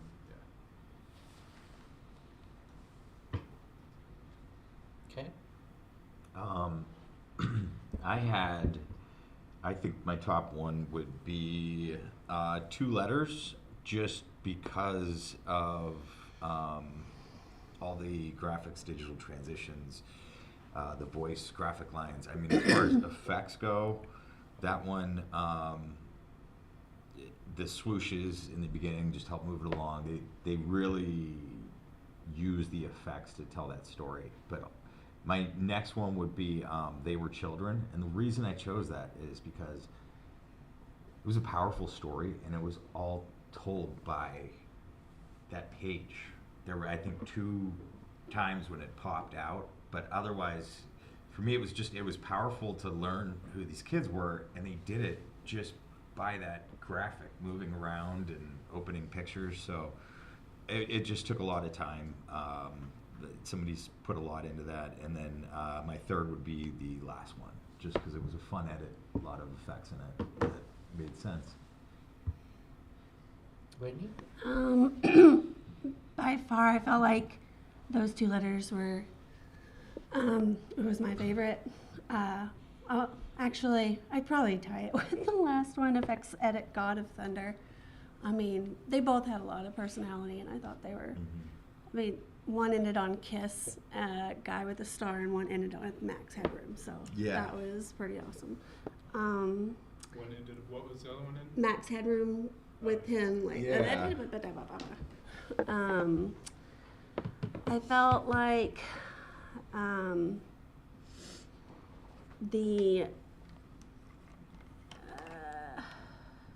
I liked the Dove and Dove Springs. Yeah, that would probably be my third.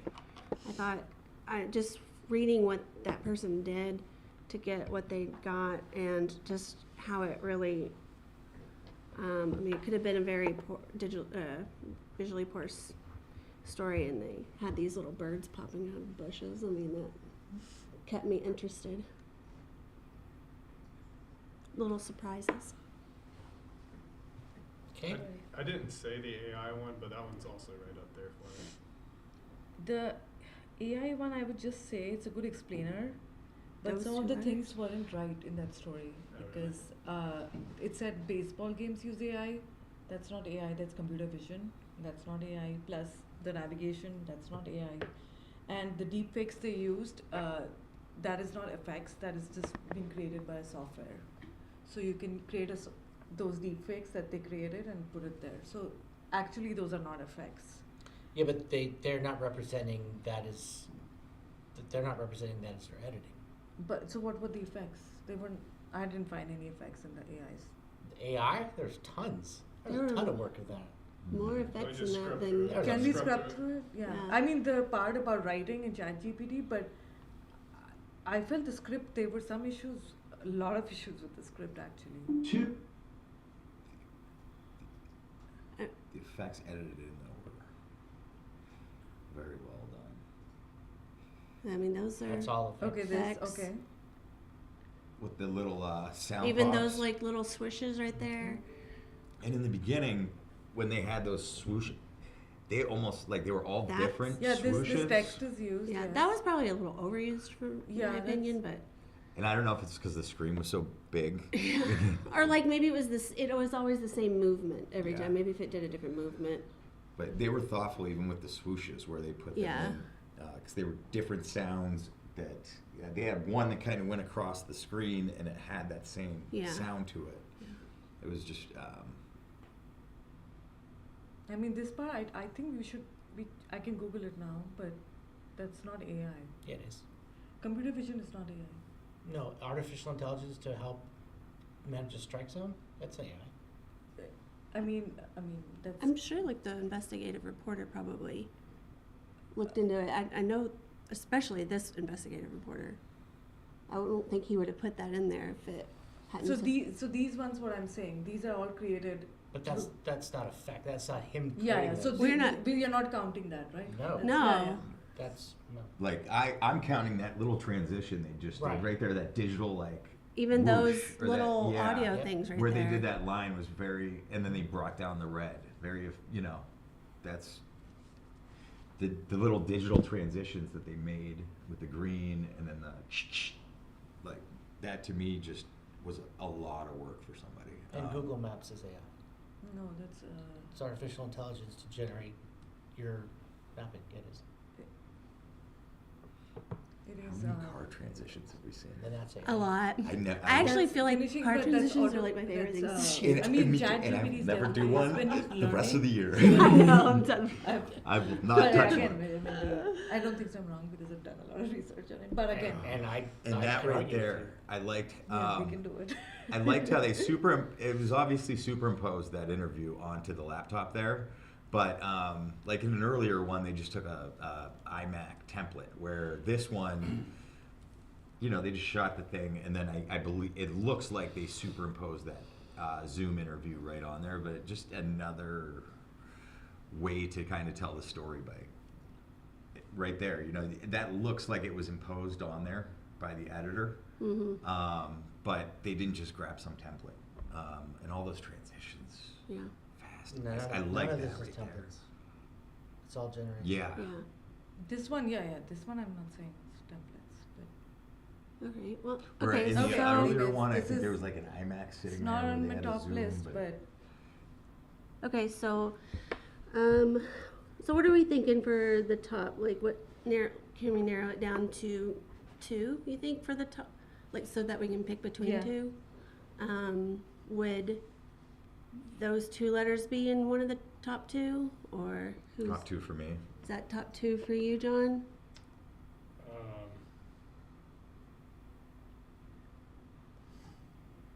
Or you said Let me think for 1 second. Sorry. The Dubs one was good. It's so hard to compare these. And no one else did the Uvalde, so I will take that one out of the mix. I thought it was really cool, but Yeah. just knowing how to do those things, some of that was amateurish. Yeah. Just like there was a point where even when the pictures were coming in and like this, when yeah. they dissolved and it just like they went through each other, the way that the light, like the highlights, like Yep. the shadows, it's like, oh, I found something new, and Yeah. fun to work with. So let's try this out. It didn't really make sense to me. I'm going to take that one out of the fold. Yeah. for I mean, me. it was beautiful story. Yeah, the story is good, but I mean, in the story about the massage, it was a very powerful story. I just wish it wasn't entered in this category because I don't think so. It had a lot of graphics. Plus, it needed graphics to tell the story. Even without graphics, it's not interesting, but it's a Yeah. powerful story. Was that the So Wrong one? So hard to judge that. 'Cause Yeah, Yeah, I it actually was- couldn't remember the graphics in this story. Yeah, it hit me the I hardest thought it was too. the best storytelling. Right. But there wasn't very many graphics. Yeah. I don't remember And even. I wish yeah. they just enter into a different category. Just. But of them all, it was the music bed, I think, that worked for all of them because it had that tense build up, and it was working for me in the beginning. But as far as I mean, that was a the freeze crazy of the story. picture was Yeah. really the effects that really jumped out at me when they would freeze the pictures. Yeah, I will step away from that one. It's my, towards my top. What, you're stepping away from what? That one. Wait, oh. I didn't have that one, did I? Or did I? Yeah. Anywho, both KOSA pieces I will step away from. I think, gosh, I'm so sorry, guys. I think the KISS one, I think the Dove one, the FBI one, and the AI one. Those four are kind of right up there for me. I have KISS and the 2 letters in my top 2. So wait, can we, looks like we're at top 4, so we can eliminate So Wrong from our top 4, right? Yeah. And we can eliminate, I think probably They Were Children. Then eliminate the first one too, I guess. can we eliminate Rats from top 4? Yes. Yeah. And which one? They Were Children. They Were Children from top 4? I think you can take it away. Or Okay, so then we got Doves, Osage, Just gotta 2 figure out- letters, and Effect, and God of Thunder. Gotta figure out the order. Kudos to the editor just learning After Effects with the FBI story. 'Cause Yeah. They did a great job pulling the photos out. Oh yeah. Yeah. That's- I'm glad you reminded me of that. Yeah, I thought they did. And had they not made that note, I don't know that I would have known that this was really their first crack at, They did well with it for... Mm-hmm. I think there was a variety, more of a variety, maybe in the KISS one, of different effects. Then the FBI? Then the FBI. The Yeah, I KISS think story led itself to effects, and they took advantage of it, I feel like, where... FBI was like, FBI, it was the pictures. And they needed, we're talking about 100 years ago, they needed those photos, so how do we, make it interesting? And he did a great job with the with the pullouts, but KISS just, it had the story that lent itself to the effects, and I feel like they kind of took advantage of that, but I'm gonna quiet down now. I'm trying to figure out my way. If I had to figure out which one I liked better, I would try to figure out which one exercised the most ability, I guess, in the FX. Yeah. And I think, I don't know, I guess it could be a tie between, for me, those 2 letters and KISS. For me, I think, the FBI one, the effects added to the storytelling. It was very seamless, and it just, without those, I don't think the story would have been complete or could have been told. So if you're talking about effects moving the story forward, then FBI did a good job. And also, what was the other? The Doves. But the Doves, I feel like if you did remove the effects, would have told the story? Maybe. But this one, without the stills and without that effect, it would have been very mundane, and I don't think so. People would have engaged with it more if the effects weren't there. But it was just that, though. That's what I was getting at. I'm not saying it wouldn't have made the story, I do think it made the story. I do think it was very impactful. But if I'm looking at a thing about effects, I would pick one that had more effects than just the pictures.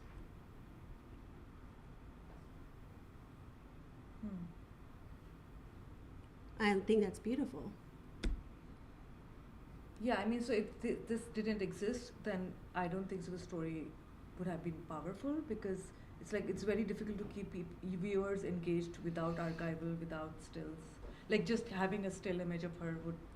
I'm looking more at skill level and not about story level. Even in KISS, those moments where they would do the quick pump in and pump out, and I love this conversation. I'm sorry. I think that's where we're approaching it differently.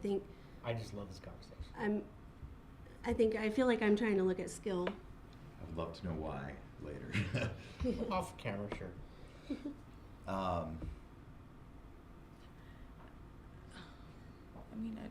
John, what are you haven't spoken in a second, so I personally what are your thoughts?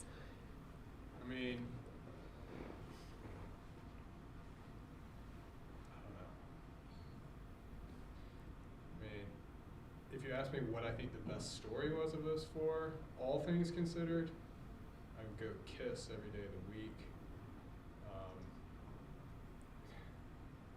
But I do think that story could be told without the graphic. I think your point to the FBI, but I didn't like that story as a whole. Like, I thought the reporter was annoying.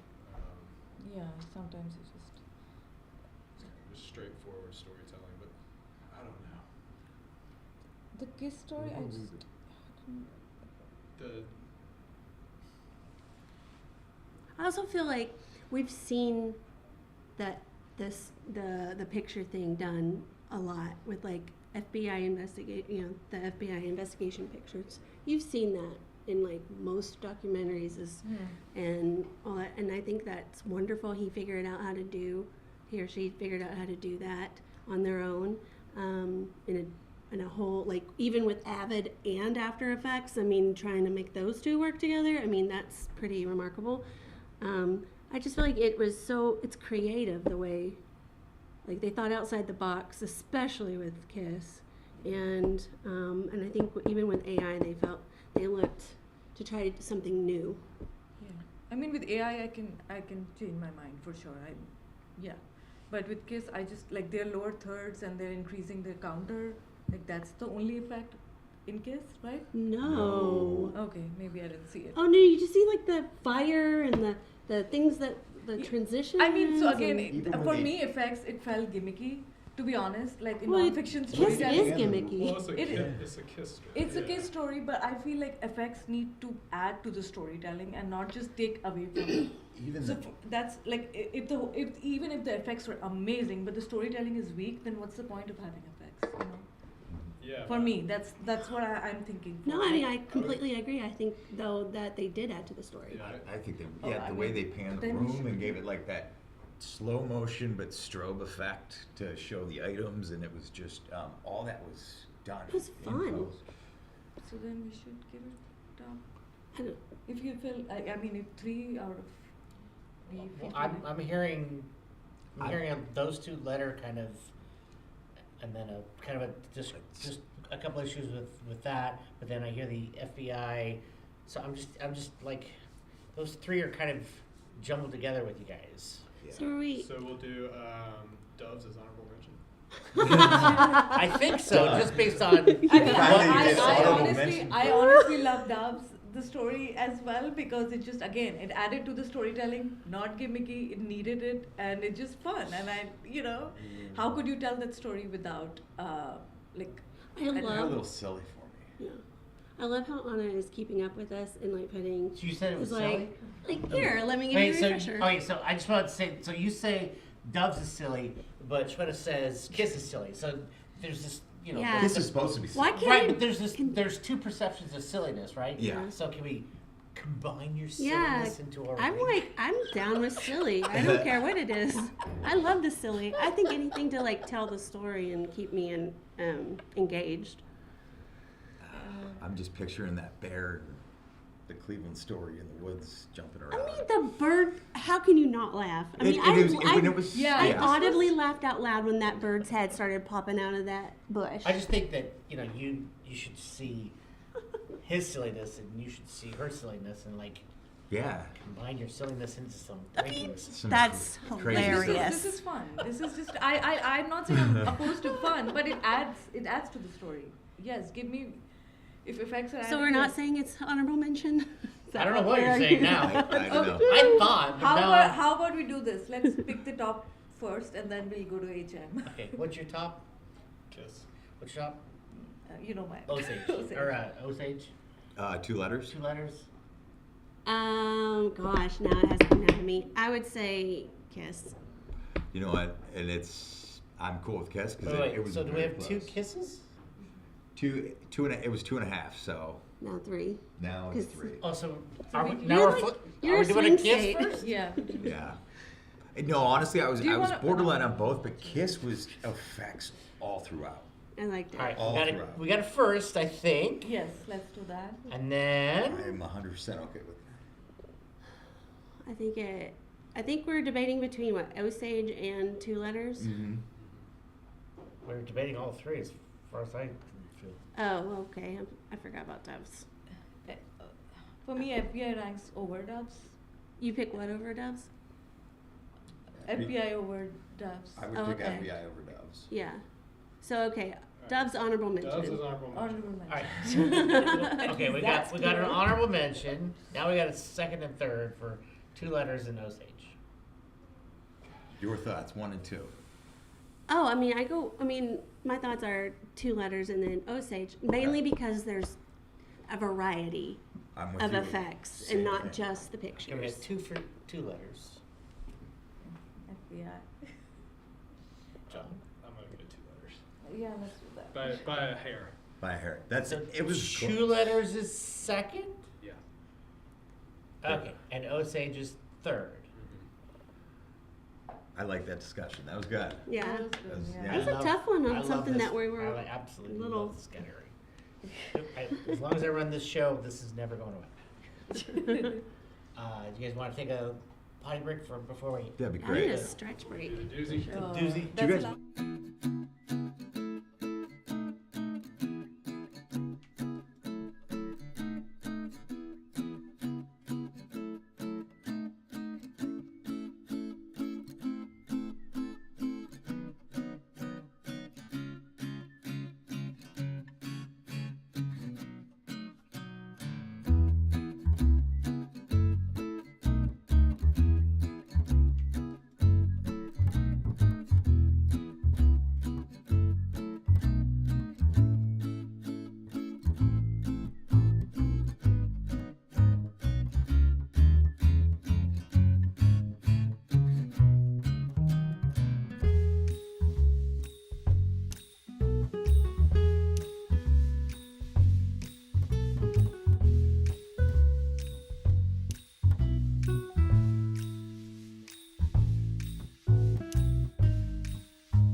Right. So, long form investigative, an investigative story that covers a single news story demonstrating how an editor enhances journalistic enterprise on an important issue.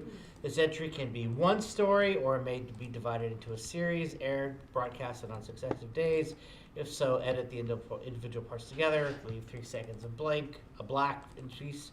The entries must be 5 minutes minimum and maximum 30 minutes. So here's how I think we should do this. Is we'll play it, and then if you get the gist of it, right, we'll stop. Then we'll go to the next one. If you get the gist of it, stop and go on for it. And then after we've seen them all for like 5 or 10 minutes, then you go, okay, let's watch this one in entirety. Oh, okay. Yeah. I think that's the best way to do it. So I'm not finding 57 on mine. I have 73 for long form investigation. Really? Does that work? Like jail hostage rescue? 50. It's 73. Okay. Yeah. Did I not? I don't have. It says 57 in the. Well, don't listen to me. Listen to me. I'm just glad I'm not crazy because I thought I heard 57 and then I found it on 73. Well, you did 73. Right here it says yeah. Okay. No, it doesn't. It says 73. It didn't say 57. Oh, man, you're tricky. Slippery. Little slippery fish.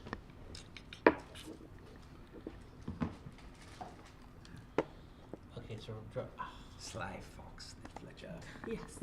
Fletcher. Students. Ratchet up the intensity. 24 hours.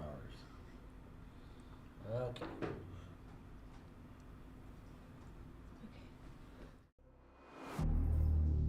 Within the corridors of confinement, whispers of unrest circulated among the inmates, hinting at the uprising they'd planned to set in motion during routine cell checks. I got the key. A rebellion that turned a detention officer into a detainee. It got nothing to do with this, he just so happened to be a product of the situation, man. That situation, the March 27, 2021 takeover of the Oklahoma County Jail, was apparently fueled by grievances. The inmates broadcasting their demands live on social media. We hungry on the set. We hungry. We got food. We got mold on the trays. We can't take showers. Their hostage, Daniel Misquez, a senior detention officer. Inmates threatened him with a shank, handcuffed, and tortured him. I hit you up. His own pepper spray used against him and anyone attempting to free him. He maced up now. Bag up. Efforts to defuse the situation only escalated the threat, with more inmates let out of their cells. I got him running. Outnumbered, the detention officers were forced to flee and call for help. Oklahoma City Police Department, I need them here. They got an officer, they got his keys, they are popping all the doors open. We're already en route. The hostage's family, witnessing the attack in real time on Facebook, had already called 911. We're going to start your party to case asking to take hand info at the county jail. With lights on and sirens wailing, Oklahoma County deputies and Oklahoma City Police converged on the jail. I go inside the first floor doors and it's kind of chaotic. Oklahoma City Police Captain Coy Gilbert, a lieutenant with the Violent Crimes Apprehension Team at the time, led the rescue operation. I got a roster of the inmates who were in there. These are the baddest of the bad inside the jail, which wasn't super comforting. I wanted to get eyes on it. I wanted to be able to see it. Through one of the jail's security cameras, Gilbert could see the hostage, detention officer Misquez, defenseless in the high-risk pod among freed inmates. There's not really anybody messing with him at that point. Gilbert began developing a plan to rescue Misquez and avoid potential harm to other officers. Officers are showing up with shields. They're showing up with less lethal shotguns, 40mm launchers. They got their gas masks on. They got just about everything that they need. Suddenly, inmates began assaulting the hostage. So we go out in the hallway and put together just a quick, hasty plan of how we're going to do this. Daniel Misquez's life was on the line. At this point, he was believed to be inside a jail cell, out of the camera's view. There's a detention officer who's feeding us some intelligence. He's telling us, you know, they're going to attack you as soon as you come in the door. They more than likely have already soaped the floors. In that adrenaline-fueled moment, there is a lot of anxiety. Gilbert and his team became keenly aware of what they were up against. Every one of the officers that were there were probably a little bit afraid. What's fixing to happen? Are we about to get attacked? Are we going to be injured? Outnumbered 2-1 by the jail's most dangerous inmates, the 20 officers split into 2 teams with one thing in mind. Whatever happens, happens. We're going to grab Mesquez and we're going to get out. In they went. As they'd been warned, the floors were slick with soapy water intended to slow them down. It was just one of several obstacles that lay ahead. We took a few steps and literally, like, the whole group kind of slid together.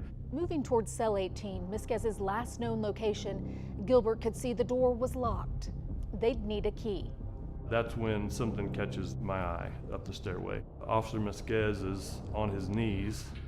His hands are behind his back. Something's wrapped around his neck.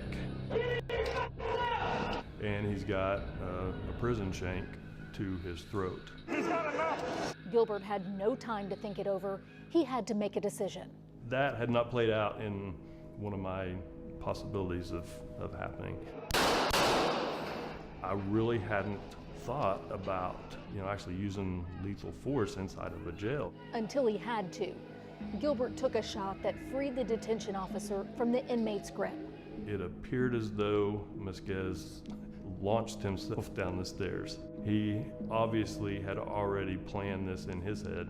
Desperate to escape the clutches of other inmates that were rushing toward him, Mesquez, still bound, was trying to get up before officers pulled him to safety. We all start backing out. The plan was not to take everybody into custody. The plan wasn't to quell the riot. The plan was to get Mesquez and get out. And they did. And everybody kind of, takes a deep breath. The first moment to reflect on the gravity of the life or death rescue operation. I have no doubt in my mind that they would have killed him if that drug on any longer. Gilbert has been called a hero for his actions at the jail that day. He appreciates the praise, but would have preferred to avoid those actions. No police officer wakes up and is getting ready for work and hopes they get to shoot someone that day. That's not reality. I hope I get to drive around and shake hands and smile at people and, maybe save a life. Saving a life can also mean taking a life. It's the reality of being a police officer. You prepare for the worst and, you hope you don't ever have to do it. But Gilbert says the oath he took means he is prepared and he will do what's needed, whether it's to restore order in the jail or just keep his community safe. That's one of the great things about being a police officer.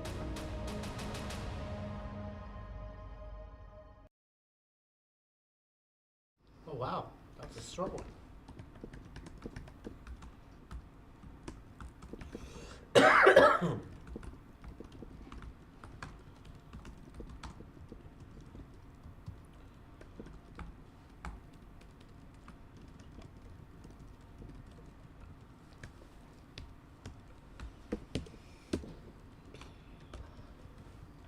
Okay.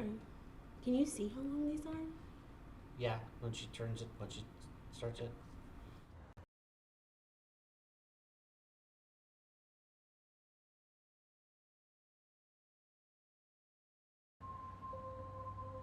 Copy reference 91st in Huron Street, possibly selling drugs in the area. Break 4 Tom 724 Commerce. The only additional information they have is Hispanic male across the street from the medical center. He bailed from the vehicle. A drug case turned foot chase Alright, we're emerging. Pecos coming up to 92nd. never generated much attention Jake, where's your car at, bud? when it happened in 2017. That despite the fact that 8 minutes into it, a man died. 421, I need medical code 3 parties turned unresponsive. I copy, they're en route. We still don't know what truly happened. Avina DeLuna was 19 when her dad, Alex Gutierrez, stopped breathing under a pile of officers. Did you have any hope that maybe there'd be a real investigation here? Yes. Was there? No. Only 2 officers wore body cameras that night. One turned his on so late it only recorded CPR. The other turned his on. Make sure you're hot when you can. Even later, acts the local district attorney called inexcusable. When firefighters arrived, one seemed confused. I don't think he got hit. A month later, and after initially refusing to make a statement, Thornton officers recalled hearing a pop as one pulled Gutierrez's arm back. We had many questions. Avina and Avina's mom knew Alex had drugs in his system, knew he was no saint, yet they still wanted answers. If you listen closely to one of the radio calls, you can hear the fight. Yeah, medical center. And you can hear this. Southwest. Huron and Parkway. I can tell that somebody was on him. Not that it mattered, because once the autopsy report concluded this, the case all but disappeared. What do you know about excited delirium? I don't know very much about it. It didn't make sense. I was confused as to what it was. Excited delirium, a term marked by bizarre behavior, violence, unexpected physical strength, and hyperthermia, or high body temperature. It's also, according to this 2009 report, potentially fatal in and of itself. There's just one problem. This term should be eradicated. It should not be used. People like Dr. Joy Carter-Rush say the only people who tend to die from it tend to die next to law enforcement officers. And serves as an excuse for aggressive or excessive and prolonged restraint that leads to deaths. The country's first black chief pathologist spent 33 years investigating thousands of deaths. Honestly, I don't believe in using the term excited delirium. I consider it a wastebasket term. You just dump it in there instead of doing your work. She believes the symptoms of so-called excited delirium mirror the symptoms of people who believe they might die. How would you feel being held down and you cannot breathe? Our ongoing investigation has identified plenty of deaths tied to excited delirium, 130 since 2010. People like Antonio May in Georgia, who died in restraints after being tased and pepper sprayed. Elijah McClain here in Colorado. He died after a police chokehold and a decision to give him ketamine. Eric Parsa in Louisiana. He was a teenager with autism who died after a 300-pound deputy sat on his back for 9 minutes. Well, they said that he died of excited delirium syndrome. When Zach Moffett died after a 3-day stint in the Summit County Jail. And complications of excited delirium syndrome. Cassandra Higgins, the mother of his 2 children, says she too was confused by the coroner's opinion. Did you know what that was at the time? I did not know what excited delirium syndrome was. Only later, when Summit County settled for $3.5 million, did she finally get the full story. Alcohol withdrawal killed Zach Moffett, not excited delirium. Denver attorney David Lane says jail staff let Moffett, a severe alcoholic, suffer for days inside this cell. He's hallucinating, he's talking to imaginary people, he's vomiting. They ignored his obvious serious medical needs. He says, had they not sued, this autopsy would have excused days' worth of bad decisions. Excited delirium seems to be the way that the cops get out of liability. 130 deaths tied to excited delirium, either through autopsies, law enforcement statements, or defense court filings. Nearly half were held prone or face down before they died. More than half received jolts from stun guns or tasers, and more than half had an identified mental illness. Surveillance video shows Paul Egley wearing only boxer shorts when Adams County deputies held him down in 2017. His cause of death, excited delirium. And it's not a term that we use in this office or that I've used for some time. El Paso County Coroner Dr. Leon Kelly says his office will not use the term when anyone dies in law enforcement custody, and offer this frank admission as to what happens when other coroners' offices use the term. Once you say excited delirium, that means it's the end of the story. There's nothing else to look at, move along, right? It entirely points the cause and the circumstances of death at the individual who died. Stopping it at the 6-minute mark. And then we'll go to the next one. We'll come back to it if they want to.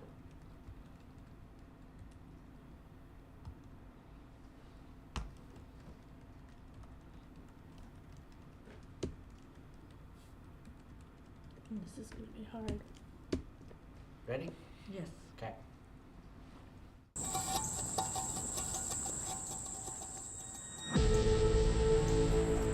People say notorious, people say mean. It all come down to evil. No one lived when they dealt with Billy Budd. I was his possession. Everything in the ground is cursed and covered in blood.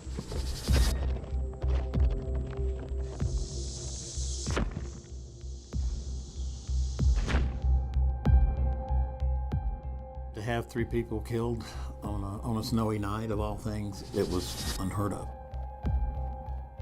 There have been whispers, small town rumors, and campfire ghost stories about what happened on February 3rd, 1972 in Boone, North Carolina.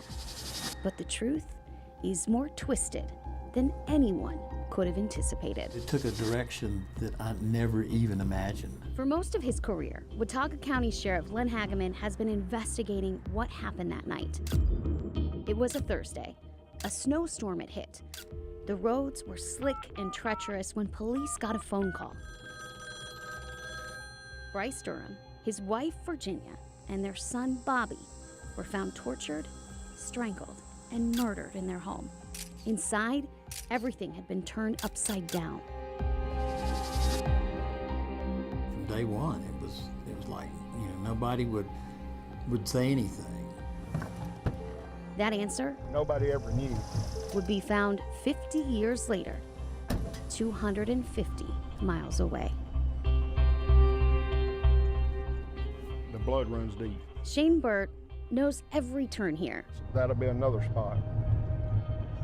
So, but the winding roads of Barrow County, Georgia, and the banks of the Mulberry River Daddy always buried people on the banks. are also triggers for memories and sins that aren't his own. His hands was huge. After I got on up in years, I got looking at those hands and thinking, are these the hands that did all that? The meanest man I've ever met in my life. Bob Ingram spent the last 50 years working in law enforcement. He's also the man who helped put Shane's dad on death row. Bob is actually somebody that has helped me more in the last 2 years because the stories that I tell, the normal mind can't comprehend. His dad is Billy Sunday Burt, a poor boy from rural Georgia who worked in the sawmill and was known for being both intimidating and charming.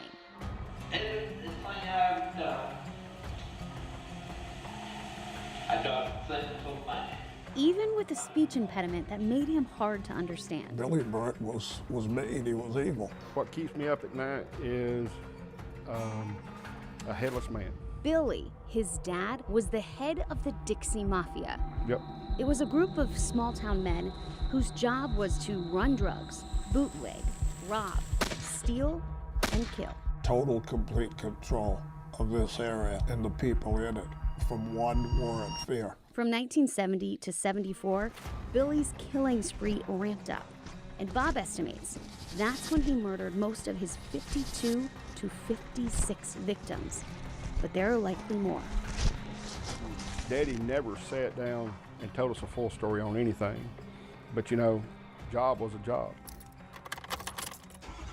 Shane was just a baby when Billy went to prison for the last time. But over decades, he told Shane snippets of his crimes. 3 miles, we'll hit a cluster. Now, the roads that lead to home also take him to dark places in his mind. One spot that we passed, it had 7 homicides in it, or 7 murders. But in his life,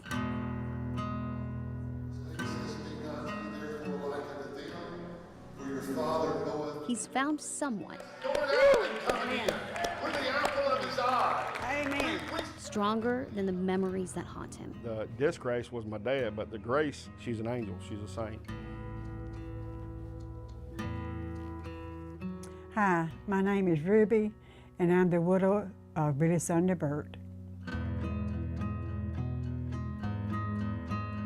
I was just a child, and I worshiped the ground he walked on. Ruby was 12 when 17-year-old Billy married her. She became a prized possession he obsessively hid from the rest of the world. I remember I'd always wanted a garden. So he said, okay, pretty woman, I'm gonna fix you a garden. But if I come home and catch you out there in that garden, he said, I'm gonna plow it up. He just busted out laughing and plowed up my garden. They had 5 kids together. Shane and me. Her whole world was her kids and her husband, who often disappeared for days at a time. I went down, I said, why don't you stay with me and the kids tonight? He said, pretty woman, I can't, I got things to do. And I said, well, one day you're gonna want me, and I won't want you. He looked around and said, pretty woman, you'll die then too. Billy's disregard for law and life finally caught up to him. Ruby was 30 when he was found guilty of torturing and murdering an elderly couple in Rennes, Georgia. He was sentenced to death, but was later given life in prison instead. Through the trial, they were showing pictures, of the Rennes couple. And I could shut my eyes down and see them. I wish I'd never seen them. It didn't stop till God was through with it. When Billy went to prison, Ruby was thrown into a world she didn't know, with 5 kids and $30. I've just prayed, and that's still my prayer. Lord, don't let them genes get in my sons. She has hundreds of photos at home. I sent my pictures and my memories. Album after album, proof that she did it. She went back and got her GED, raised chickens, baked cakes, drove a school bus, and mostly prayed. I know there's women was in my shoes, and to show them that you can get out of it. The Lord will get you out. Billy died in prison in 2017. She's kept her story close until she sat down with journalist and author Phil Hudgens. My thoughts were that how did this family live through that? How did Ruby and Albert live through all of this? When writing their book, tell me what brought this on. Well, I didn't. I always thought we was different but normal. Shane remembered a story his dad told him about a hit in North Carolina. Shane finally remembered that he said the word Boone. There's a lot like Boone that just dropped out of the sky. It's like we had no idea who the people were. Dixie Mafia, what are you talking about? Bob cold called Carolyn Johnson. It was May of 2019. Carolyn's the captain of the investigations unit at the Watauga County Sheriff's Office. Bob had information on a 50-year cold case. Some serial killers do things for fame or they want attention. These guys, I think it was a way of living. Their story was almost unbelievable about how Billy and others had been hired to rob and kill a family up in the mountains of North Carolina. But there was only one man still alive who could confirm it all. No remorse, no emotion whatsoever. Billy Wayne Davis was in a Georgia prison serving life for murder. While Billy Sunday Burt did most of the killing for the Dixie Mafia, Davis pulled the strings. Knew exactly what was going on, but yet you could look into his eyes and you could still see the evil. You could still see it. That doesn't go away. And what were you arrested for, do you remember? After hours of interviews, Davis confessed, naming others who were there as well. When the truth came out, Shane felt relieved. You cannot tell people how sorry because their pain is more than you're sorry. As for Ruby, the pain almost consumed her. That took some praying, and for years I thought, Lord, take it from me. It was eating me alive. But faith intervened, even in Billy's life.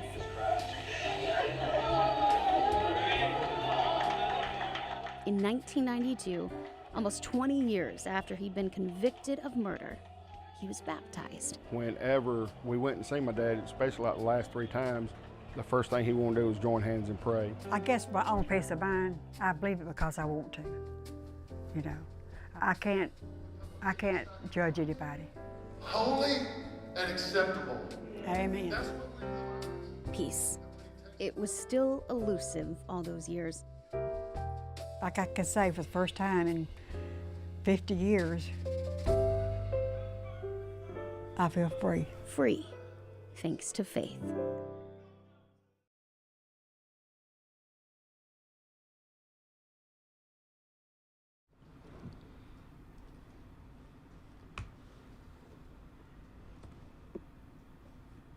You good? All right.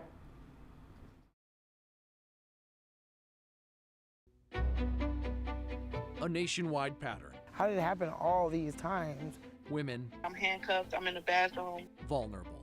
What is out of your pants? An industry in the shadows. There's no oversight of these companies. Training and safety ignored. None of it happened. Promises broken. It literally destroyed me. Carol Evan investigates. Nowhere to turn. Thanks for joining us. I'm AJ Legault. This investigation exposes the government turning a blind eye to rape and abuse as humans are hauled around the country in chains by private companies operating with virtually zero oversight. A warning for viewers, this report discusses sexual violence, and a note, Carol Evan does not identify sexual assault survivors without their permission. No matter the wrong turns taken, some lines should never be crossed. I'm handcuffed.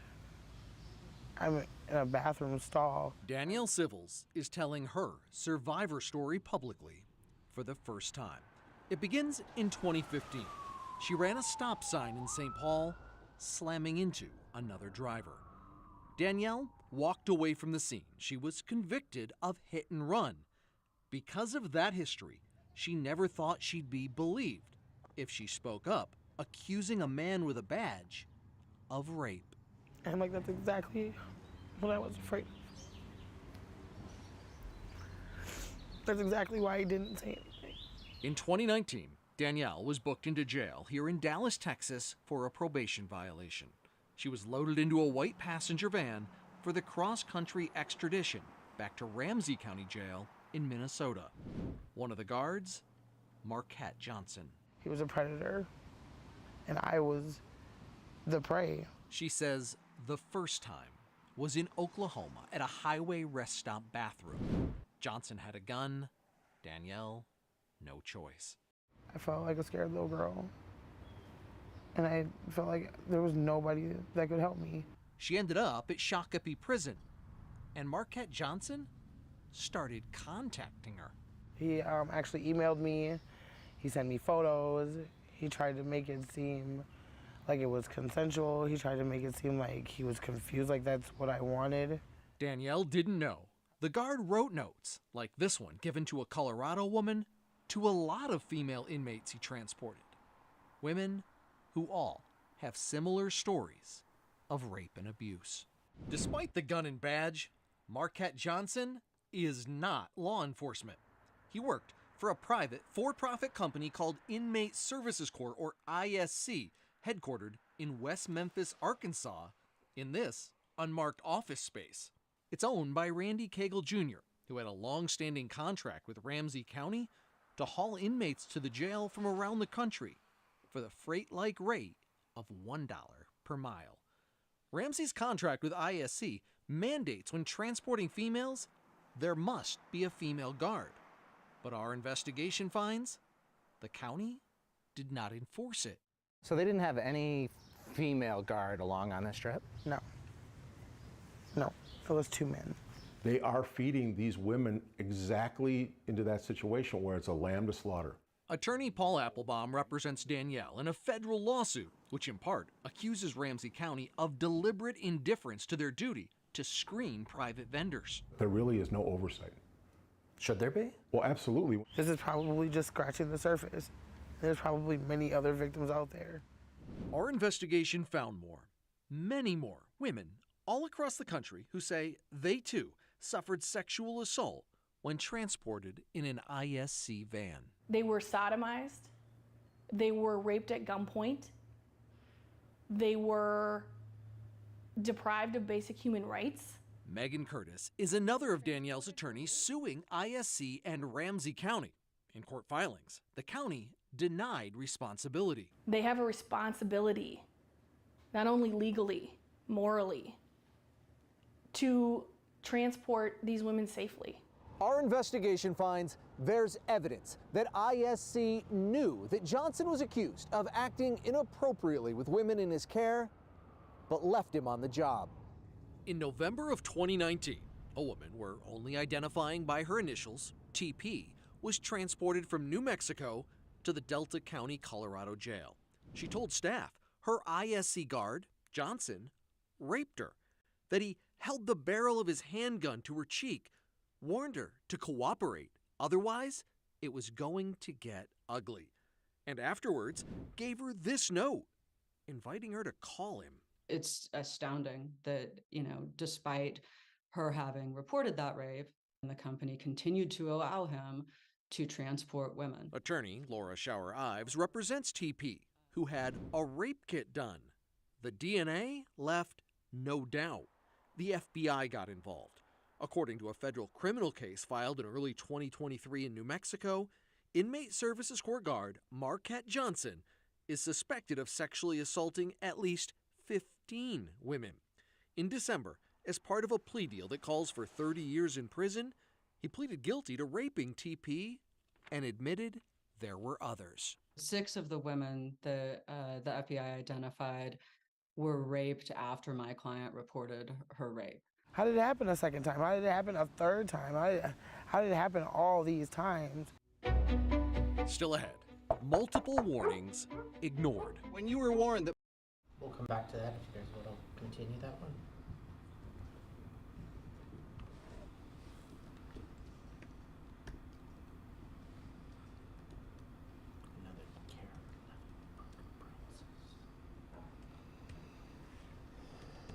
Okay.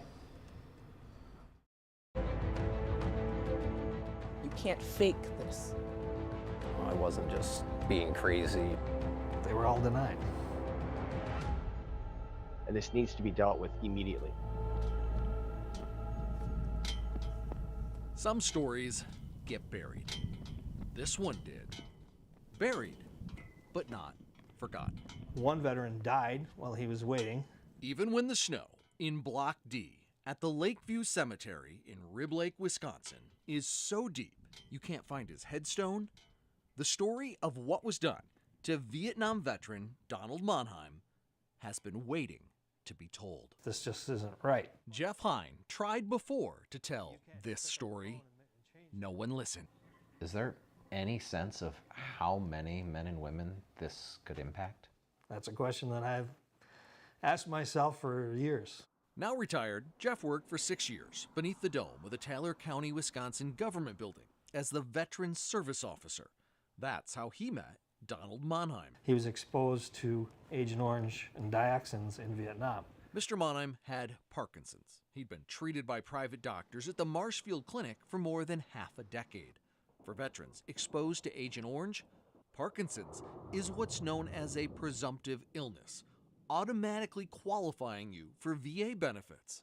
So all he had to prove was, I was in Vietnam and now I have Parkinson's. That's all he had to do. And that was denied. At the Toma VA, Monheim was seen by neurologist Mary Jo Lanska. Records show in a brief compensation and pension exam, Dr. Lanska decided all the veteran's other doctors were wrong. He didn't even have Parkinson's. Benefits denied. Monheim appealed, but died waiting. On his death certificate, listed as a contributing factor, Parkinson's. Jeff Hine had seen enough. He'd had other veterans go to Toma VA for benefit exams and see Dr. Lanska. They were all denied. Jeff blew the whistle. He wrote this letter in 2017 to Toma VA leadership about what happened to Donald Monheim and spelled out several similar cases with one common denominator. Dr. Lanskin. Among those similar cases, the stories of Logan Becker and David Kazmarek. The truth be told. David served during both wars in Iraq, was exposed to toxic substances, and survived this suicide car bomb. This one I'm very proud of. He received a Purple Heart for shrapnel wounds, and had a documented battlefield traumatic brain injury, a TBI. He too developed Parkinson's, was diagnosed and treated by private doctors in Marshfield, and got sent to Toma, VA for a benefits exam by Dr. Lanska. I was in it for less than 20 minutes. She determined with the medical that I didn't have a TBI. My jaw dropped. What'd she say about your Parkinson's? I didn't have any Parkinson's. Like many who served, Logan Becker keeps his story mostly under wraps. That was awarded to me on July 31st, 2010 for injuries sustained in Afghanistan. He's proud of his service, but putting on that uniform changed him. Sleepless nights, headaches, at times debilitating. Where they'll put me right down and I go upstairs and I just crawl under the blanket and I don't move. Mood swings out of nowhere. I don't know. It's kind of hard to explain, I guess. His records explain for him 3 brain blows in 3 months, including 2 bomb blasts. This one took off like pretty much the whole passenger side of our vehicle. Logan was turret gunner, standing out the top of the vehicle when his world exploded. So you just went flying. Yeah. I woke up the next morning in the hospital in Afghanistan and I felt like I went one round with Mike Tyson. He came home to Wisconsin with that Purple Heart and pounding head.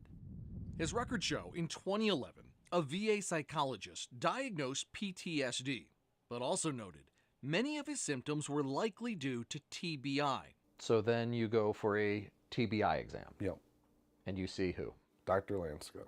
I spent about 5 minutes in her office. Logan's records show during the brief exam, Dr. Lanska claimed his brain had recovered. His irritability and headaches were due to irregular sleep. Not sleeping had nothing to do with Logan's war service. That was all because he occasionally worked weekends for a DJ service. Denied, denied, denied. Not being a neurologist, I'm just an old infantry grunt, but it didn't make any sense. Jeff, in his whistleblowing letter, asked Toma VA to review the cases to determine their correctness and look into Dr. Lanska's other cases. The only message that I ever got back is it's being looked into.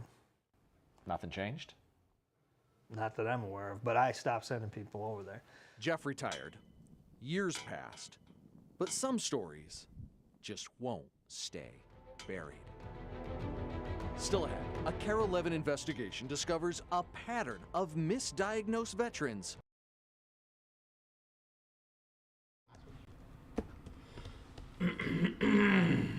Broken trust.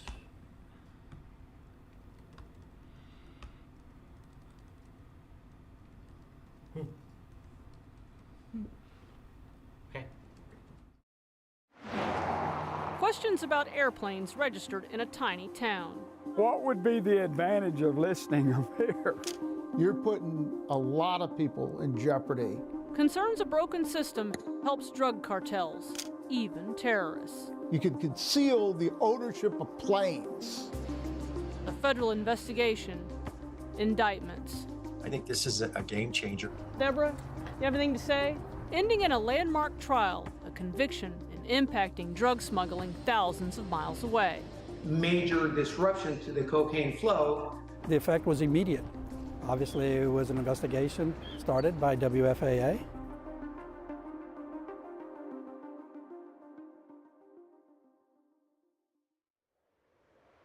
Let's go back to where our investigation started. In Onalaska, an East Texas town, nestled along the shores of Lake Livingston. Zachary Davies sells real estate in Onalaska. He's lived here all his life. Tell us about Onalaska. Onalaska is a very small town. It's a very quiet little town. There's not a lot to do. Would it surprise you to find out that there are more than 1,000 planes registered here in the city of Onalaska? Yes. Why? Is there 1,000 planes? The majority of people here can't afford a plane. On Alaska has a secret. When we began investigating, back in 2019, we found federal records showing more than 1,000 planes registered in this town. In fact, there were more planes registered here in tiny Onalaska than in big cities such as Seattle, San Antonio, San Diego, or New York City. That's interesting. So where were all those planes registered to in Onalaska? We discovered they were linked to these 2 P.O. boxes. Okay. And Onalaska doesn't even have an airport. They're not physically here. Yeah, they're registering them here. Oh, wow. Where's the catch to this? The former mayor had no idea that many planes were registered in this town. What would be the advantage of listing them here? We contacted the Federal Aviation Administration, experts, and industry sources. Onalaska, we found, was the epicenter of a legal loophole, one that allowed foreigners to anonymously register their planes. Here's how. The FAA allows foreign nationals to get U.S. registration for their aircraft by transferring the title to a trust company. But if you check the FAA records, the aircraft are registered in the name of the trust company, in effect helping to hide the identity of the foreign owner. All U.S. registered planes have an N-tail number. So why is an N number valuable? An N number is, especially if you're operating the airplane in and out of the U.S., it draws much less scrutiny. There's a sense of confidence that, gee, the Americans must have approved what's going on here. It's got the stamp of approval of the United States of America. But why would you pick on Alaska? We wanted to know who was the owner of all those planes in Onalaska. Records show they were listed to Aircraft Guarantee Corp. Right up here on the right? Chain link fence all the way around it? Mm-hmm. It used to be based in Onalaska. Deborah Mercer Irwin owns the trust company. She bought it in 2014. The company moved to Oklahoma City, so we went there. Hi, is this the offices of Aircraft Guarantee Corp? Yes. Hi. Okay. We'll be with you in just a minute. Okay, thank you. We wanted to know, what did the company have to say about all those planes? We must know who our clients are. We collect all of their passports, their addresses, where they're going to keep the airplane. We stay in contact with them throughout our service with them. One of the complaints has been that terrorists and drug dealers, criminals are going to use it. What do you say to that? I would find it very difficult for a criminal or a drug user to place their aircraft in trust, and why would they? Why would they want to provide all their personal information, their passports, their corporate documents to place an aircraft in trust? So can criminals take advantage of trusts? Just look. We discovered criminal activity linked to Aircraft Guarantee's foreign owners. In court records, we found 2 Aircraft Guarantee planes cited in a 2012 federal drug smuggling investigation. And the Drug Enforcement Administration seized an airplane registered to the trust company in 2016. Though not charged in the money laundering and drug trafficking conspiracy, the real owner, a Mexican national, paid more than $500,000 to get the plane back from the U.S. government.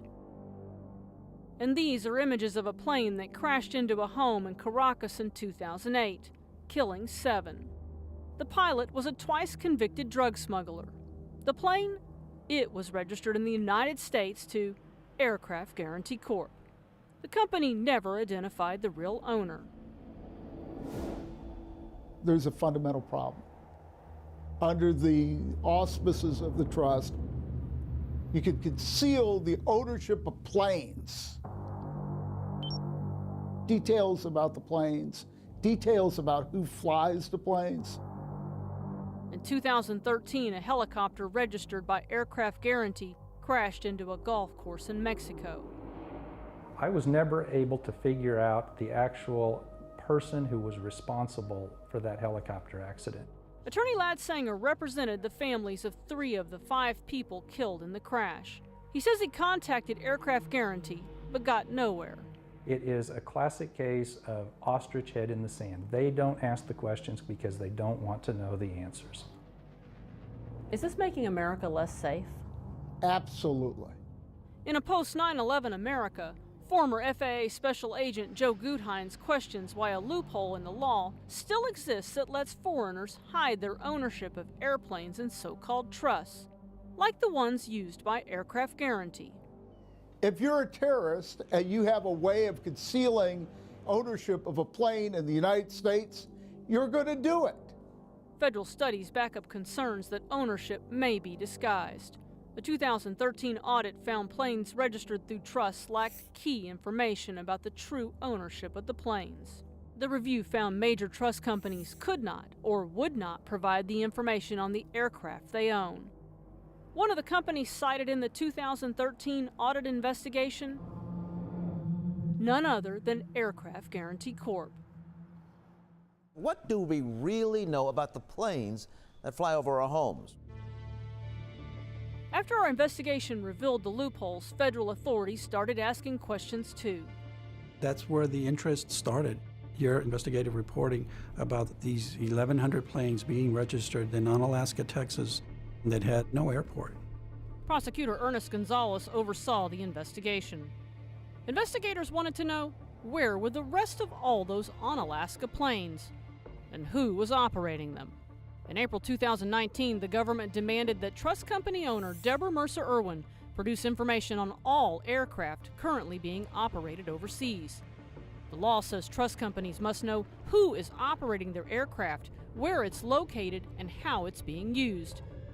Officials say that didn't happen with Aircraft Guarantee Corp. They say Mercer Irwin broke the trust the government placed in her. Remember what she told us back in 2019? We know who our clients are. We collect all the information. So was her claim accurate? Well, we found that not to be truthful. The G2 jet packed with 70 bales of cocaine. Federal investigators cited 4 drug planes registered through her company from 2020. 2 seized loaded with drugs. A third one burned on a clandestine airstrip in Venezuela. And the 4th shot down by the Venezuelan military. They weren't doing any vetting at all. And some of these planes were being placed in the hands of drug traffickers, and she knew that. And that's not all. When law enforcement seized some of the company's aircraft loaded with drugs, investigators say Mercer Irwin and her daughter, Kaylee Moffitt, sought to distance themselves by either deregistering them or transferring ownership. We got the information the plane had landed. Planes like this one. Prosecutors say it's an example of the shell game the company played with drug dealers. In December 2019, the Gulfstream changed ownership 3 times in one day. An aircraft museum sold the plane to a company prosecutors say was linked to the Sinaloa cartel. That company sold it to Heriberto Calderon Gastelum, a convicted drug smuggler, who then turned over ownership to Aircraft Guarantee Corp to register in trust. A simple Google search would have shown that that individual had been prosecuted in the United States. 6 days after that, the plane flew to Mexico. And 67 days after that, authorities in Belize seized the plane loaded with cocaine. I would find it very difficult for a criminal or a drug user to place their aircraft in trust.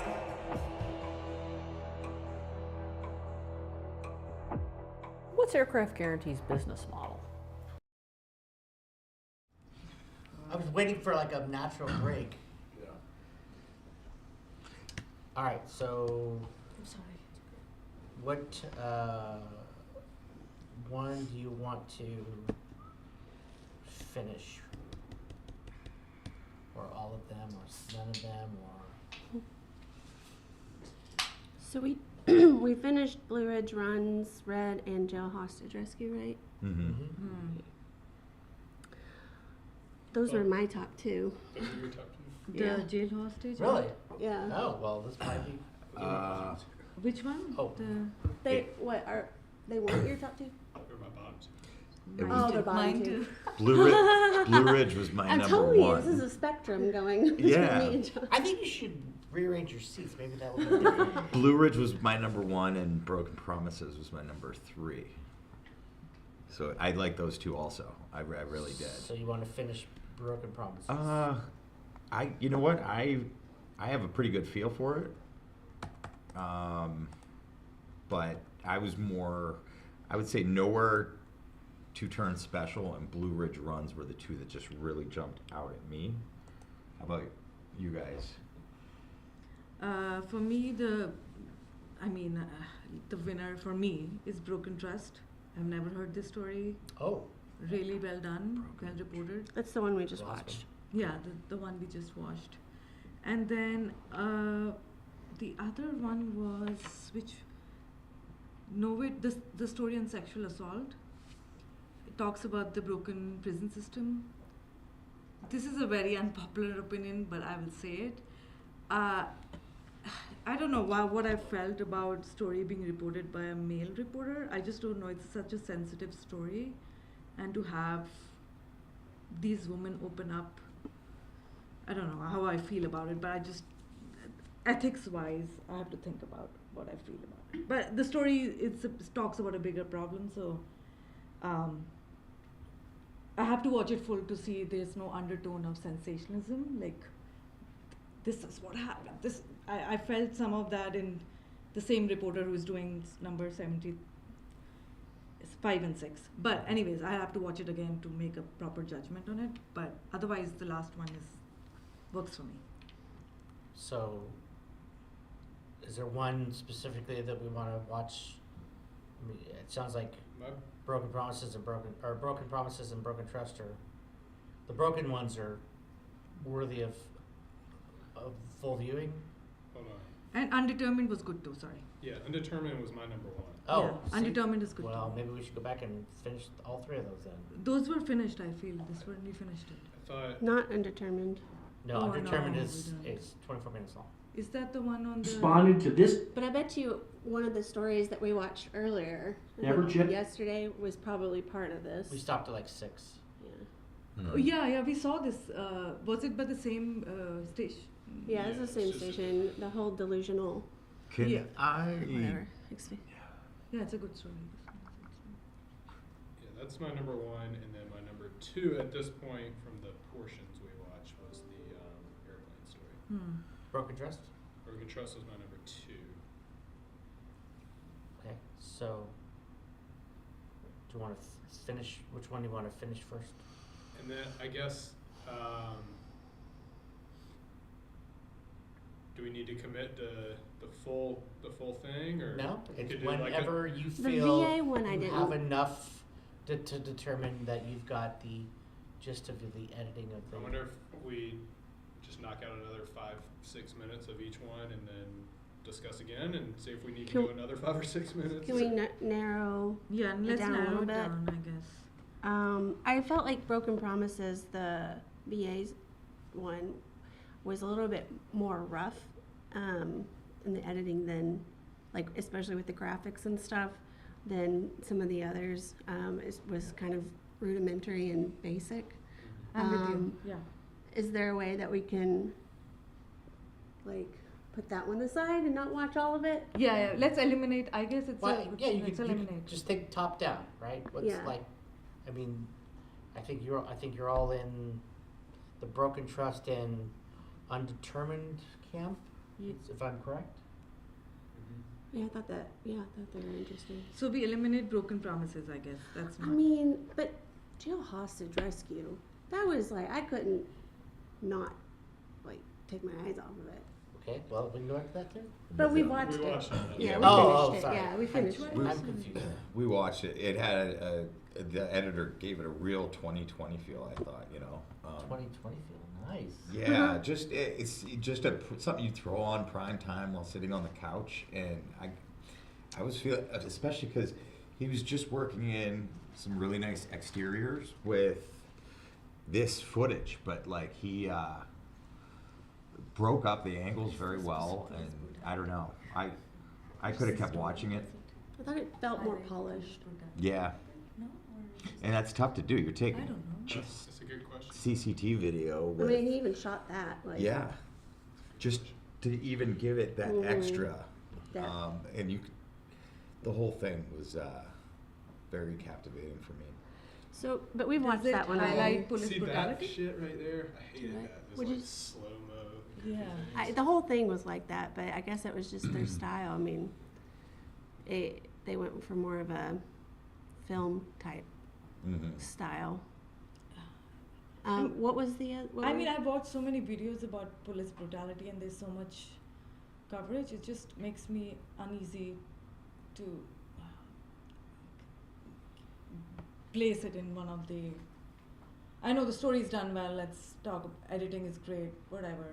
But are we? If we put this, are we acknowledging police brutality? That's a question. No. Are we? We're Wait a acknowledging second. awesome editing. I feel Awesome like editing, yeah. I I feel mean, like what's close. getting a little bit confused is we're not here to like politicize anything. We are not, but I think as journalists we are responsible in this day and age to say what the stories depict. I mean, editing and all those things are technical things, but as journalists I feel it's our But I think- responsibility to highlight the relevancy of what's happening in this day and age and to, I don't know. But you I can't. get where you're saying. You can't. That's editorial, right? You're in an editorial room. You say we can't do this story. Can't do this story. That's editorializing your.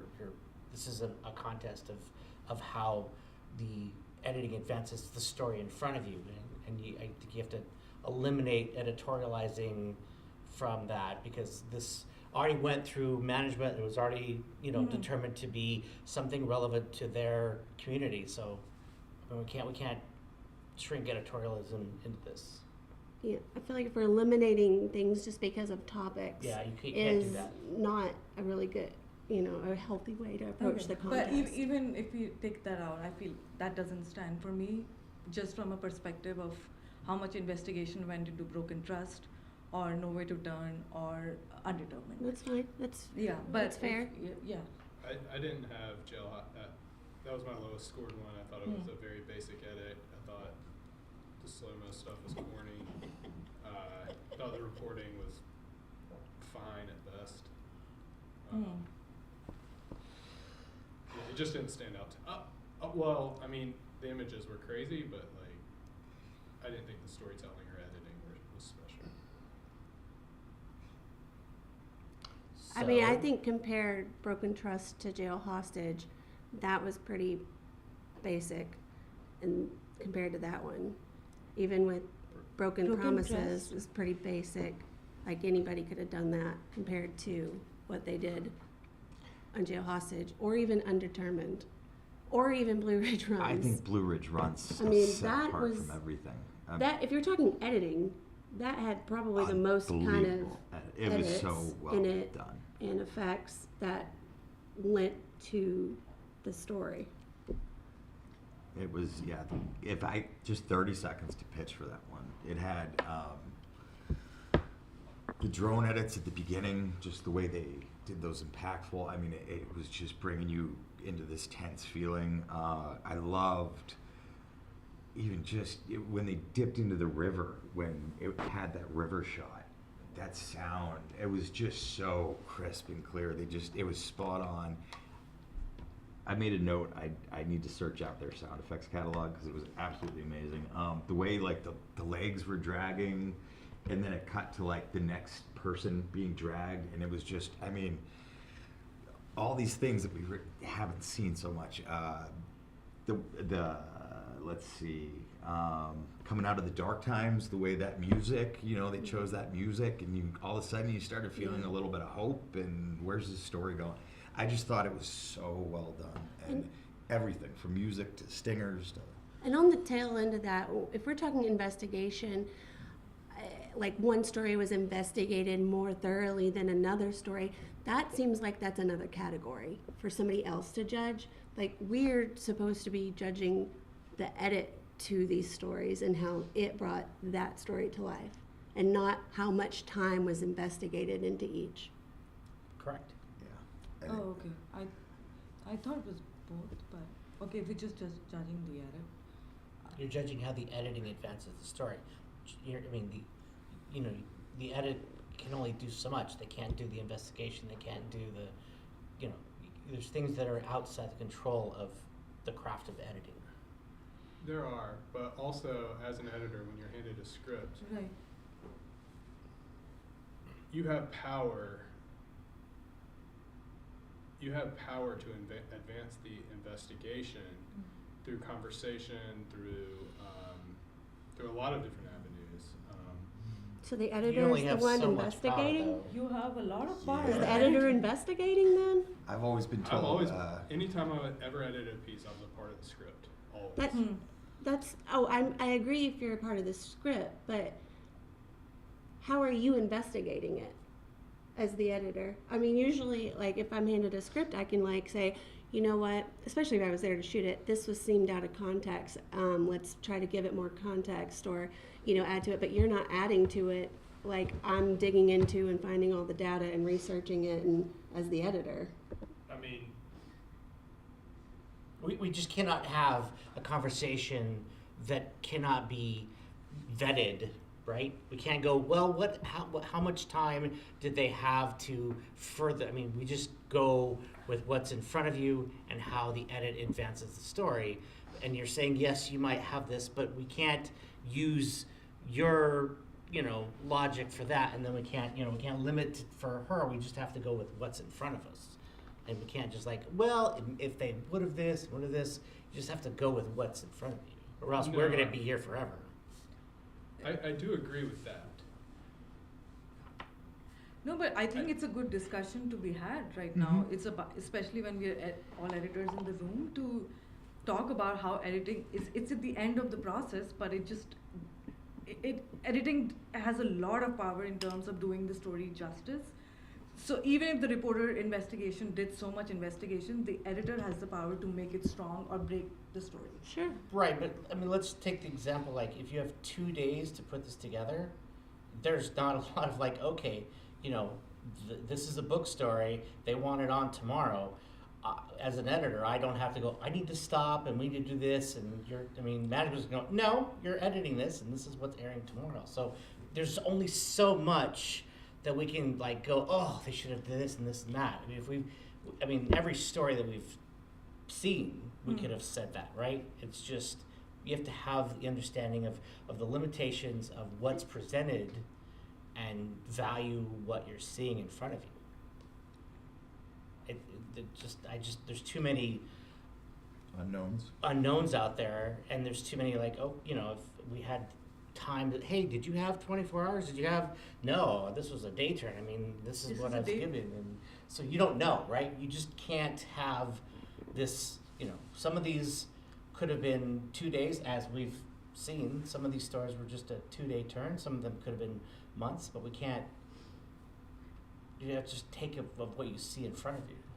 Yeah, I mean, the only thing is if they're putting out 20 minutes of footage, I'm assuming, okay, this is my assumption, that it's not done in 2-3 days. But you don't know that, right?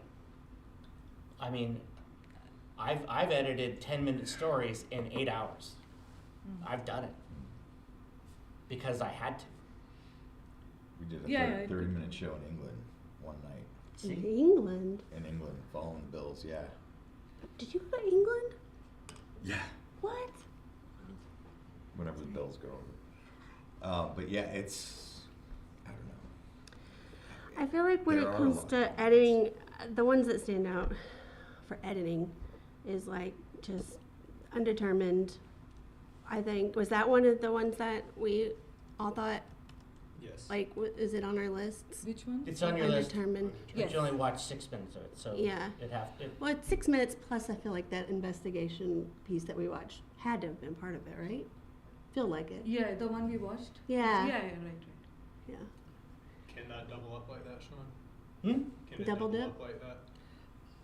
Was it, as long as it's 2, are you saying that Oh, yeah. undetermined was it a single story? I think can't it was a remember if it different was story yesterday. because they were interviewing a I don't state remember rep that who was story. male. But that's For the other one- multiple parts. Yeah, so that's where I don't know because in this one, all of a Yeah. sudden, they were interviewing a female, Yeah. and the other one it was like a male, but it's the same. Oh, topic. yes. There's a state rep. It's the same issue. Yeah. It's a different story. Oh, Different so state. because I was remember at the different time we station? talked about how it No, cut it's the same abruptly. station. It's the same, like, what's the word? The word that they're... Series? The, Seri- no.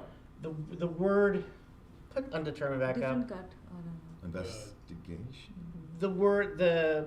Oh, delirious. Delirious thing, right? Yeah. The issue is that statement. Yeah. But this is two completely different stories of that issue. Okay. I thought maybe that was an excerpt. Yeah. Two completely different issues of the same. So like, the investigative team is following that wording and having different stories. Okay. I was just assuming. Yeah, So if we need to finish that, we probably should. The story we saw recently could not be one of those four. No. Unless, no, I don't think so. I think this is... Do we remember which category was that?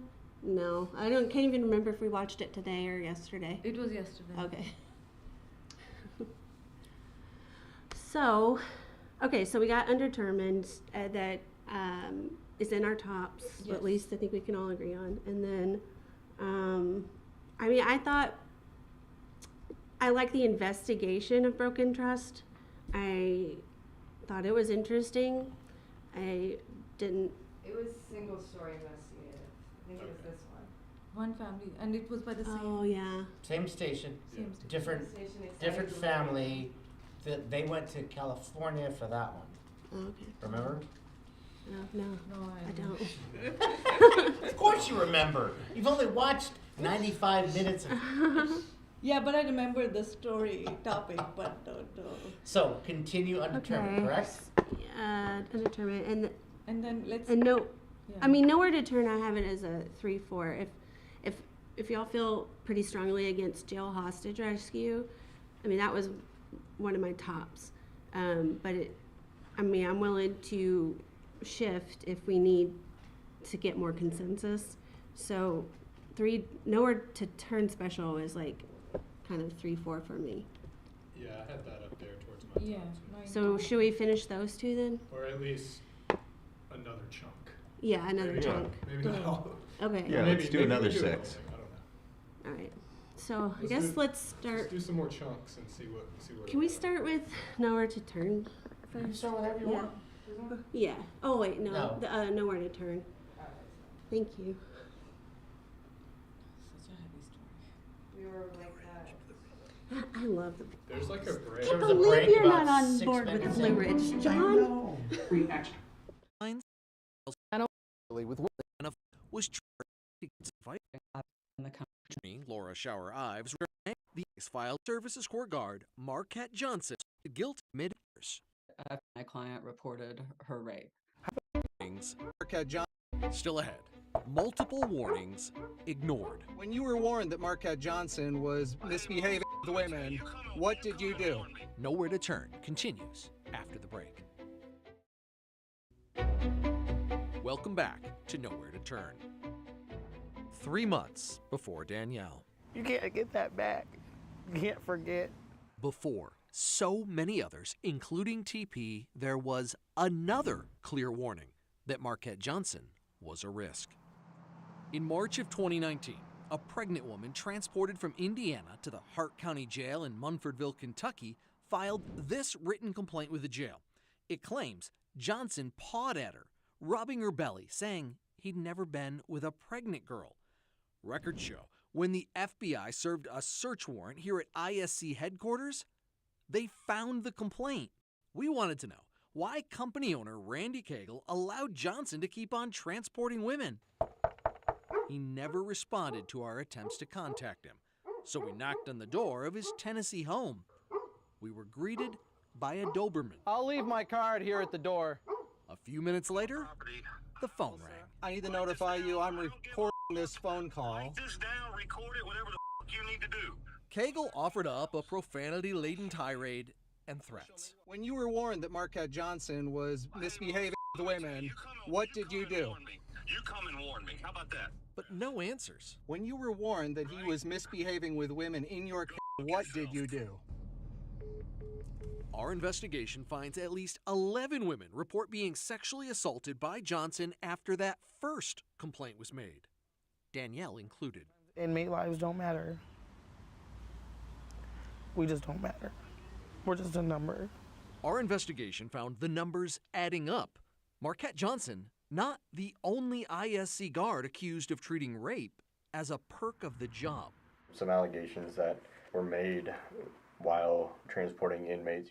It's October 2nd, 2018, at the Coles County Jail in Charleston, Illinois. ISC extradition agent Marius Nesby paces the interrogation room. He's in trouble and knows it. There's an allegation that there was a sexual assault, okay? This is an audio recording from earlier in the day when detectives from the Illinois State Police questioned him. Did you rape that girl? No, I did not. What occurred in that bathroom, Marius? Nothing. To the prisoners in his van, Agent Nesby goes by a nickname. Boss man. Boss man. They called the other one boss man. Eventually, You're not telling the truth. Boss Man's story changes. So was it out of your pants? Yeah. Okay. He admits there was sexual contact, but claims it was consensual. What happened? Is it even legally possible for an incarcerated individual to consent to sex with a guard? Never. Julia Bade is with Just Detention International, a nonprofit dedicated to ending sexual abuse in confinement. Before that, she was deputy chief in the Department of Justice's Civil Rights Division and helped draft the Prison Rape Elimination Act standards. Due to the power dynamics that the staff hold over every incarcerated person, it renders consent absolutely impossible to give. Have you ever done this before? I'm very accused. I never did it. Just 7 months before his arrest in Illinois, another woman being extradited from Arizona to Wisconsin accused Nesby, aka Boss Man, of bringing her here to Inmate Service Corps' headquarters in West Memphis, Arkansas, and sexually assaulting her in the bathroom. That victim's allegations are spelled out in federal court records from a lawsuit she brought against Nesby and Inmate Services Corps. Because Nesby and his employer stopped responding to the court, the woman won a $152,000 default judgment. However, she's been unable to collect a dime. There was also a criminal investigation started in that case. The FBI came to my apartment. Also FBI. Yeah. What happened with that FBI investigation is not clear. Nesby was never charged, and the FBI won't comment.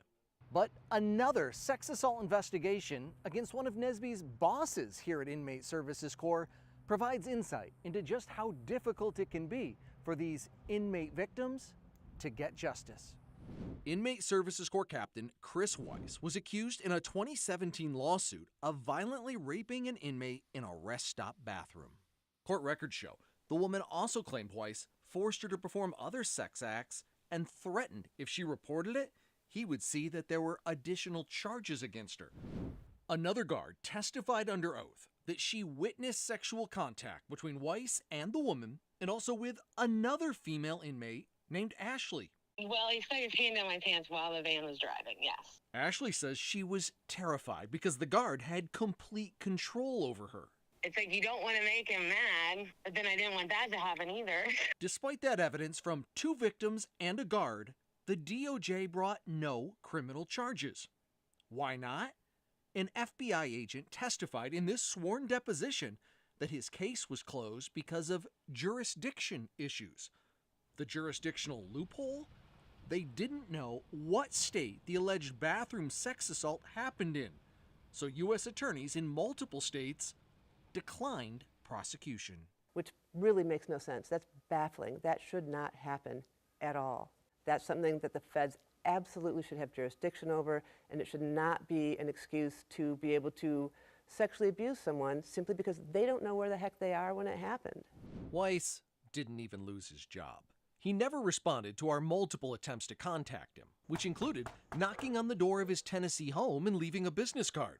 While admitting no wrongdoing, Inmate Services Corps settled civil lawsuits brought by the 2 women accusing Weiss of sexual assault. While Cagle, the company owner, clearly didn't want to talk to us, What did you do? in a deposition, he said, "It's real easy for a female to say something happened at any point in time. It's very easy for females." When asked why, he responded, "Because they're female." He also claimed in court filings all his employees are trained on a zero-tolerance policy for sexual assault. Was there any training at the company in regards to, hey, don't have sex with the inmates you're transporting? No. Leela Brown is a former Inmate Services Corps guard partnered with Marius Nesby, the boss man. She says on those cross-country trips, she never witnessed anything sexual, but he liked to brag. He told me that he and a prior partner, male, would indulge in sexual favors from the inmates. As part of a plea deal, Marius Nesby pled guilty to aggravated battery in the Illinois case and was sentenced to 2 years probation. There's got to be a difference between people on that bus and the people that drive it. Coming up, our investigation finds a flawed law, failed. All right. I guess we can now watch the Undetermined. Although I feel like the teacher's out of the room for some reason. It's like this weird feeling, like we're doing something bad. Yeah, I guess Undetermined. Yeah.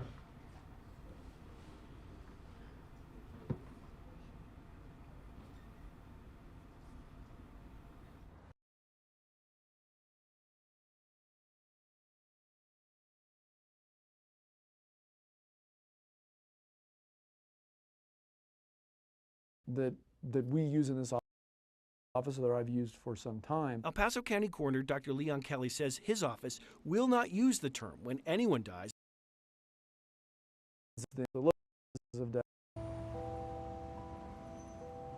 We were, when he passed away, working on our relationship. As the next of kin, it was Avina DeLuna's job to sign her name to get the coroner's office to release her dad's body. Wondering, how am I going to come up with the money? How am I going to bury my dad? Is this what he would want? Years later, she still wonders why her dad's death never generated the kind of attention she believed it deserved. Attention she hopes her words might now finally deliver.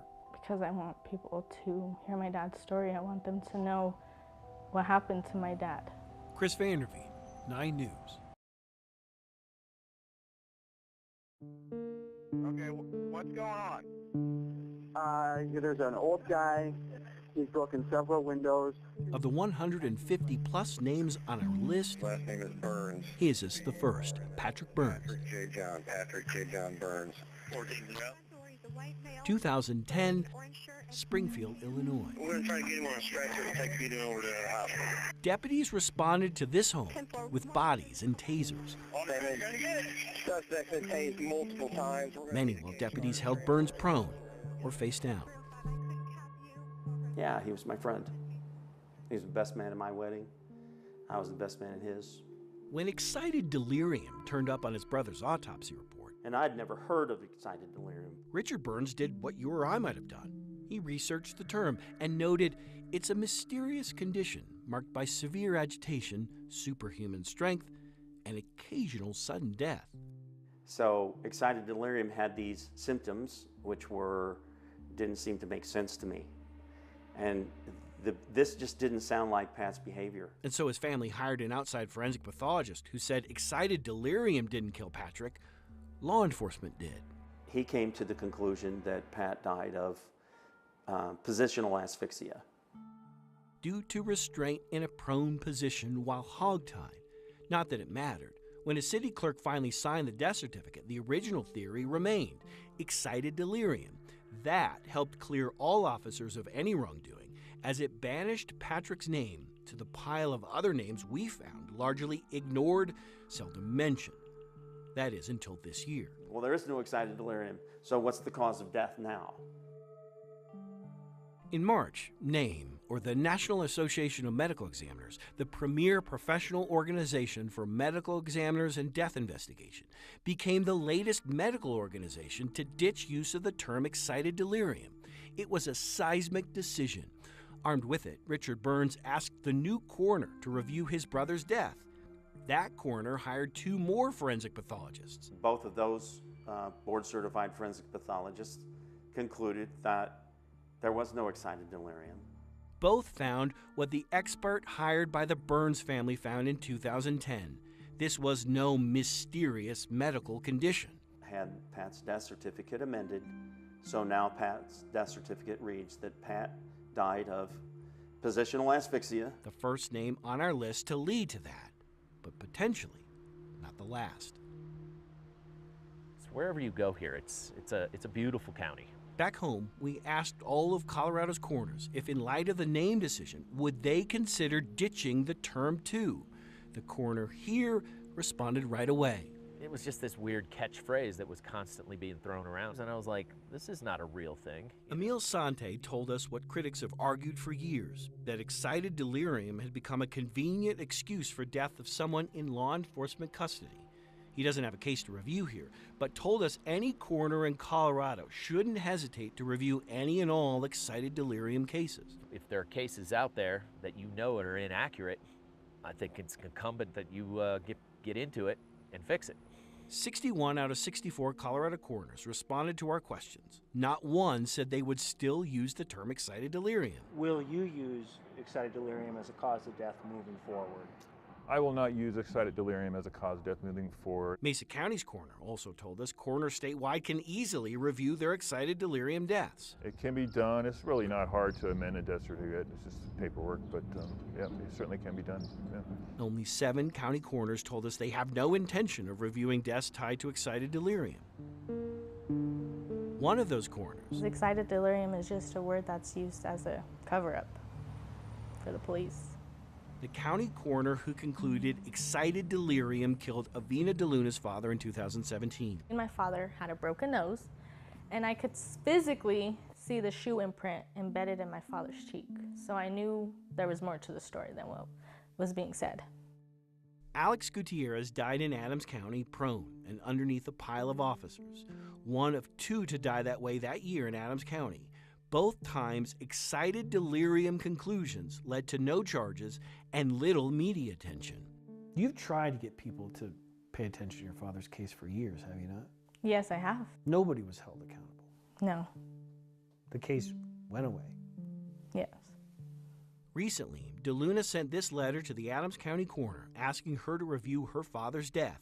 It's the same coroner who has refused to do an interview with us for months, saying she must prioritize her correspondence and engagement with the community instead. That commitment has so far not included responding to any of DeLuna's questions. Did excited delirium have anything to do with your father's death? Absolutely not.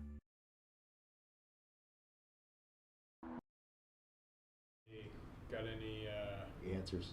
Yeah, laws changed or anything? Yeah.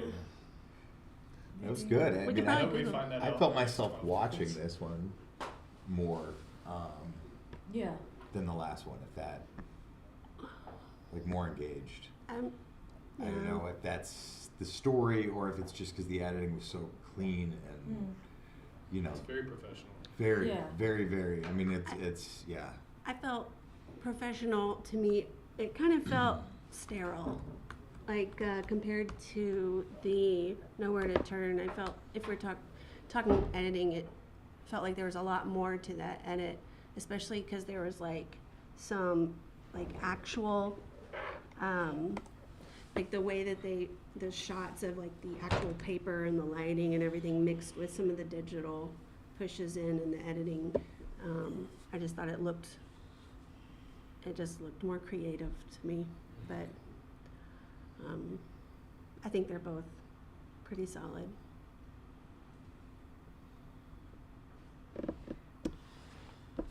Sorry, I'm dealing with other issues. Everything good? It's cool. Yeah. We got an editor of the year. We're good. Oh, you did? Wow, good. We've Leave. Yeah. edit of the week. Did you have like an edit? Actually? Just edit of the week. Yeah, one cut. Is it better than the It is. Yeah. Yeah. And also with the Nowhere to Turn, I mean, they added those like little waveforms to some of the video, like the police video. I just think there was a little more that they did with that than with this, because this one, it was like, okay, we have this template now, we know what it's going to look like, we can just plug it in and do some wipes, and then here's another full screen, and then I mean, it's professional, yes. It's cohesive, yes. I just felt like it didn't require as much skill. No Yeah, I shame. feel like the editing stood out more in the first part we watched of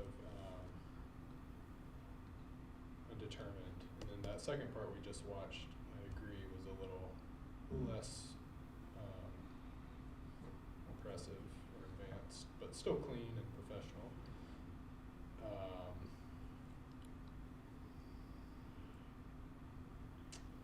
I don't know. I feel like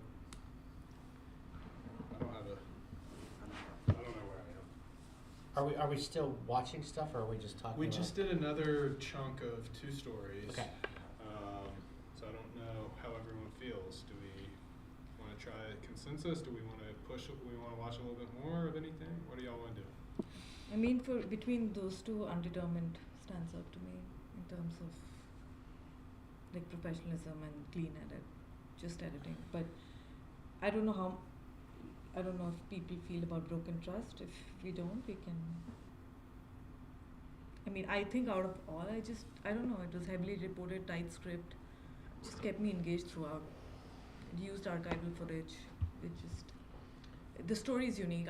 Maybe it's just me, I haven't heard that story, or it's just very heavily reported and the edit did justice to the story. But it just. I liked it too.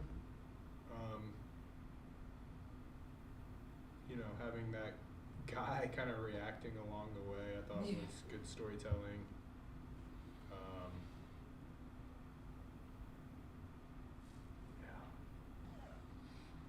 Kind of have Broken Trust, Undetermined, and Nowhere to Run kind of neck and neck.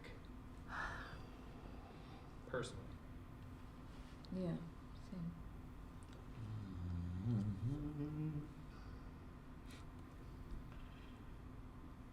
I'm so sold on Blue Ridge.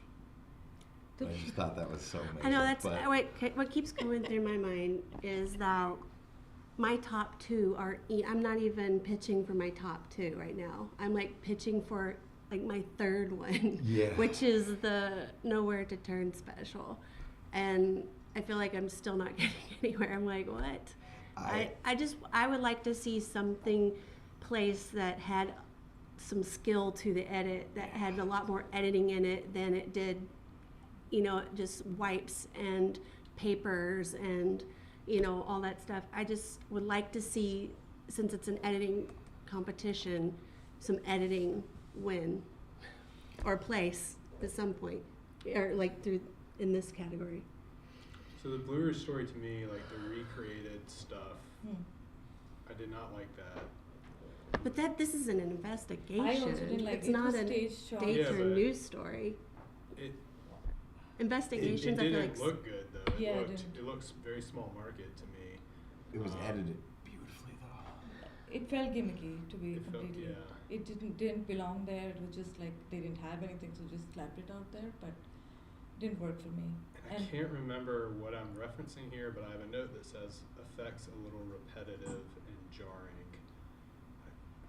I can't remember at this point what that was in reference like to. this part, I just. Oh, I love that when they were. Not my jam. It's edited. I don't know. It's got some extra stuff on it, I mean, that's pretty. That's gorgeous. gorgeous. Yeah. Oh. A lot of it, I've said this before, like, a lot of it edits isn't better necessarily. More edits isn't. Like this, when they start It's not about the more edits, it's like the skill of the edit. With the sound that went with that, it was just so well done in my opinion. But even the structure, even if you take out the staged part, the structure is just flip-flops, like it goes somewhere and then it goes there. It just, I don't know, the structure is even there. But like if we get it that it's staged, but for a normal viewer, do you think they'll get it it's staged, or is it? Editing wise, I don't. It was amazing. We're not just edited. The editing that took place in the story, I'm like blown away. I actually made a note 'cause I would like to find this when I get out of here and watch it again, because this is actually my favorite story of the weekend. Oh wow. Yeah. The weekend. Wow. Yes, I just. You can find it on NPPA.org. I will. Just some of the little technical things that they went in and did with this, I just, it just sucked me in. And yeah, a lot of little moments that like, you could tell had to have taken this editor's. Did I accidentally delete the title of the first one? What was the first one? I don't remember. It's not so much the story or the story. I was just at the edits Yeah, that she were did delete it. were made Sorry. and how they were made. That's what was blowing me away. It's not really the content or the actual. I love the way they put this one together. But I'm done promoting this one. Yeah, this is in my bottom too. Can we all take a breather? You can do whatever you want. You need to take a breather, take a breather. I just want to clear my head for a second. Sure, go ahead. I like that. Yeah.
all good scores though.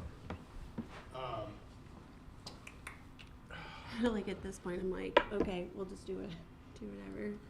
I mean, should we like just take our averages or something like that? Just kind of, yeah. Like, so I'm gonna take Blue Ridge out of it, and why don't we go 1 and 2? Like I'll take Blue Ridge out and find my 1 and 2 since I know we're not getting. why are you taking Blue Ridge? I don't feel like we're getting anywhere. Yeah, I think we're at a stalemate with Blue Ridge. I know, but I'm saying like, what if we all write down our 1 through 4 and just average it out? Because I mean, let's try. I like that. We don't have to. I mean, Yeah, agree. no, I like what you're saying. I don't think we're ever gonna get on the same page, so we could just give the them consensus. assign them points. Like number 1 mean, gets yeah. and just I like that. Do we have paper? I mean, all the other ones we've been able to. I love it. Kind of talk through, but yeah, I feel like we're so far away on this. And we've all kind of hit. I like that idea. So we're not trying to like lobby each other. But the live stream, we don't want to tell why we chose that. It's Are we doing 1 through 4? I think so. Okay.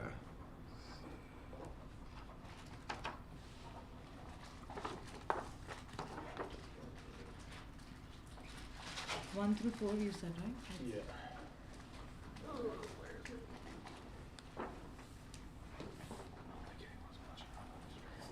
That's true. Would you watch this? I would. checked it earlier and it was like, I was like, oh, there's 1 viewer. Football season's over. I mean, students would love to watch. I don't know. No, there's 3 watching. There's no football to throw on. People will like scan through it like in the days coming. But Yeah, when I was a student, I would watch. Doesn't want me to write.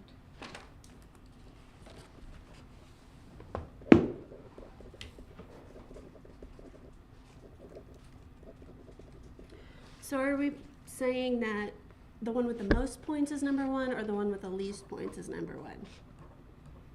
With the most, right? So we then when so it, do 4. Give your first 4.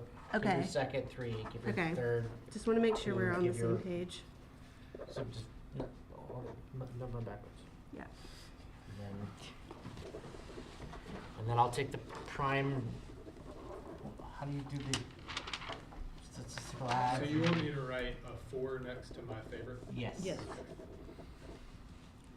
This pen doesn't want to work. Oh, good. He didn't. He gives us pens that didn't work. Yeah, mine quit working too. It might be the Oh. tabletop. Busted. Look at this. UGA has pens that don't work. You guys need a pen? Yes, Yes, it please. doesn't work at all. And I got one over here.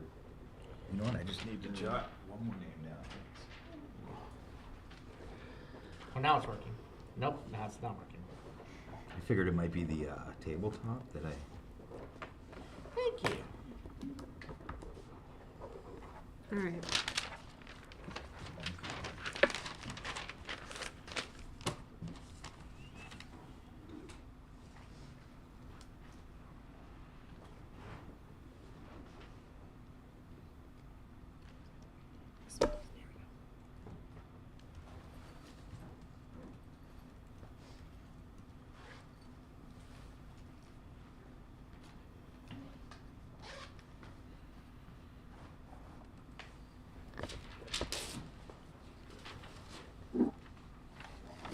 Does the pen work? It was kind of starting to stop work, but Oh. you can give it a shot. Blue Ridge, if you're watching.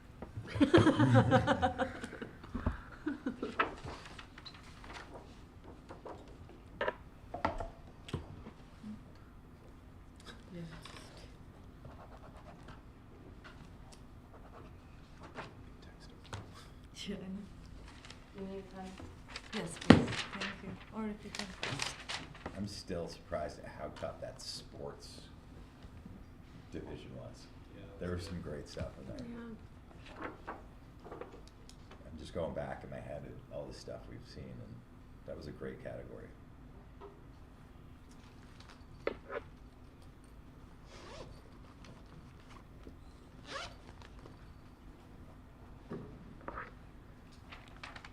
Oh, there's 2 broken, huh? Yes, broken trust. promises and broken trust. This is broken T. Yeah, broken And trust. this is broken P. Okay.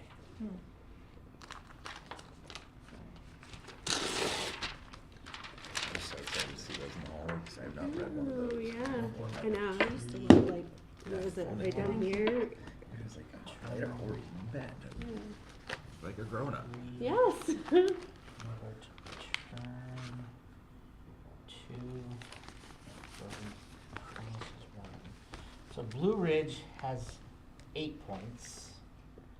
Jail hostage has 6 points. Nowhere to run 2, 4 has 8 points. Trust has 1. Undetermined has 4, 5, 6, 7, 8 points. Great. Broken Trust has 7 points. Broken Promises is 2 points. So we take out promises, I guess. So What one? Blue Ridge, 2 of you scored it as the best, so that gave it 8 points.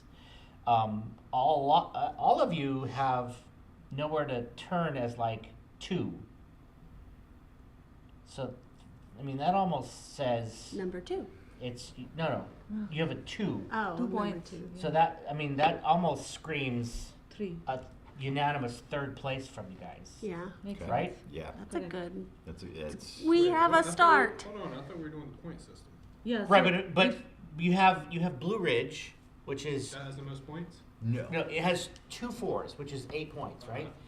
Nowhere to Run has 4 2s, which is Okay. 8 points. Oh, okay. You're comparing those two specifically. So I'm comparing those two, but if you all have that as a 2, that pretty much says it's And a are those the 3rd. 2 highest points? Yes. Well, no, there's Undetermined. What, how many is that? Well, that's a 4, a 3, and a 1. So I That's also 8? Yes. All 3 of those have 8. Yes. Damn it. Yes. But I'm saying That that makes if you sense. all have Nowhere as a 2, it just defaults to 3rd. I agree Right? with you. So now Undetermined and Blue Ridge are your 2 tops. 2 of you have it as your best, but then the other 2 don't even have it at all. Undetermined, 3 of you have it. One has it best, one has it second, one has it 4th. So based on that logic, if you were arguing with me, tell me Undetermined would be the winner based on 3 of you like it, where 2 of you like Blue Ridge, but 2 of you do not even have it in your rankings. So then Undetermined and Is then the Blue winner. Ridge? So based on that logic, Undetermined would be the first, correct. Blue Ridge would be second, Nowhere to be third, and then Broken Trust, based on points, would be honorable mention. Okay. Lock it in. But broken. Lock it Okay. in. Yeah. I like it. Yeah. Based I like on the it. point Very thing, fair. right? Yes, I agree. Anybody, Who had broken Good. trust? How many people had broken trust? 3 of you. So then Blue Ridge had 2 people, right? I'm sorry, 2 people had it. So Broken Trust had 2. 2, A 3 and a 4. It had less points. So only 2 of you had Broken Trust. Only 2 of you had Blue Ridge, but 2 of you had rated Blue Ridge as the top, where Broken Trust was a 4 and a 3. Yep. That's Let's do it. I like it. Did you get all that? I think so. Yeah, that looks right. Okay. Right. Yeah. What's I undetermined? thought What did I say was going away, first? so Undetermined. Yeah. Okay. That I need to know for. So when we make these decisions, does it immediately go out and notify the winners? No, I don't know when they're gonna release the winners. It'll be soon, but not Oh, okay. right this second. Okay, what was second? Blue Ridge. Blue Ridge. Okay.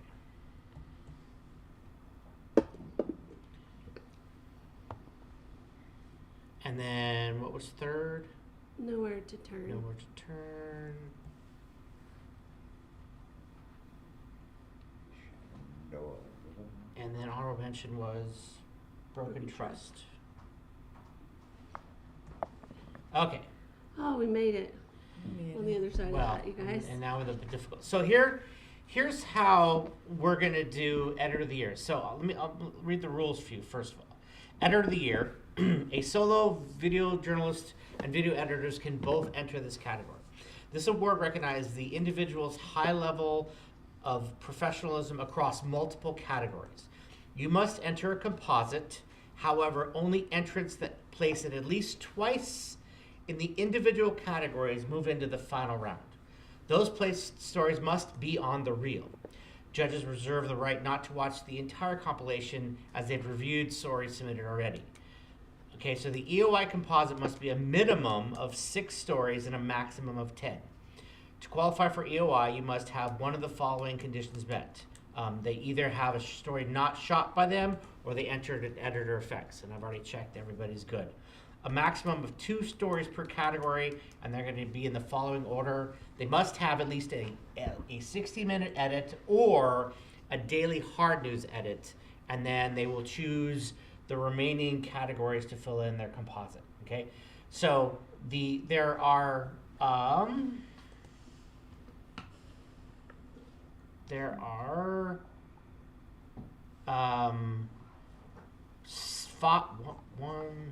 6 that placed at least twice.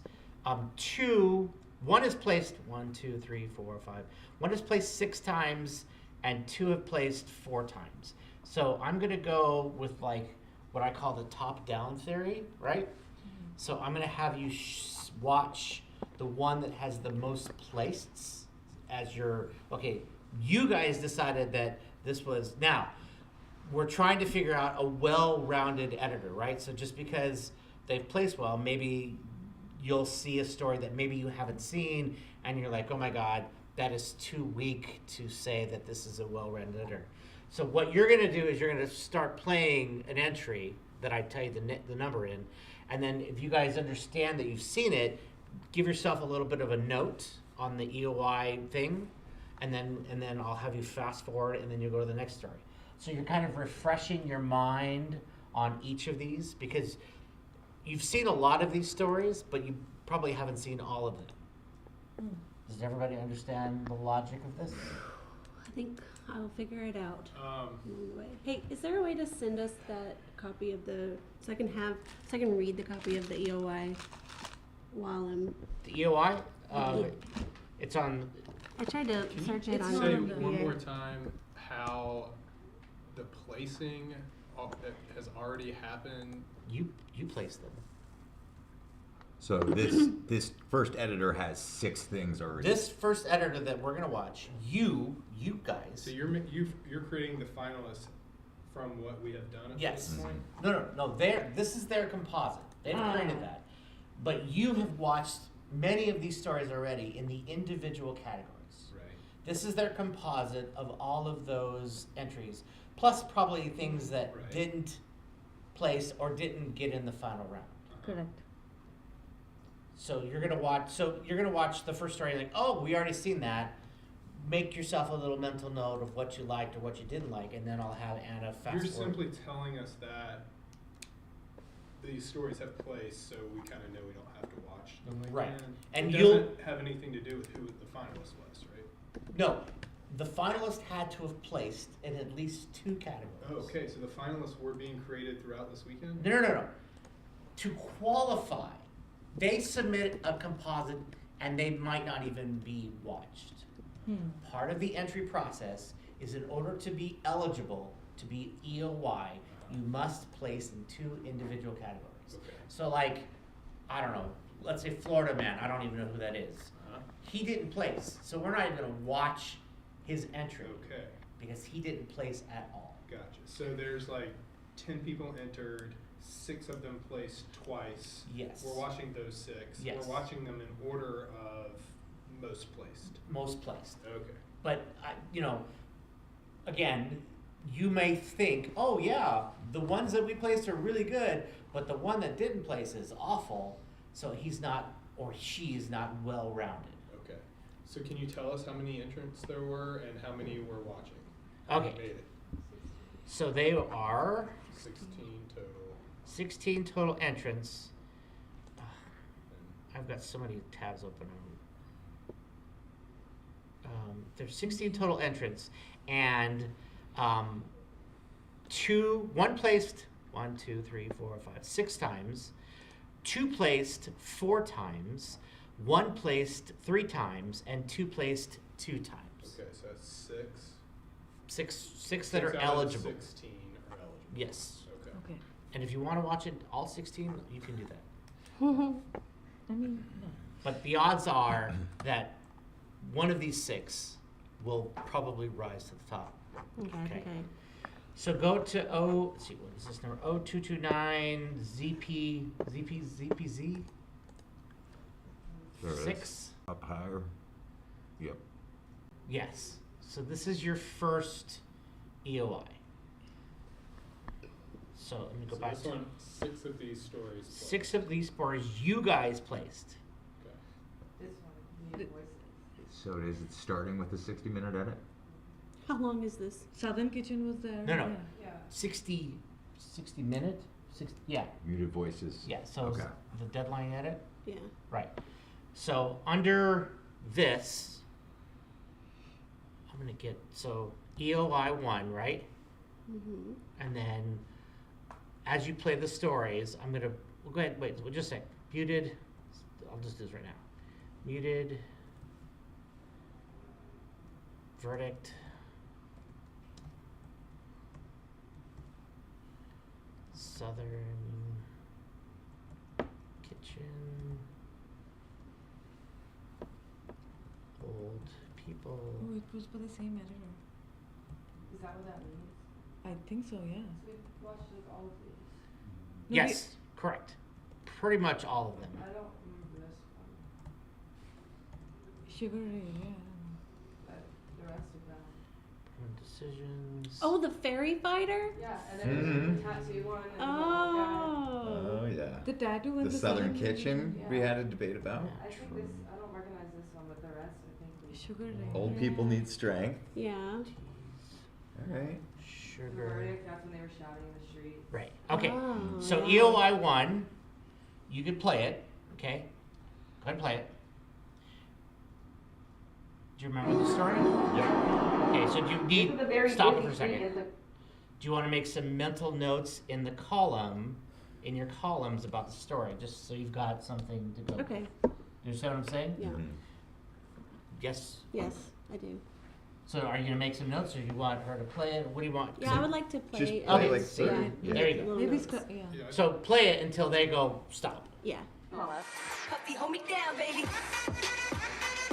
You can't help but see the colors and the faces and the words that are going to be on it. You want to get some brown in for me? We wanted it to make a statement. Literally.